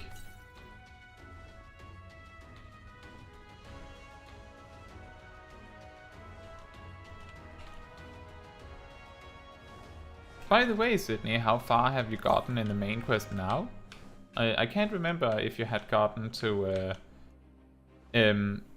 had gotten way into Endwalker yet.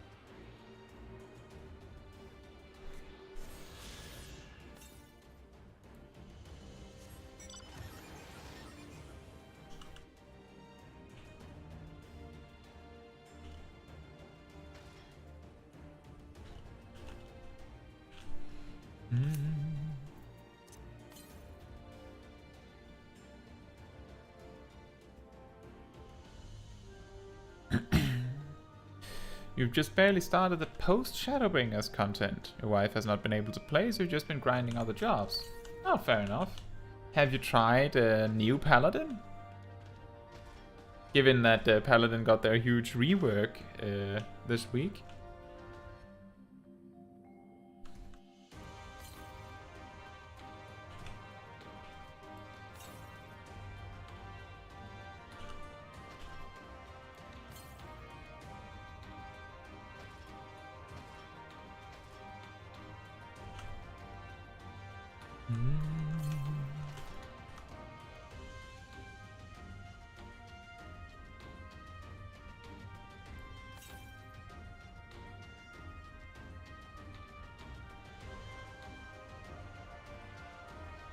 Sydney says, not yet, but now that you mention it, I should try it today. That was your first level 90 character. You already have multiple jobs at level 90? Wow. Well, I suppose that would happen if you're just, you know, sitting there waiting to progress to MSQ. Well, if you need some direction on how to deal with new Paladin, remember that I did put up a new Paladin guide already.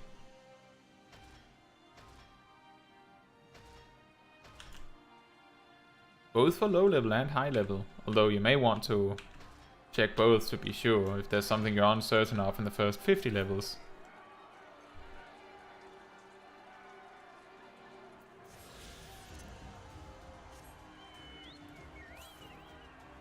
Alright, we got the last ether current here.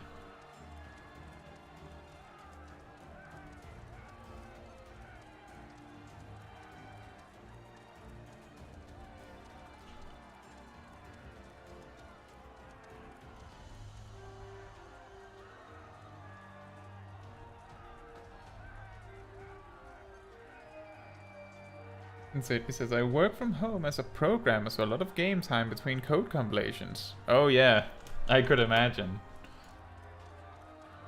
I could imagine that, especially if it's like code where each compilation takes a particularly long time.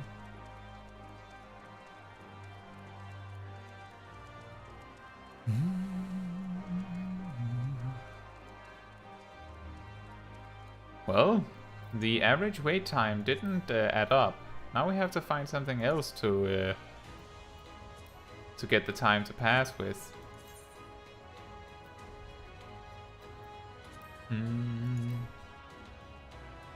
There's one we missed in the peaks. I'm guessing it's... No, actually, let's just enter here from this side and see where it is.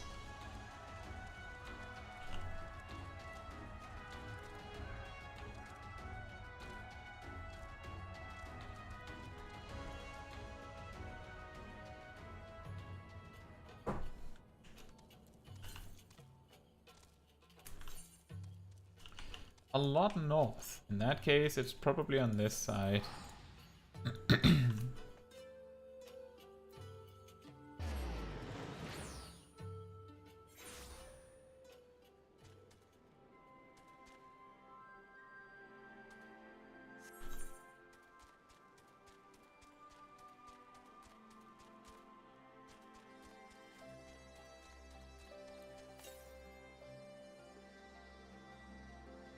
Your job has not modernized their workflow in a decade, so you're trying to be the spear of progress and make things faster than they currently run. Oh well, that is a good idea. Find ways to optimize a little bit. And well, for every moment that you're faster than everything else, it might give you a little bit extra time to do what you want to do.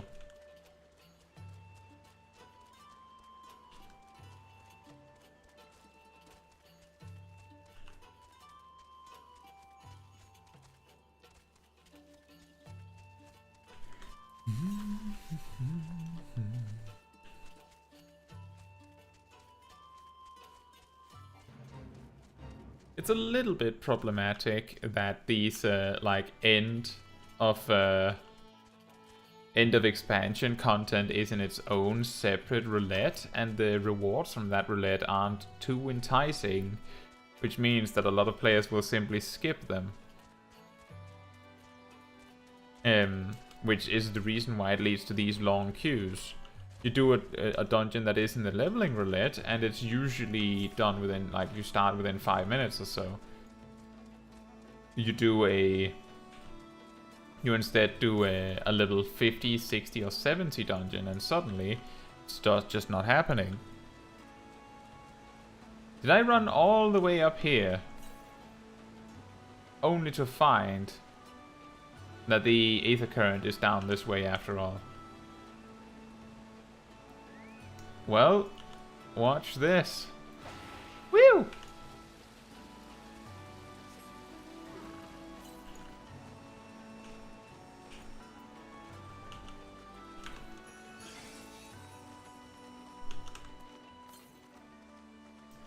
How strange. I guess it's up on this cliffside?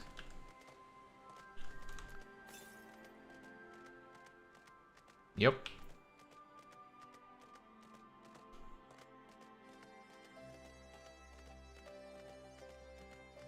Ha! You did the same thing, you ran all the way up only to find that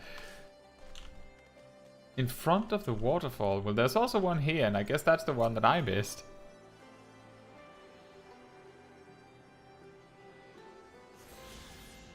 I think. Yep, that was it. We have any other ones in Stormblood? No. In that case, we can go back to Heavensward and find some.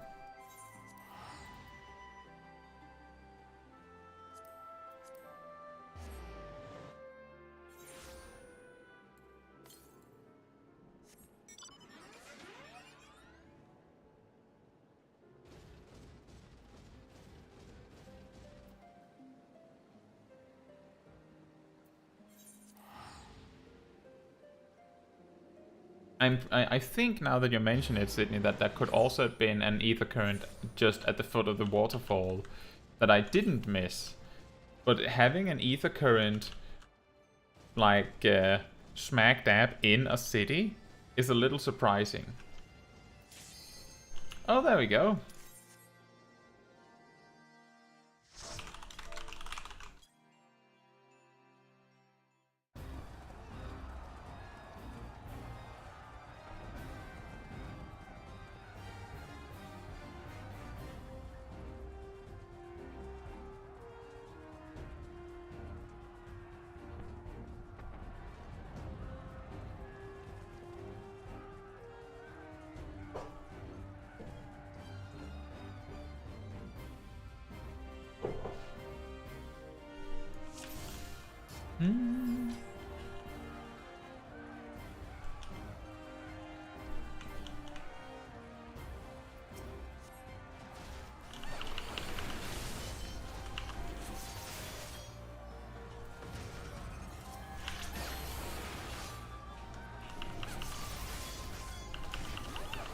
But we're still pulling. Oh dear. I hope the healer's ready for that.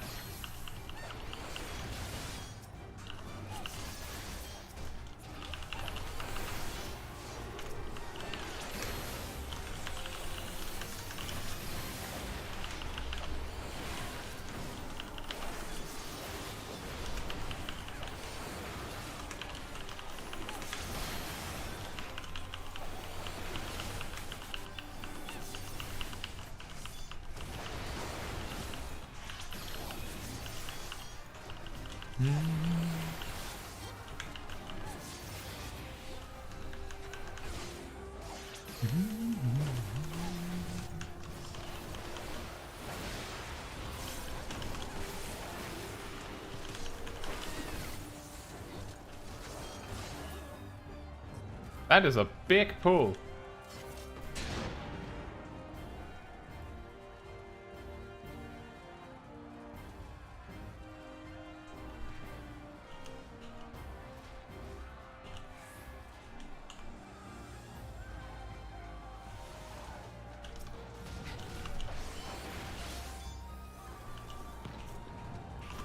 I don't remember if more ads spawn if you go up this way. Probably do.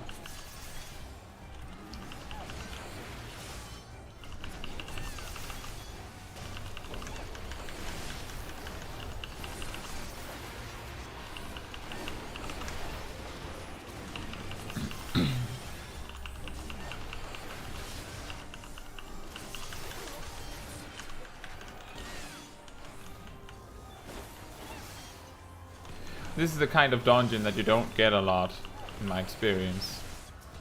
That's why I'm not too familiar with how the spawn patterns of the ads and stuff. And it's not very, it's not always the best idea to pull literally wall to wall. Especially if, say, your healer is a first timer, they might not be ready for it.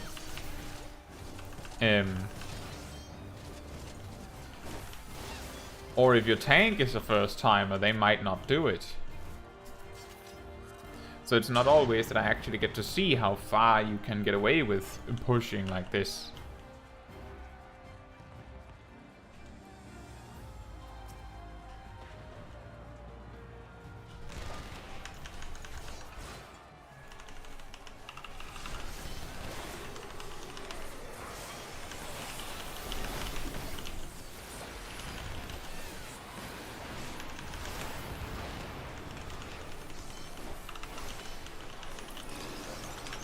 I seem to remember, isn't this fight, like, weird with its telegraphs?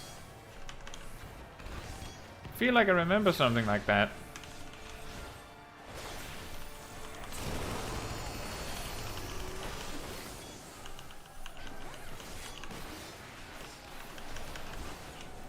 Maybe what I was remembering was just that it had a really long telegraph there. And it often surprises melee DPS that wants to get their back positionals.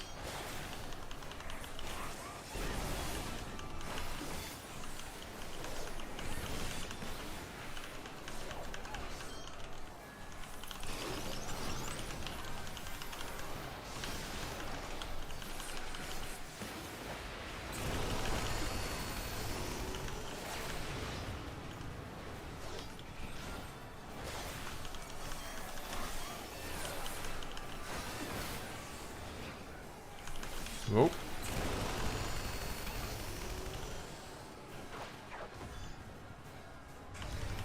Oh, that was the wrong combo.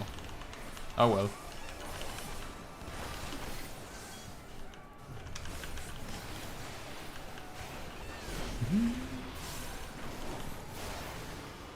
See, if the boss wasn't that close to death, I could have used a trick that I have mentioned briefly on I mentioned in my turbo video on Life of the Dragon, where I could have flipped the order of jump and Geistgul and gotten an extra Life of the Dragon right at the end of the fight.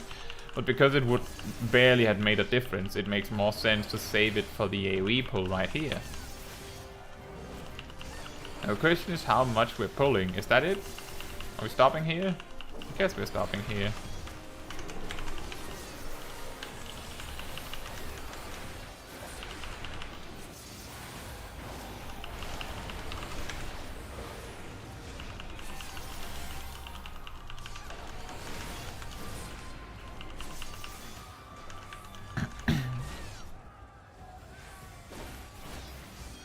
I think it's interesting when dungeons have like more unusual structures rather than the fixed 2 packs and a door style that max level dungeons have kind of turned into all the time.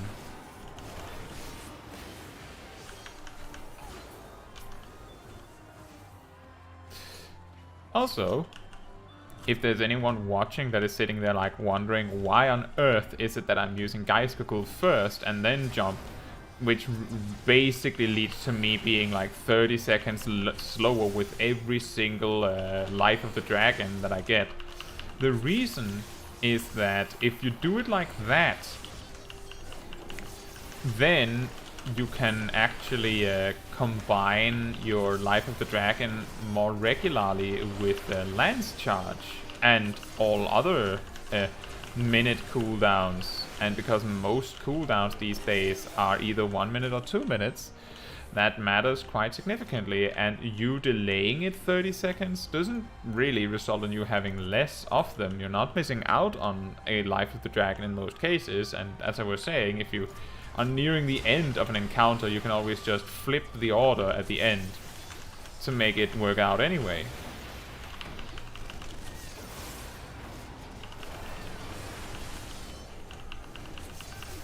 That, like, I'm just mentioning it because if you're not, like, if you're a Dragoon main, it might make perfectly good sense. Like, yeah, obviously you would do that. But if you're not, then you might look at it like he's not using his resources very well. But that's because Dragoon is weird. Rather than me doing it incorrectly. It's like how Paladin would sometimes waste resources to make it to their burst in time.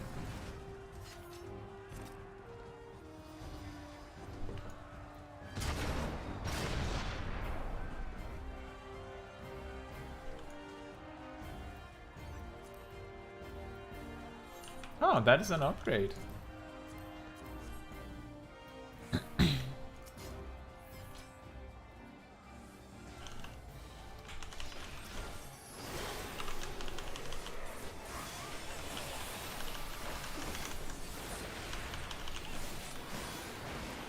This is the kind of fight that really sucks for your like cooldown management, because you're forced to get it messed up around halfway through. Like now. Initiate soul extraction. Success.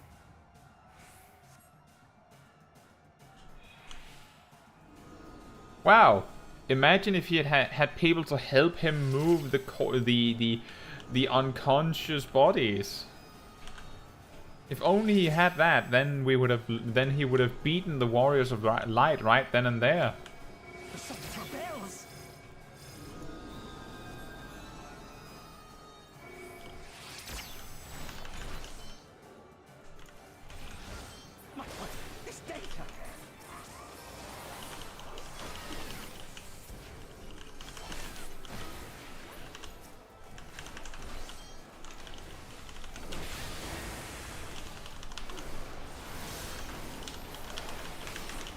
And this is what I mean by flipping the order. So now we flip the order of Jump and Gaiskaku so that suddenly now it fits correctly. Because everything got delayed by 30 seconds because of the intermission.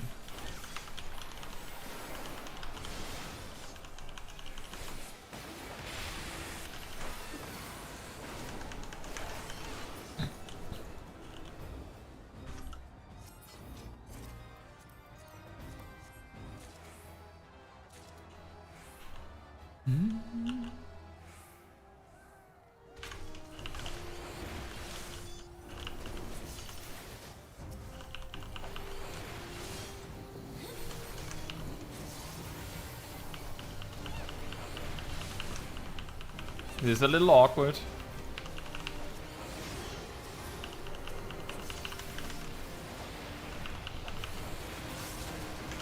But it sort of works.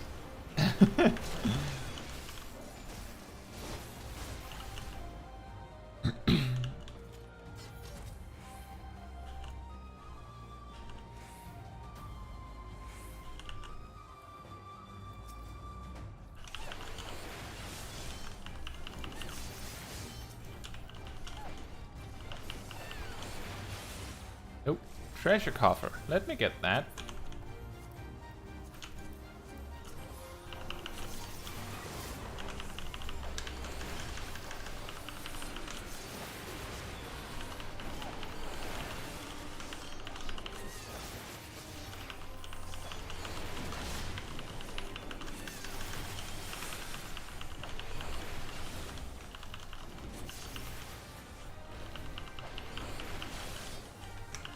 The classic stun. Now, I didn't expect it to just cast Circle of Death again, but normally this works better.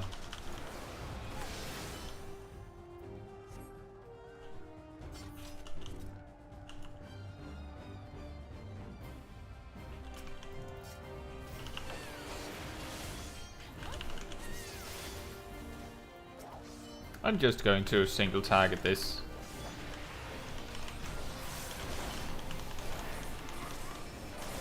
Instead of trying to make that weird magic work again.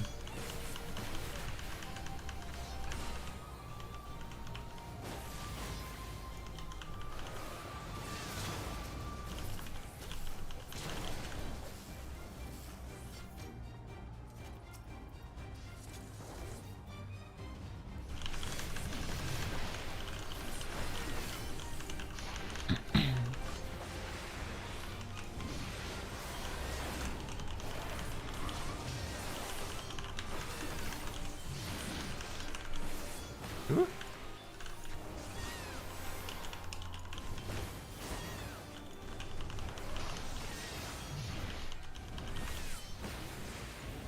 Now, the big question is whether they will wait for me for the cutscene.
I can't remember what this is.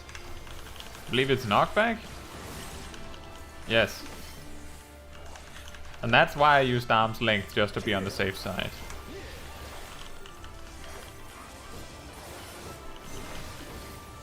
I'm guessing that's a frontal cone.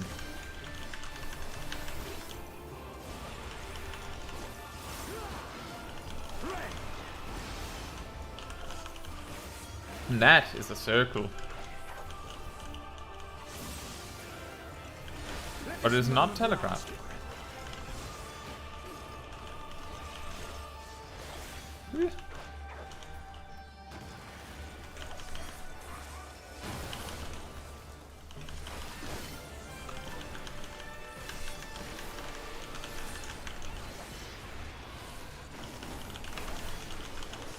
That was well handled.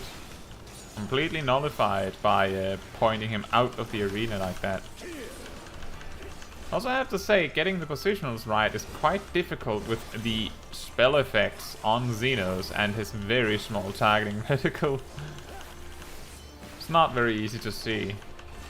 That's a knockback, isn't it? Oh, it's just the damage.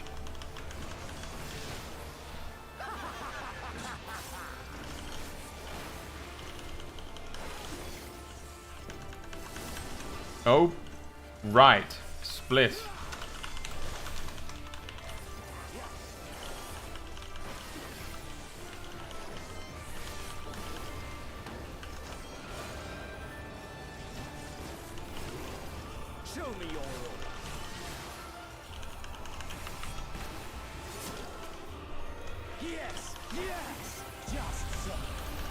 Hey, Pokeshack! And yes, exactly. I was like, the moment I got hit, I was like, oh, right. And here I remembered that I needed to aim it better. Oh, I hope you're doing well, Pokeshack.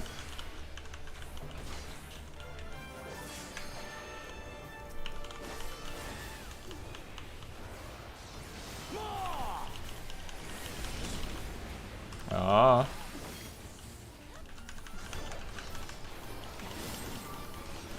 Here we are again.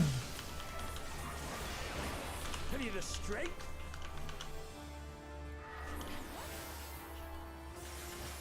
You're doing well? That's good to hear. I'm also doing well.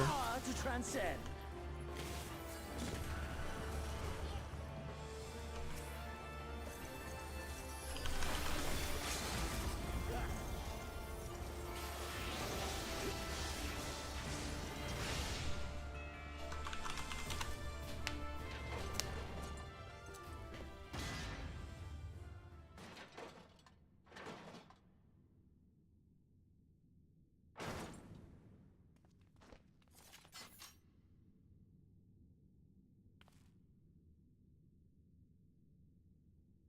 Yeah.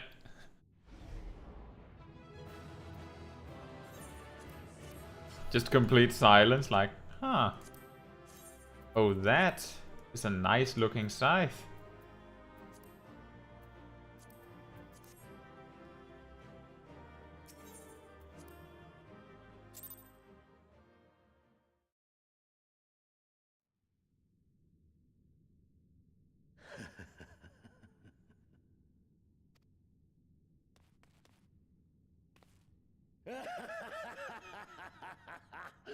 Yes!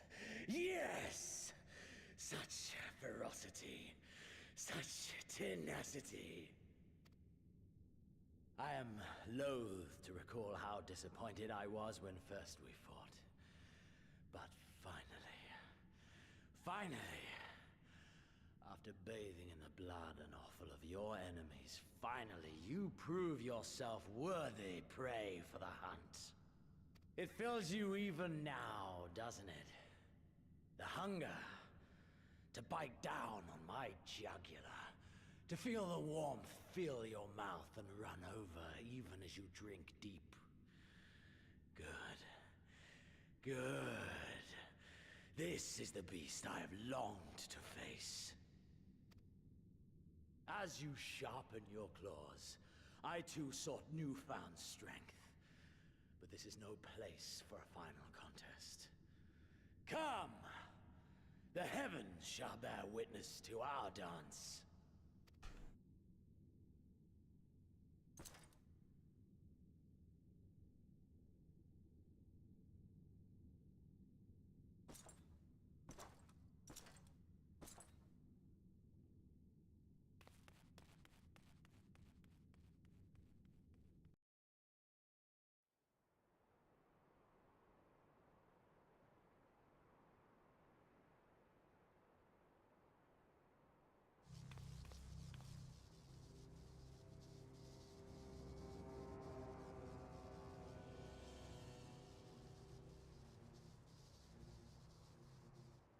Welcome to the Royal Menagerie.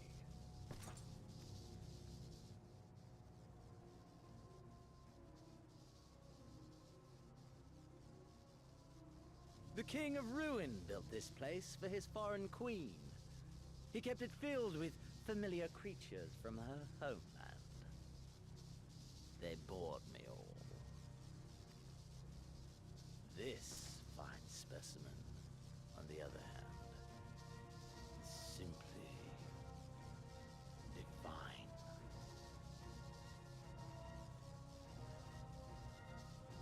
Your fates are entwined, are they not, Icon Slayer? This dragon, this embodiment of unbridled despair, born of a desperate man's burning hatred for the Empire.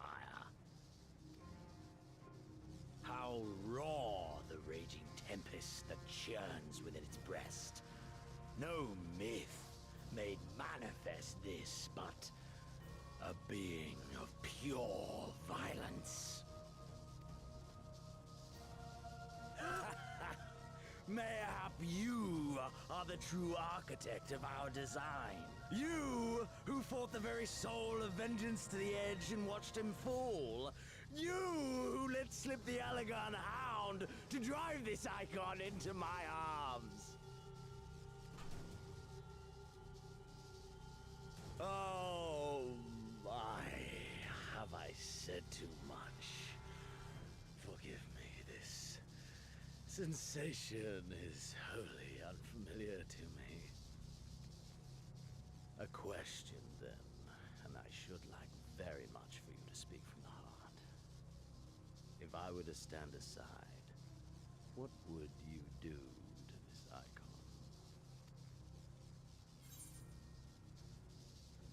I'd kill it.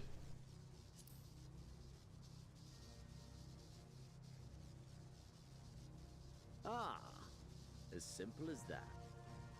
But of course, you are the Icon Slayer. Such certainty is to be expected. A pity. There is another alternative. Or there would be. Had you only mastered your abilities. I speak of the Echo, of course. Does it merely render you immune to iconic influence, or is it rather that your influence is far greater than theirs? Granted, these implications are of no moment to a savage who thinks only of killing the beast before him. But when I read Van Belsar's reports, I immediately saw the boundless potential of the Echo. I saw how it could be instrumental in binding an icon to one's will. Hence my research and the Resonant, to know so much more. All icons must be exterminated, without exception. Such was the Imperial mandate issued by my great-grandfather, after he saw firsthand the destruction wrought by one such being. They are a blight upon this star, he felt. And so he began his great and just crusade. Ha! 'Twas not justice which spurred his campaign, but fear! Fear of the Icons! Fear of their power! Cowardice made them march forth to battle. Pathetic. Man should fight for the joy of it.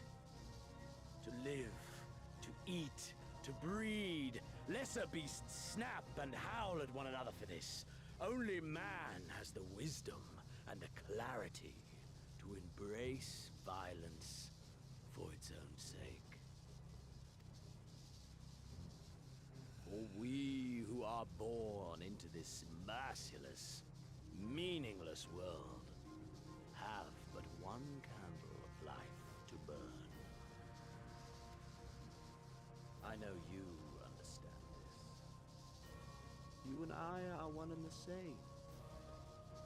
Together, we could while away the quiet hours as friends and confidants. If you will accept me. Heh.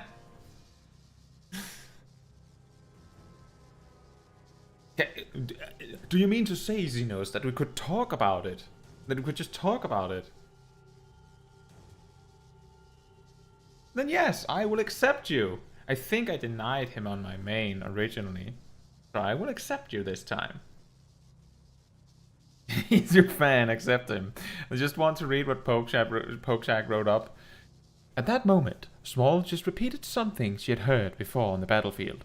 She doesn't really know what is happening, and she wonders if the dragon will leave a candy when it disappears. I'll kill it. What does killing mean?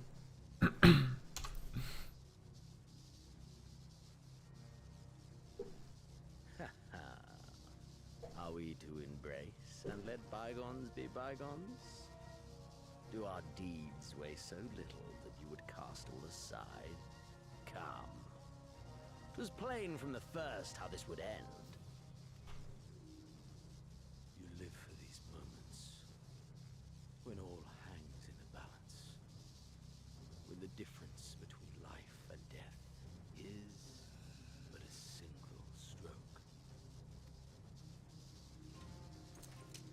I live for them too! This is who we are, my friend. This is all we are. Alamigo and Doma and Garlemald be damned!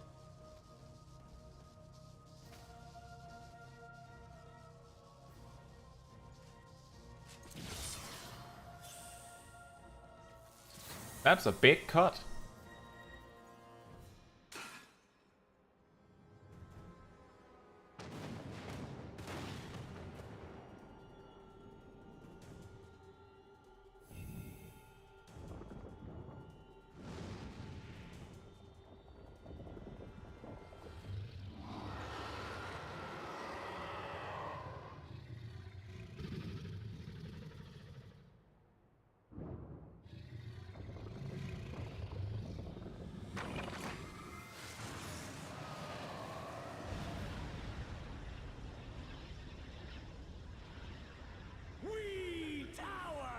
the gods.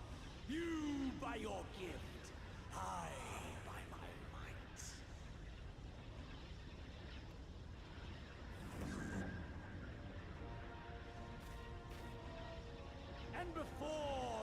prisoners.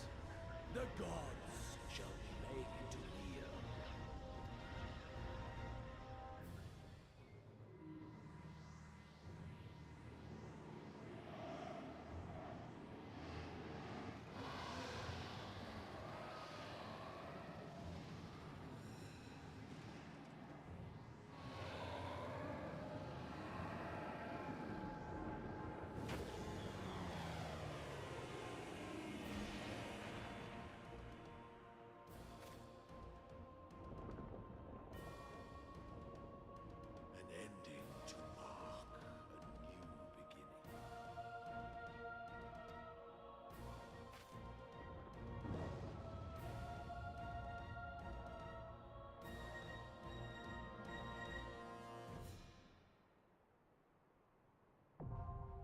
The Royal Menagerie now accessible.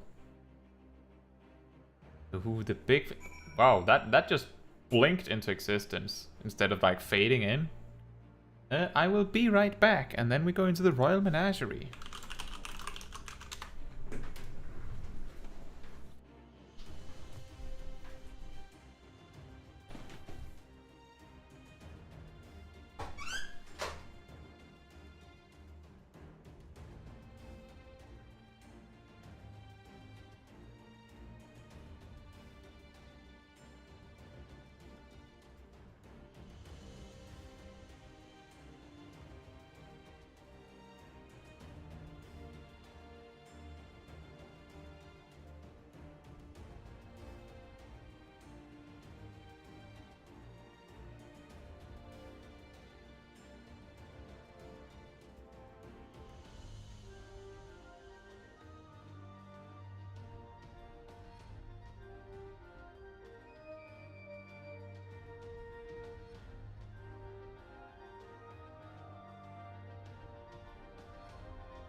Alright, I'm back.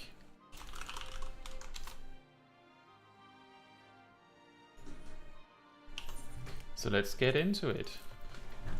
The Royal Menagerie. 13 minutes. Wow. Hopefully not.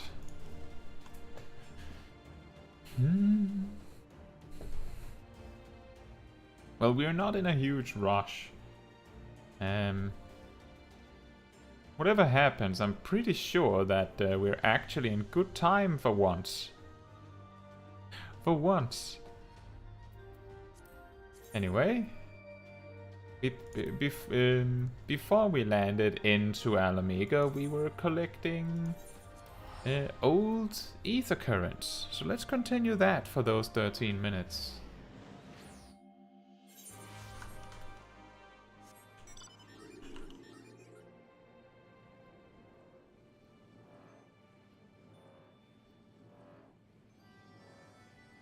It's a fun thought. If I were playing like on my own, just going through the motions, on my main, I would probably... Okay then, I would probably have just gone and started like leveling a job or something. But because of how we're doing this stream, it feels wrong, and also we would not necessarily be able to see all the cutscenes which is why I'm refraining from doing that.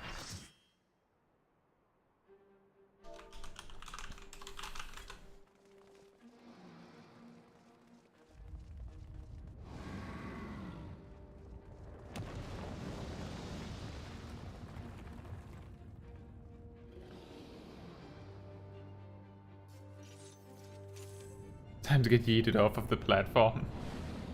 Yeah, never forget the initial knockback at the start of the encounter. How many are we guys guessing don't know or don't remember and die from it?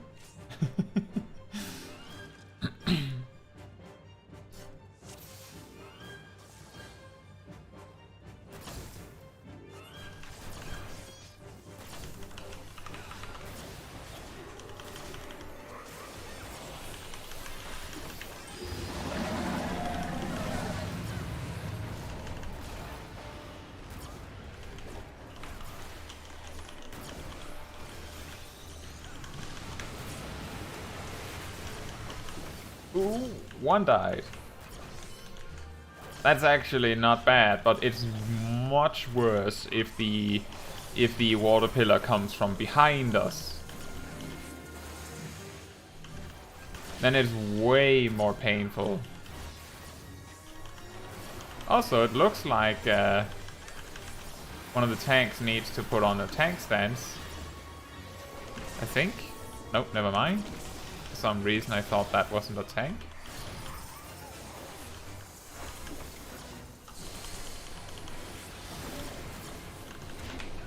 Yep.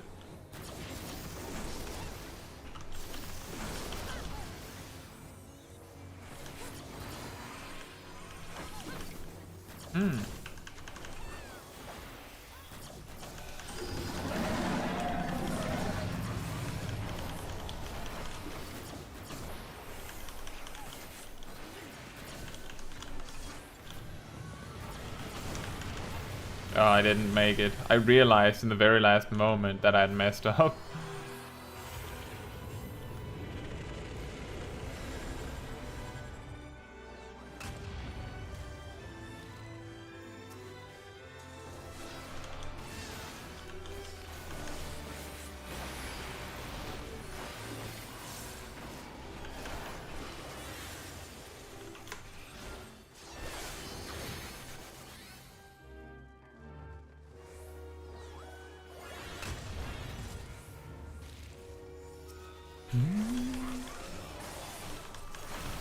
There isn't really enough combat in each of these packs to really use everything. So this is a decent time to like stockpile all of the big cooldowns. Oh boy.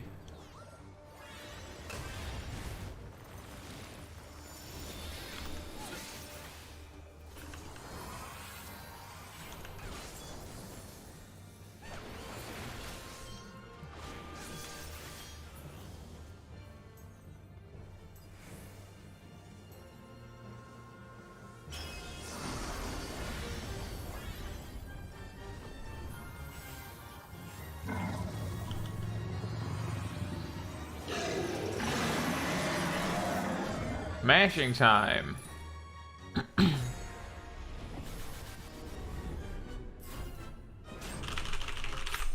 1 second. Nailed it.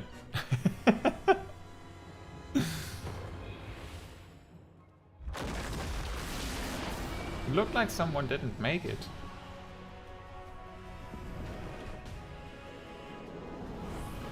Yep.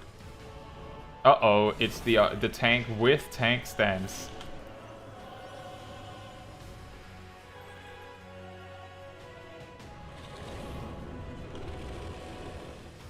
Okay, he's back up.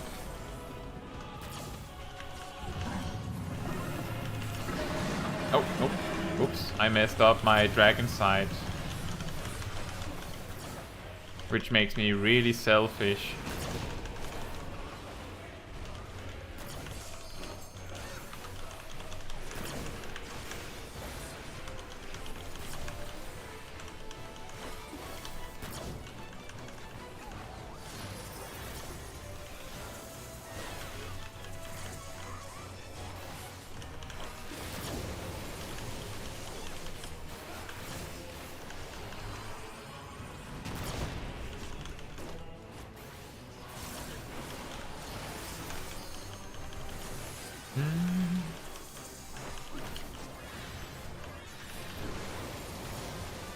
We apparently have a limit break 3. That's very early.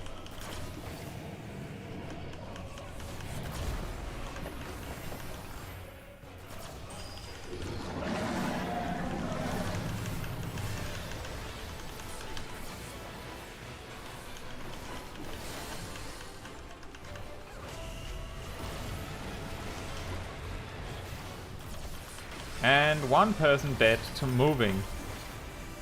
Two players dead to moving.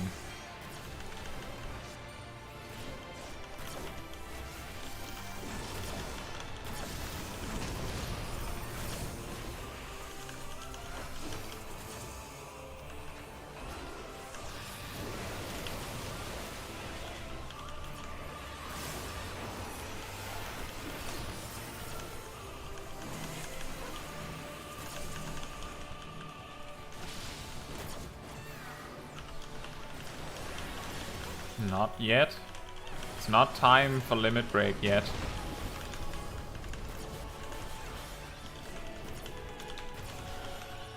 Now it's time for limit break. At 10%. Now, I need the other person to move with this chain.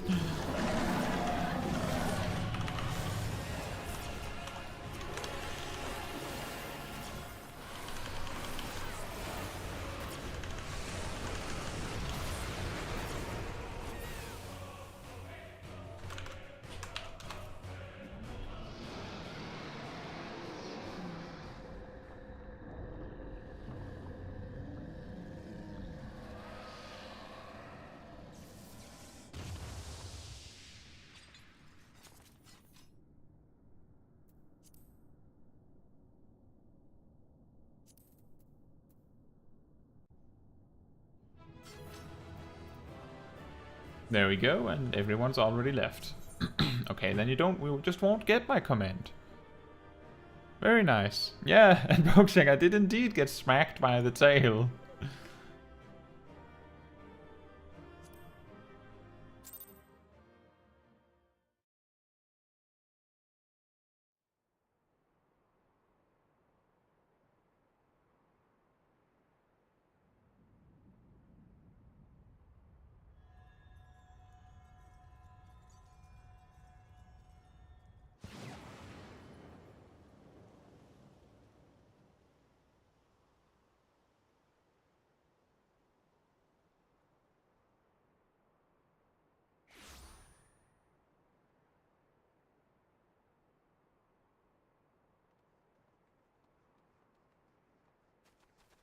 Are you all right?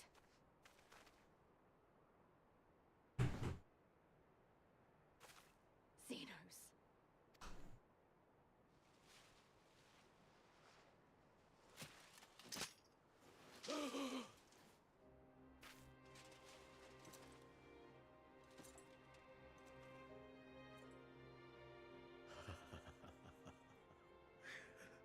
The hunter has indeed become the hunted. And yet, there is only joy. Transcendent joy that I have never known. How invigorating, how pure this feeling. Is that what this was all about? All the meaningless death and destruction, so you could feel something? Meaningless. Men die that others may live. Those who survive are stronger for it. Not that you could ever understand. To have stood upon this great stage of fools. To have played my part to perfection. Oh, this moment. Let it be enshrined in eternity. My heart beating out of time. So clear, so vivid, so real, so real.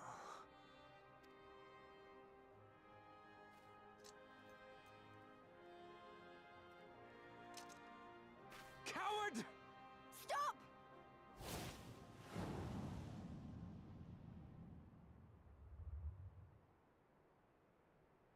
Farewell, my first friend. My enemy.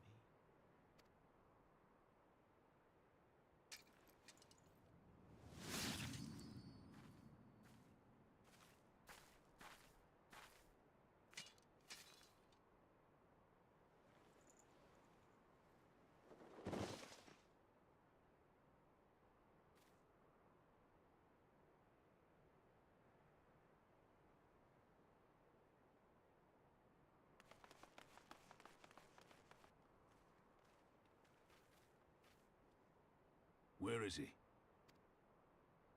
He's dead. By his own hand. Then justice has been done.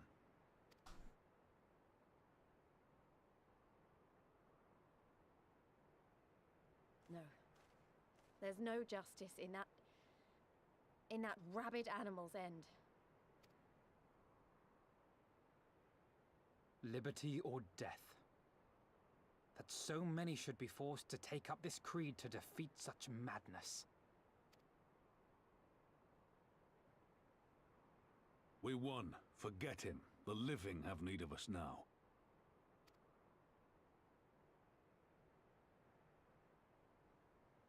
Stand tall, Lys.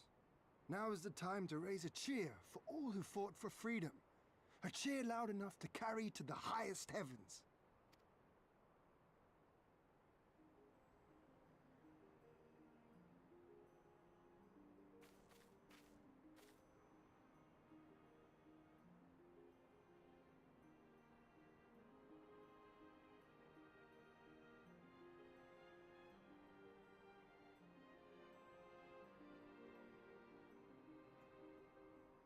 You're right.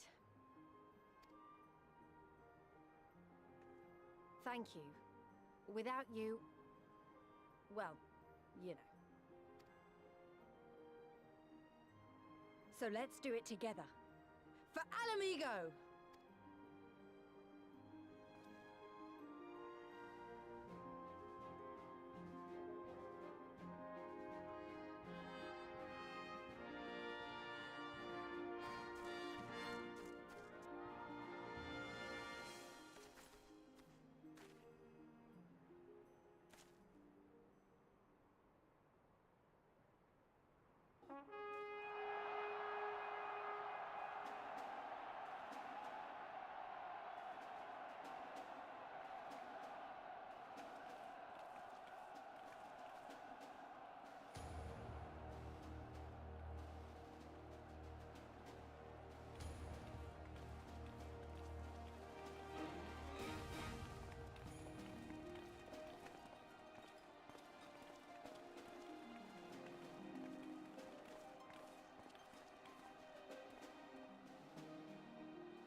In Crimson it began, And in Crimson it ended. And then we were free.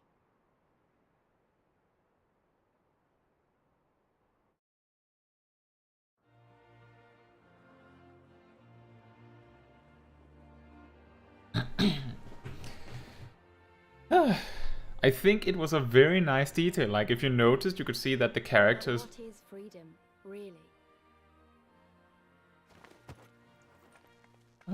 Just a moment.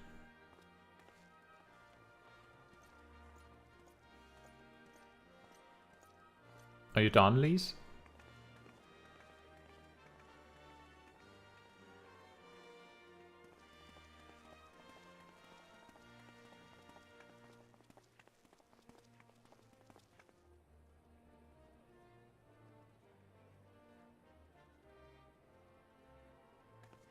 We may be free to live, to love, to grow old, to have dreams and desires, and to strive for them.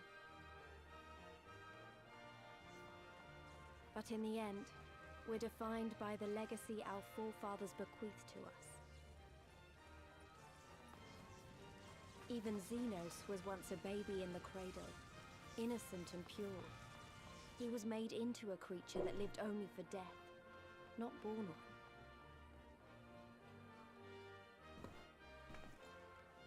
"20 years of Imperial rule have left Ala Mhigo torn and bleeding.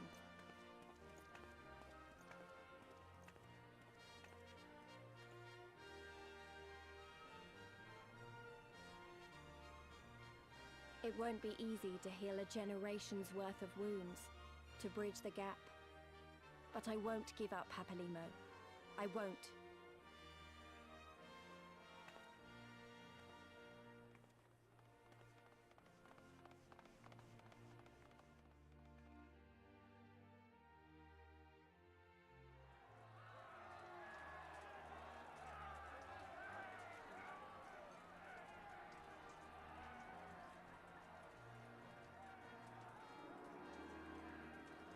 Because I remember the price of freedom.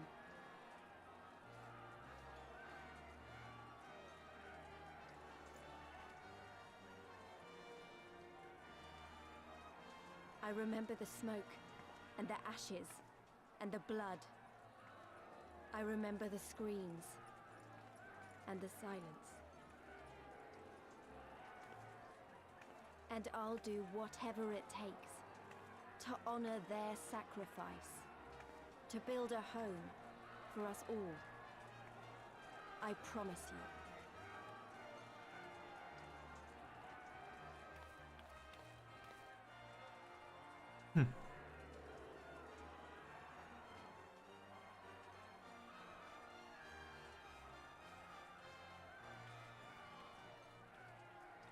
This That's is a... the end.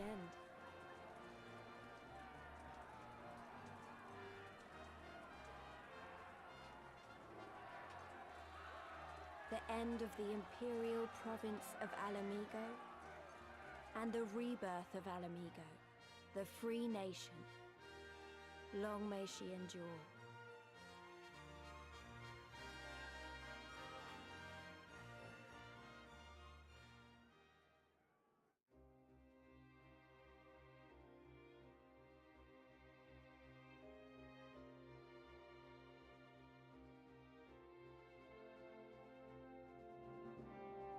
Okay, now I can say it. I think it was an interesting detail, as you could see that the characters were actually singing, like their mouths were moving as if they were, you know, singing. And I think an excellent detail was that it was only the Ala Mhigans who were singing, because obviously only the Ala Mhigans knew the song.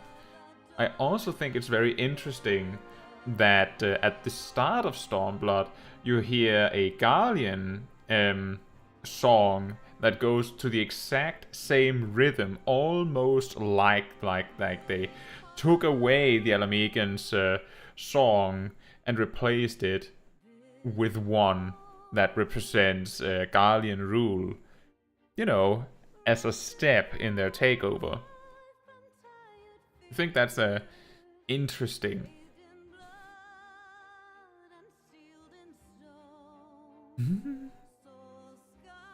Well, this expansion did take, I believe, one more episode than the Heavensward one. Or technically, if I remember correctly, the Heavensward one, we finished it like super late, if I remember correctly. So the Heavensward one is like, yeah, it could have been one extra episode, but a really short one. In this case, we just have a whole extra episode for the Stormblood section. For Shadowbringers, it's going to be interesting whether it's going to be yet another session to just complete the leveling part of the story. We are saving the fact that we don't have to do a job quest line, but that's replaced with a role quest line, so same, right? We're also going to be met at some point with the reality that Dragoon is going to reach level 90. That is going to happen, and it is possibly going to happen at some point in Shadowbringers. Now I'm saying possibly because when we enter Shadowbringers content, well, as we do content now, technically, the earring that gives us like a 30% XP bonus and the road to 80 that gives a 100% XP bonus will both completely turn off, which means that we will get significantly less experience per quest. Even so, that means that this 12, now 10 level head start might turn into a 6th level head start by the time we complete Shadowbringers. And if that's the case, that still means that in Endwalker, we're going to become level 90 at some point during it. And not anywhere close to when the story actually reaches level 90. But I think it's going to be close enough that it doesn't matter that much. I have had people ask me previously whether they should switch jobs around to make the most of all of the MSQ experience. My perspective on that is that you play your main when you play the main quest.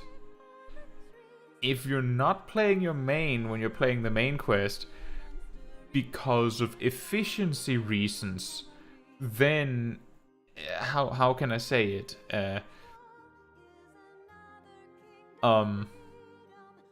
You're sacrificing the enjoyment of the game for the sake of optimizing the game, and that is possibly one of the worst ways to play a game, in my opinion. You're basically ruining the, like, maybe not ruining it, maybe your second most favorite job is the one you complete the main quest with, and then it's still fine, right? But the idea is that you're not having the most fun you could have. It's like if you play an RPG game and you really like to use the sword or something, you like to use sword and shield or something, but guides tell you that sword and shield are terrible weapons and you should actually be using a spear. And you don't really enjoy playing spear, but the guide says play with spear, so you play spear. That's what the guide says. And you do it despite not liking it. Exactly, Kwasari. Devs have said before that players are bound to optimize the fun out of games. Precisely, and we do that. I think, as a matter of fact, if you've looked into the changes to Paladin, on the first day of 6.3, the Paladin players that knew enough to, you know, produce optimal rotations and stuff, proposed a 1-minute loop and a 2-minute loop that both employed some of the same janky strategies as the old style, which incorporates skipping atonement casts. And on the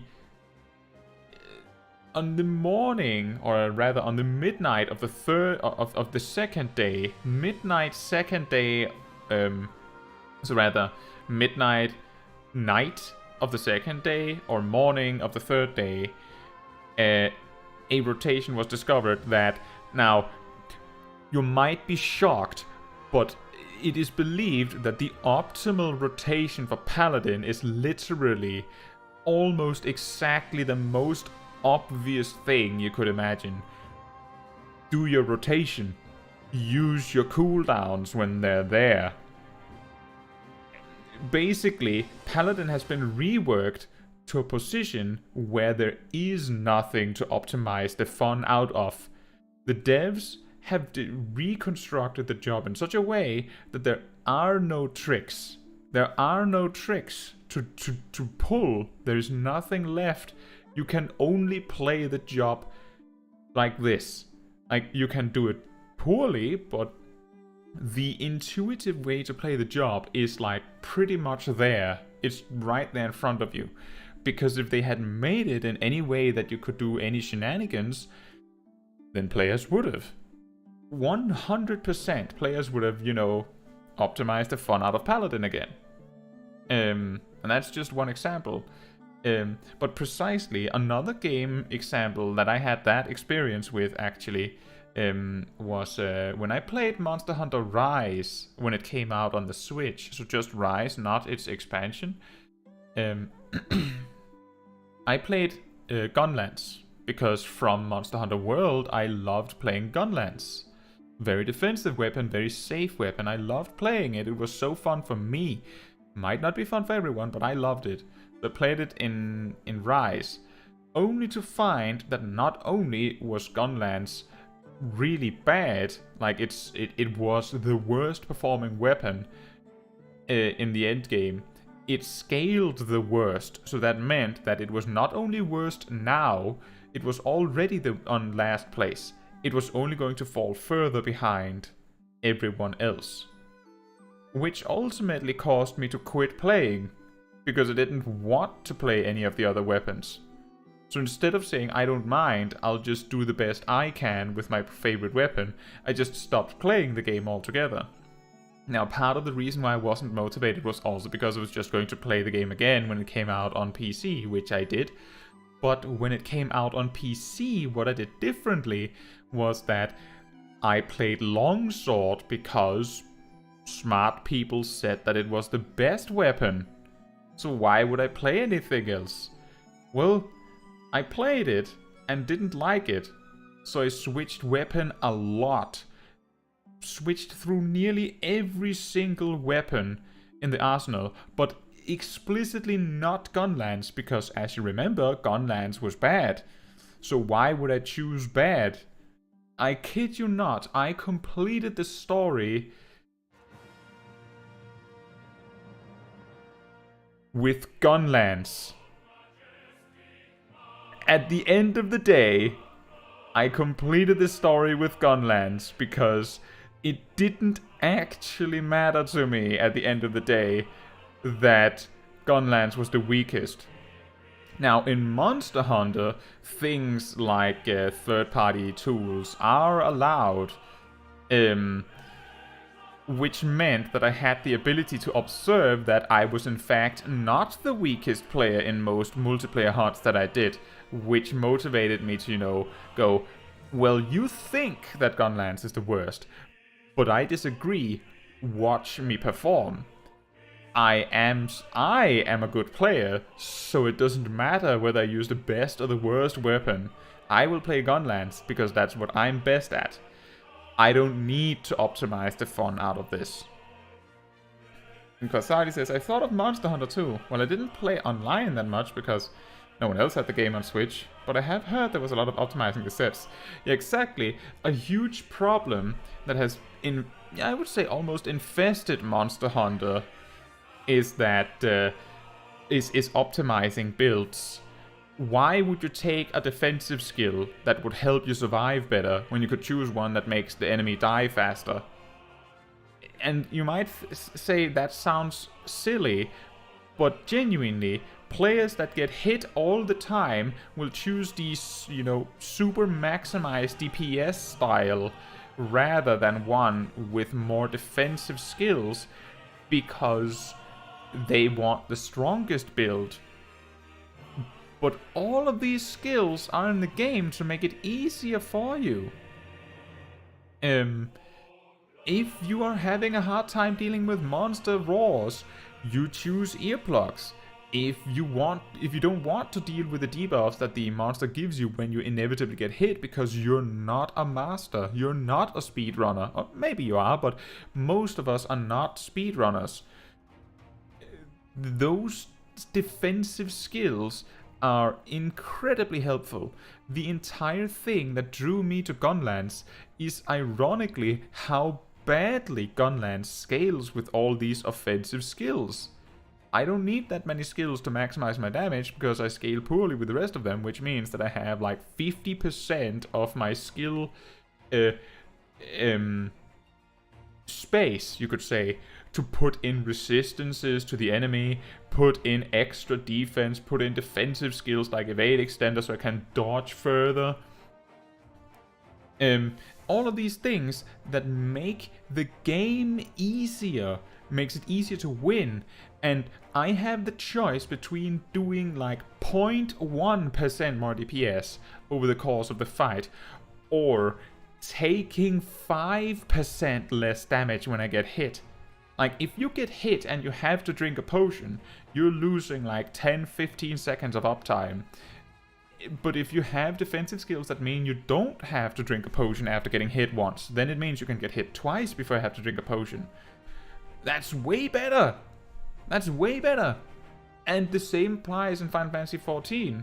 The problem is that there isn't that much to optimize in terms of your stats. Unfortunately, tenacity on tanks isn't good enough to compete. Fasadi says, remember kids, death is the biggest DPS loss. That is true. Yeah. Play games the way you enjoy them. Don't optimize the fun out of games. Make sure to have fun.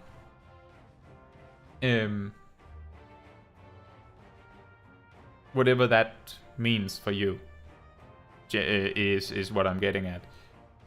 And maybe the fun for you is in optimizing, but one thing is optimizing your gameplay, another thing is optimizing to the point where you're not enjoying it anymore. For example, I liked optimizing my more defensively inclined builds in Monster Hunter. I liked doing that.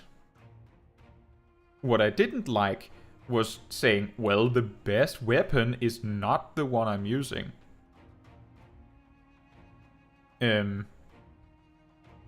But yeah, in Monster Hunter this is particularly brutal because, well, in Final Fantasy XIV there never were that many like defensive skill choices or stat choices you could make in contrast to offensive skill choices or stat choices. The biggest cases of choices in that regard is if you're a paladin and choosing to clemency or not to clemency. That is pretty much it. And as a healer, choosing to cure 2 or not cure 2, right? Very limited.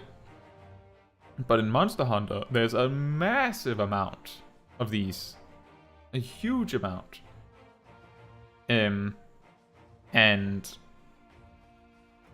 if you choose to not use them because someone said that something else is better, and it makes it more difficult to play the game, which possibly ruins the fun for you, then maybe you're not making the right decision following that. Actually, on that note, Monster Hunter came with a genius solution to that problem. A excellent solution to the problem.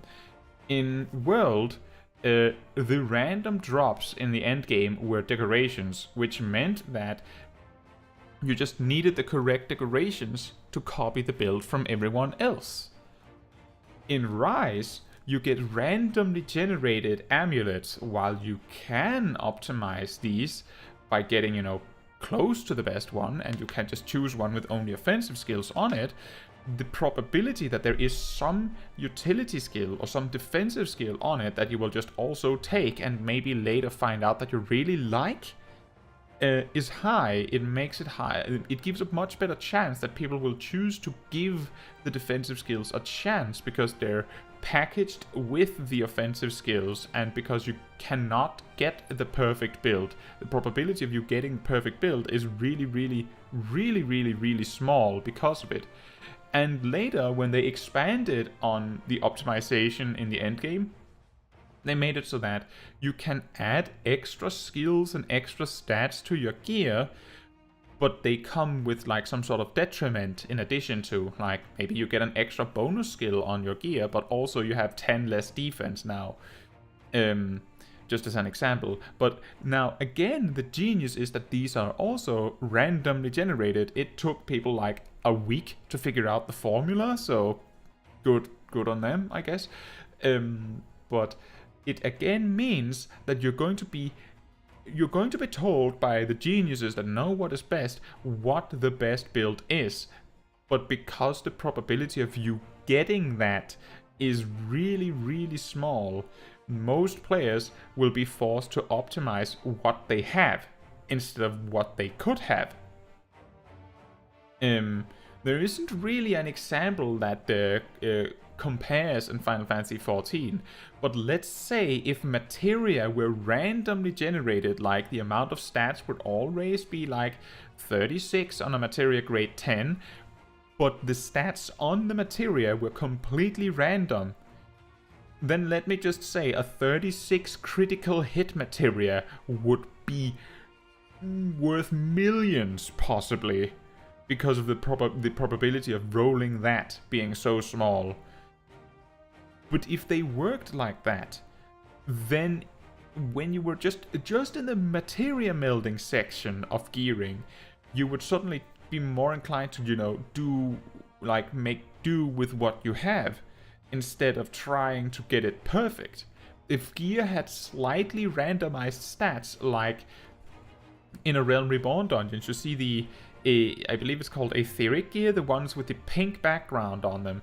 They just have, I think they've sort of phased those out of the game, but back in Shadowbringers and in Stormblood they existed at least. They're basically gear, like gear that you could make exact copies of it, except there's just extra stats on it, which makes them objectively better in every situation. But the stats are random. So if they were part of max level gearing, then you would not be feasibly able to get the best one very easily. And the simple fact that it's not very easily, that's the key thing here. It has to be difficult and time consuming to get the best gear. If you make it difficult and time consuming, then people are less likely to try as hard to make the perfect gear. Yes, there will be people that will go out of their way to collect the best gear in the game anyway. There will be people that just farm so much gear that the probability that they have, you know, the second best gear is pretty high. But adding this like factor of randomness both means that one, there's more gear to go around, and two, you are less likely to follow the best in slot list. It would go from, oh, you need these particular pieces, they come from here and here and here, to, well, these are the best stats you can get. Try to get pieces with those stats on them. Which is better. The problem in Final Fantasy XIV's case is that there are too few stats on gear. There are not enough stats to make this actually very random or significant. But one thing that it would help with is if you do Savage raiding, then you will know that the option of having both the augmented gear from your weekly tomestones and the Savage drops typically means, in like 99% of cases, your best in slot gear list happens to all have the best stats on them, most of them. with very few exceptions. But if you're not a Savage Raider, before the Alliance raid comes out in a tier, when you start amassing the weekly Tombstone gear, that is the only option you have in that item level tier, which means that if the wrong stats are on the piece, tough, either use it or don't upgrade. When the Alliance raid comes out, you suddenly both have upgraded crafted gear, and in some cases some Alliance raid gear pieces to choose from, but now you can upgrade the weekly Tombstone gear. So we're back to square one, right? But if there was some random factor in what stats were on gear, it would mean that everyone would have the ability to get quote-unquote the best gear. And the best gear doesn't have to be perfect. Some jobs just have some particular preferences, and when I'm talking about preferences, yes, all jobs except Black Mage wants critical hit on every single piece they can have. But some jobs work really well at a particularly low amount of skill speed or spell speed, and let's say you're not a Savage Raider, even if you are a Savage Raider, let's say you are a Savage Raider, and one of the rings, because remember you need two and they're both unique, one of the rings has skill speed on it. If you want 0 skill speed in your build, like if you're a new Paladin, then that cannot be done. That cannot be done. You need to use a bad item to make that happen. Now you might say, well, it's better than not having the upgrade. Yes, but we're talking about having fun here. And in this case, actually, the only stat in the game that really affects the way your job plays is skill speed and spell speed. The only two. So that's why I'm bringing that up, specifically because those are the only ones that really affect your gameplay. There's nothing left in the game that is activated by... Okay, monks do get more chakra if they crit a lot, so that would mean critical hit affects that a little bit. But I don't think you notice it much. Direct hits, determination, tenacity, you don't feel any different when you have a lot of it.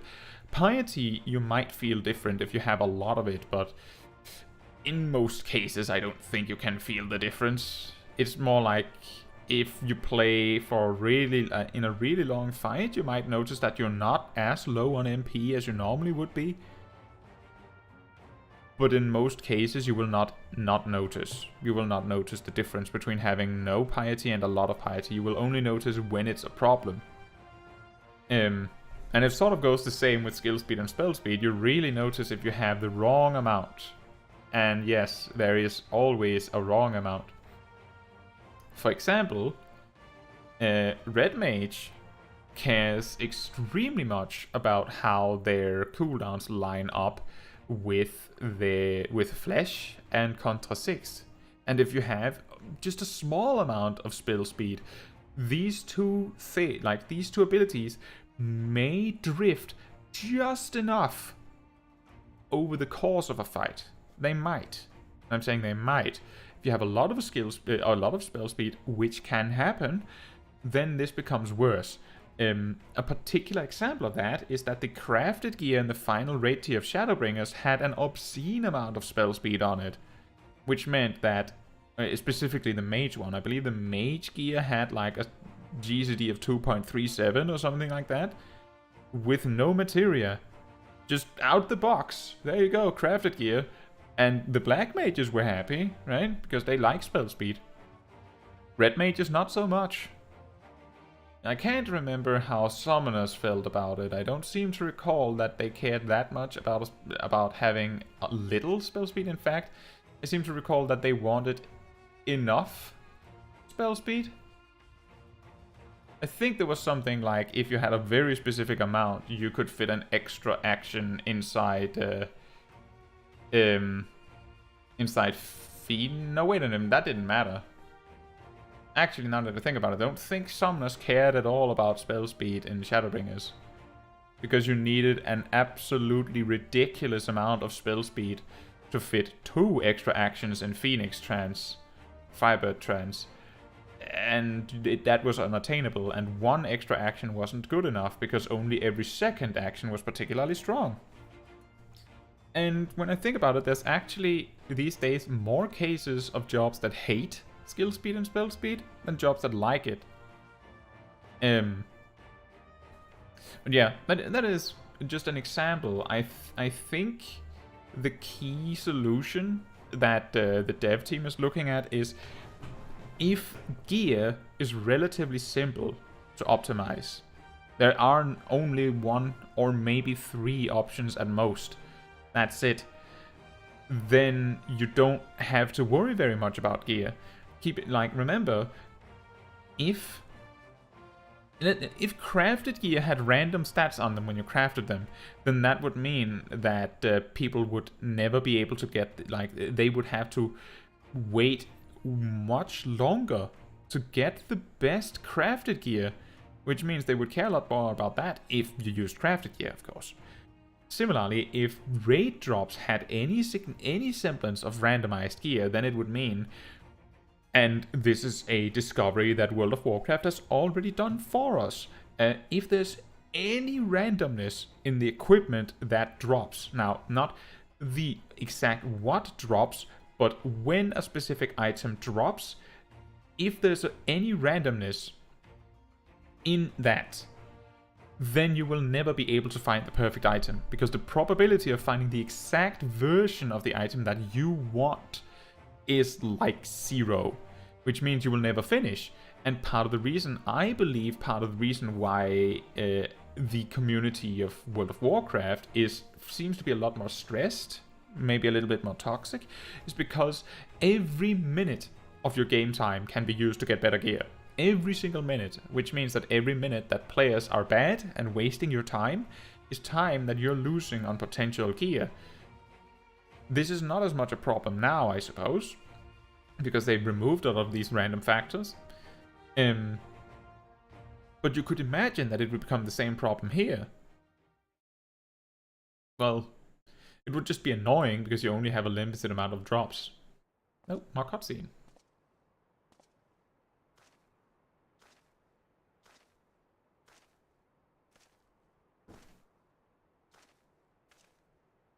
Well, well, well. What a fine mess we've made.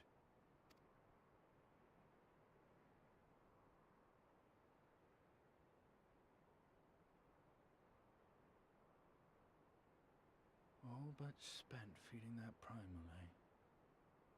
Well, you won't be making any mischief with that amount of ether.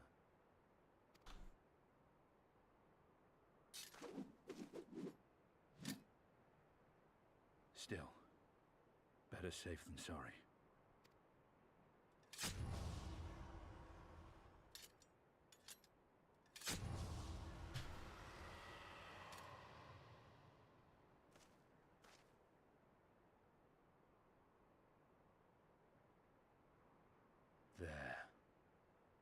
There ends your hateful legacy.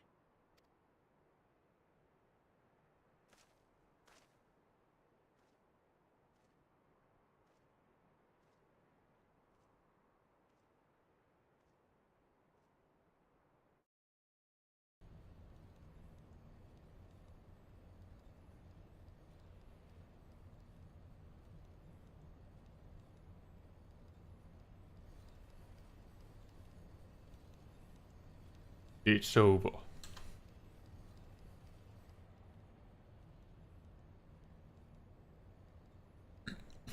My condolences for your loss. A father should not outlive his son.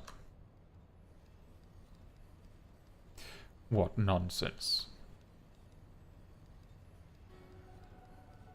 You do not mourn his loss. You surprise me, your radiance.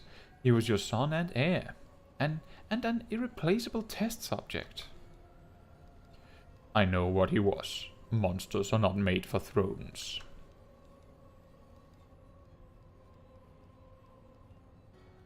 Nor stars made to sustain false gods who sup on their very essence. Icons summoned by desperate savages who hearken to the whispers of shadowless charlatans. Shadowless? Should you raise a hand against my Black Road brethren, I will not stop you. Our desires are one and the same. Preservation, restoration. Compression, resurrection.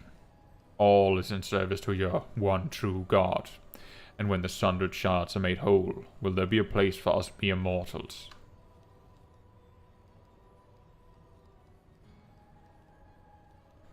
Doubt my claims and question my motives if you will, your radiance. You will come to trust me in time. Until then, mayhap you will find this reassuring.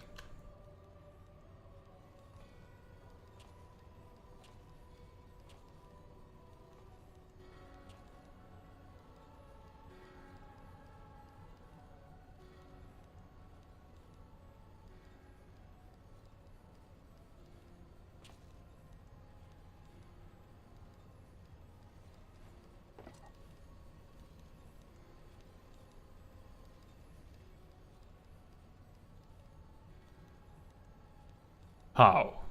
How dare you?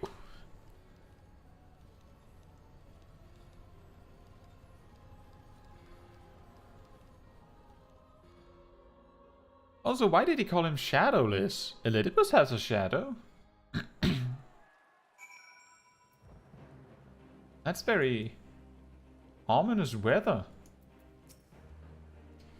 We did it! We liberated Alamigo. I don't know what to say. I don't even know how to feel about it all. Relief, I suppose? Pride? And hope, too? We did it, Father. Ida, Papalimo, Conrad, Mefried, Menphilia. We really did it. Hey, don't feel like you have to stand here listening to me mumble. Everyone else will want to talk to you. You beat him after all. You're the real hero of this story. So run along and take your plaudits. Plaudits? Can I eat that?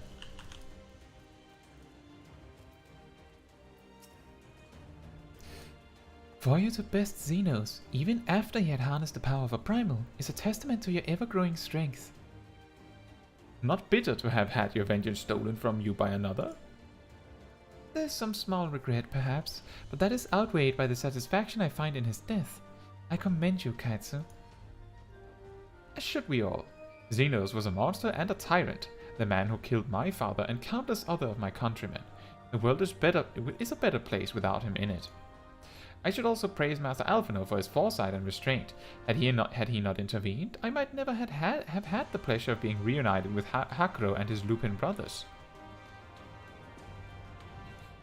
'Twas a timely intervention, aye. Full glad am I not to have been burdened with the guilt of killing my Lord Hion's most trusted allies. Ah, indeed, my friend, indeed.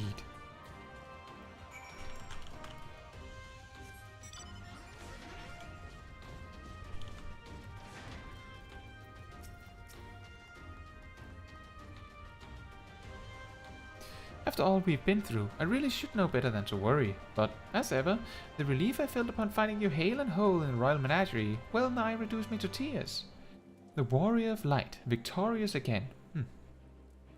I should be surprised if some small part of you had not come to resent the title and the responsibilities which accompany it. You must forgive us if we call you hero when you accomplish heroic feats. But as the Warrior of Light goes, so goes the world. You should take pride in the good you have done, and in the good you have inspired others to do. You are a natural-born leader of men, Caetsu. How? I don't say much. All these people weren't just following their commanders, they were following you. Oh. And you led them to victory, to freedom. Alas, not everyone could see the journey through to its end, but history shall remember them, and the glorious future they made possible. Poor Conrad. Can you believe it? We won! We beat the bastards! Alamigo! Alamigo! Sorry, got a bit carried away there, didn't I? It's hard not to, you know? We owe it to the friends we buried to shout and scream and cheer with all our hearts. I want them to know it wasn't for nothing, that it's finally over, and they can rest in peace. You hear that, lads? We'll be all right. We'll be... Oh, bugger, not again. I'm so bleeding happy I could cry.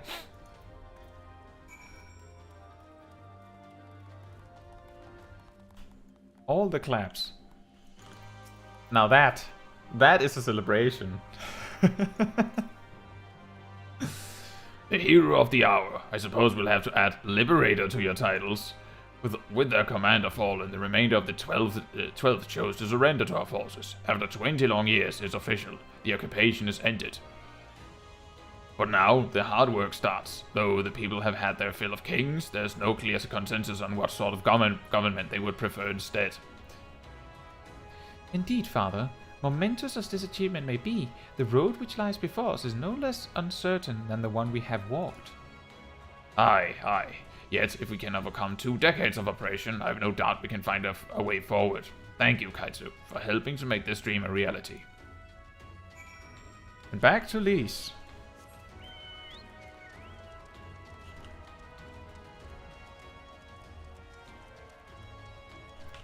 Hello, Lys. Finished your rounds? Great. In that case, I'd like you to come with me, back to Relka's Reach. Not for a rematch or anything, sadly. I want to call all the signs together. I'll explain later.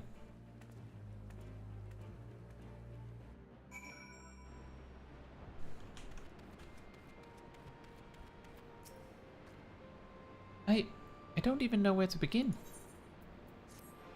Begin with the beginning.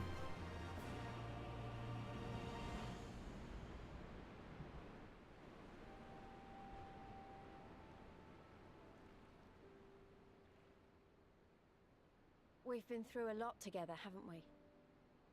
I can't thank you enough. There's something I need to say to you all. That is, if you have a moment.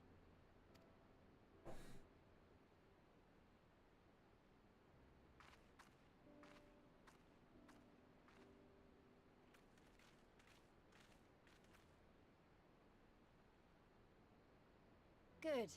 You're all here. Good. Good. Thank you doesn't really suffice, does it? I'm grateful. Truly grateful from the bottom of my heart. But I know you didn't fight so hard just to hear me or anyone else say that. You fought because you wanted to help, because you believed it was right. Because you're scions. Now, I'm obviously a scion, but as Conrad left me in charge of things here, I also have responsibilities to Alamigo. When I put it like that, though, I realized I couldn't even pretend to be impartial anymore. So it seemed best to make it official. As long as I serve Alamigo, I can't be a scion. It might be selfish and short-sighted, but that's my decision.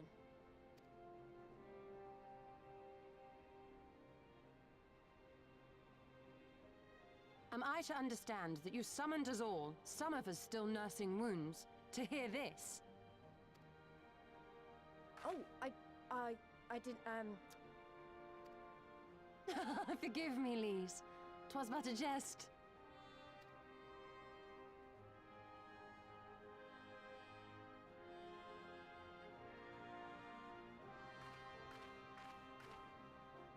But this I say with the utmost sincerity. Scion or no, we are comrades, now and ever after. Is that not so?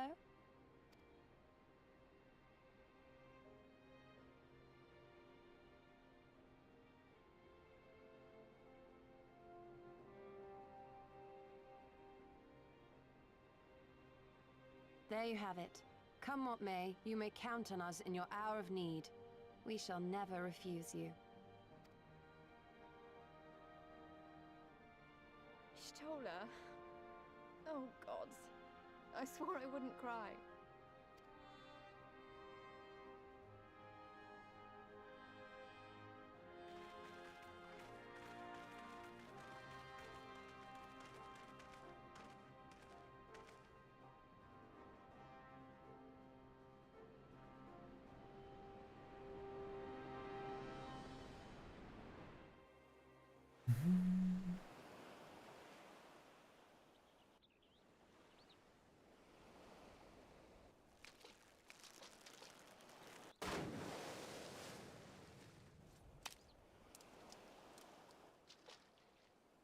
Come back here, you slippery little devil. fishing could be so difficult.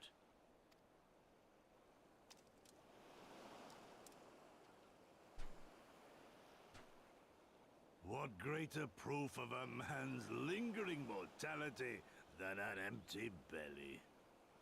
A fate worse than death. Fie on it. To have arrived at the appointed place and time only to survive by mere force of habit. Truly, the Kami are not finished with us yet. Oh, capricious fortune.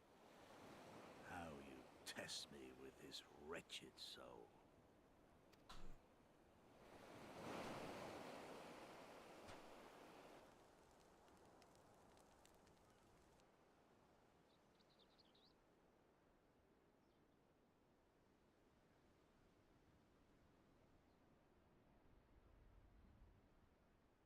I just want to remind you.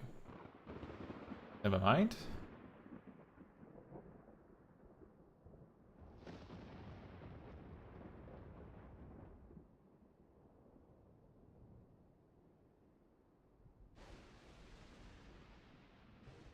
Actually, I can say it if this is not voiced.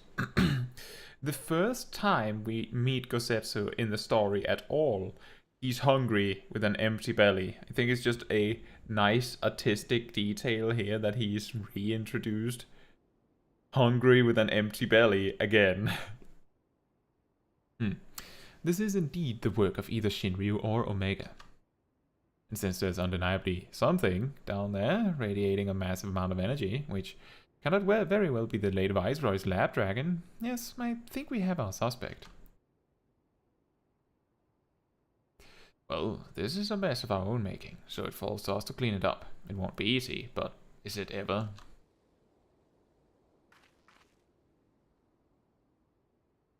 And now comes the part where you say you've got no choice but to divert company resources and employees to this pet project of yours. Lost profits and belligerent clients be damned.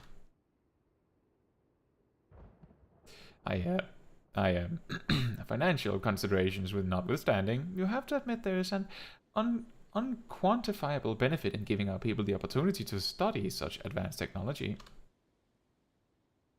Oh, is that before or after you blow it up or seal it away? Fine, fine, but the moment I judge this little venture an unsustainable risk to the ironworks, I'm ending it. Savvy? And to keep you honest, using my authority as deputy president, I've gone ahead and brought in a consultant, a master engineer and mechanical genius. Oh no. You didn't.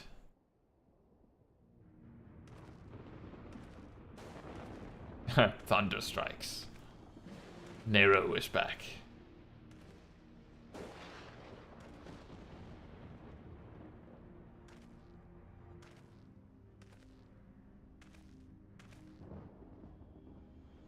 Come now, you mustn't build their expectations too high. It will be less dramatic when I surpass them. Oh no, absolutely not. This is not happening.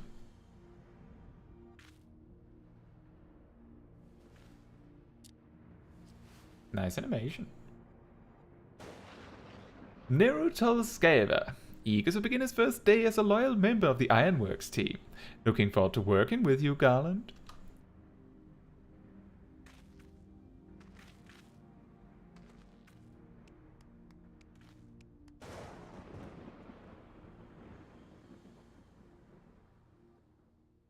I think the funniest part about that story... Oh, so fell the hunter, but what of the hound?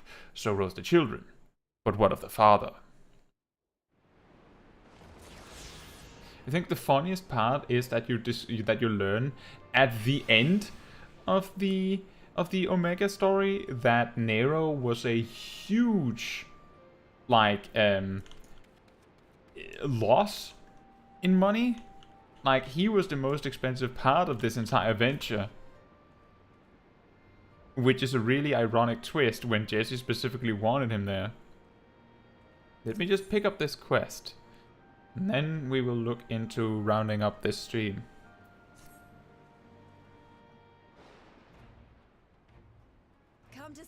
getting on?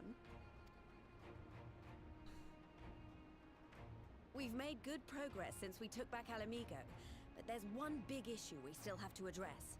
Leadership. The Domans had Lord Hien ready and willing to take the throne, but we've got no one like that here. Theodoric was our last ruler, and he wasn't called the Mad King for nothing. Suffice it to say, our people have had their fill of kings, which means we need to find a new way forward. If only it were that easy. Everyone and his uncle has an opinion. For the time being, we're just going to have to keep leaning on General Aldin and the Alliance for support, and see if we can't find a solution together. Something tells me we're going to be hosting a lot of meetings in the near future. But if that's what it takes, I'm ready to talk till my jaw aches. The Reach is yours, Nago. Don't do anything I wouldn't. Aye, aye, Commander.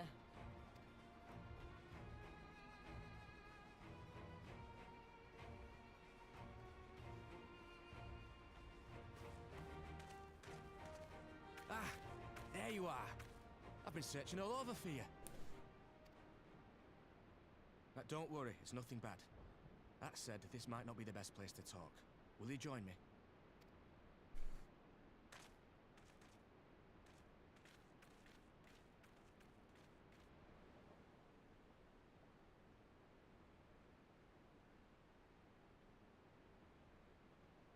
I'll get to the point.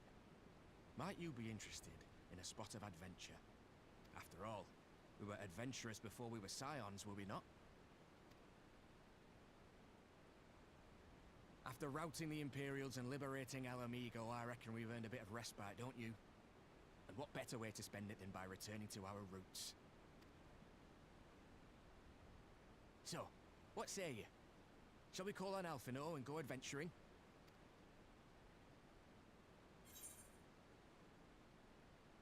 Twist my arm, why don't you?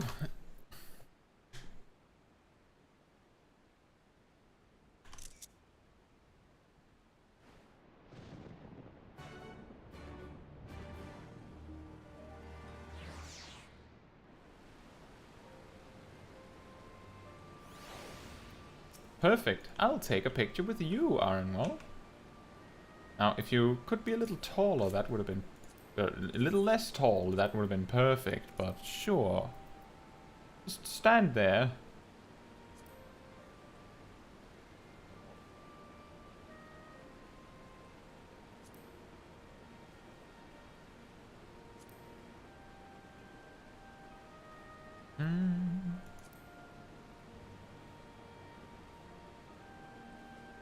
Let's do that one.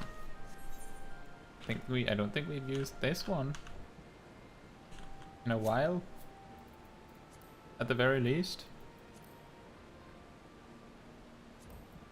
Here's a fun thing.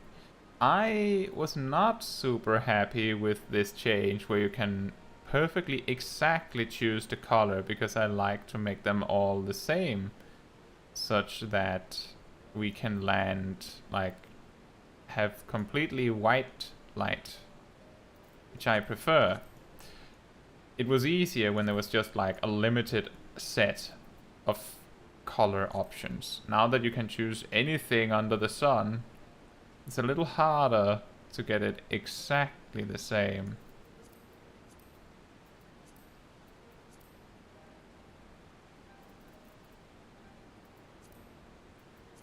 On the other hand, you could also argue that it would have been better if it was a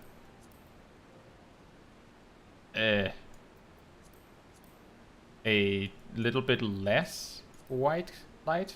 I don't know. I like it with the white light. Makes it easier to really highlight the characters. And the weird owl in the background, apparently.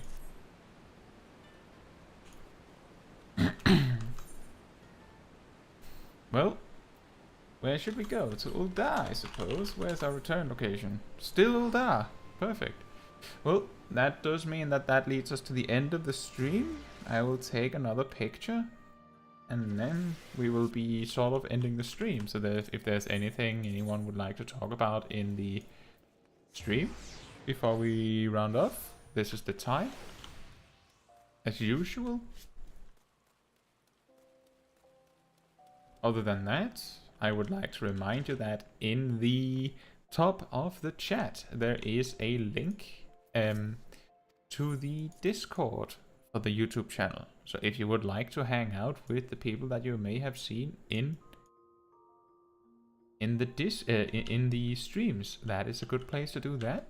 And also, if you want to be more have an easier time following what's going on the YouTube channel, that tends to be the easiest way to do that. The weekly schedules are always posted on the Discord, so they're easy to find. And whenever I post, you know, a new video, a new short, plan to do a stream, they are also posted there. So it's very easy to follow whatever's going on the channel with the Discord server. Other than that, I would like to say a little bit about what's happening next week. Next week, on Tuesday, I think we're doing a dailies stream. I believe that people found that very, very nice and chill last time we did that, so we're doing that again. But this time, we're doing it using Paladin, specifically, to really get some starting experience on playing Paladin. On Friday, there's a new video premiere, as always, and this time we're looking at some weird, janky optimization tricks that have both new ones and old ones. A bit similar to the Ridiculous Openers video, if you have seen that. But this time, we are taking a look at weird tricks to optimize your rotation. This can be something like a weird way to finish a rotation, like when the boss is about to die or something like that. It can also be something more specific to the job.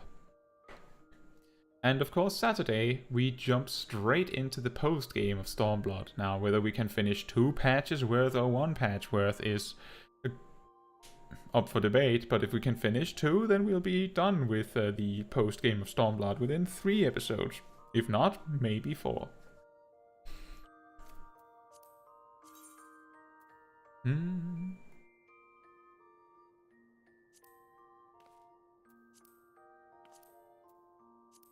Other than that,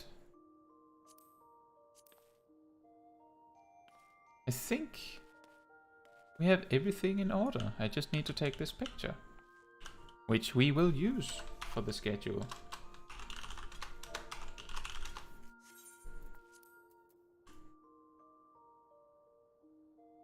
That doesn't work that well, does it?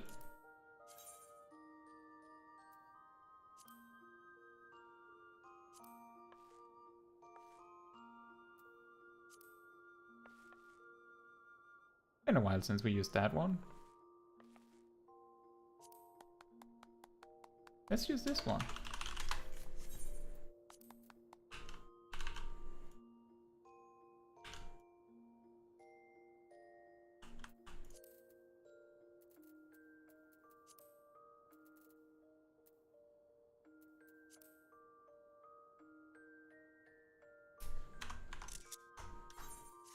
There we go. Well, there weren't any particular questions, which is fair. This stream tonight has been a little slow. I'm guessing people were busy with this and that. But I still appreciate those that came in to hang out. Also those that just like to watch quietly in the background. But that does mean that we're coming to the end of the stream. Thank you all so much for watching. And as I always say, good night, or good morning or afternoon, depending on where you are in the world. I hope to see you all very soon. Good night, and good night to Smol Kai.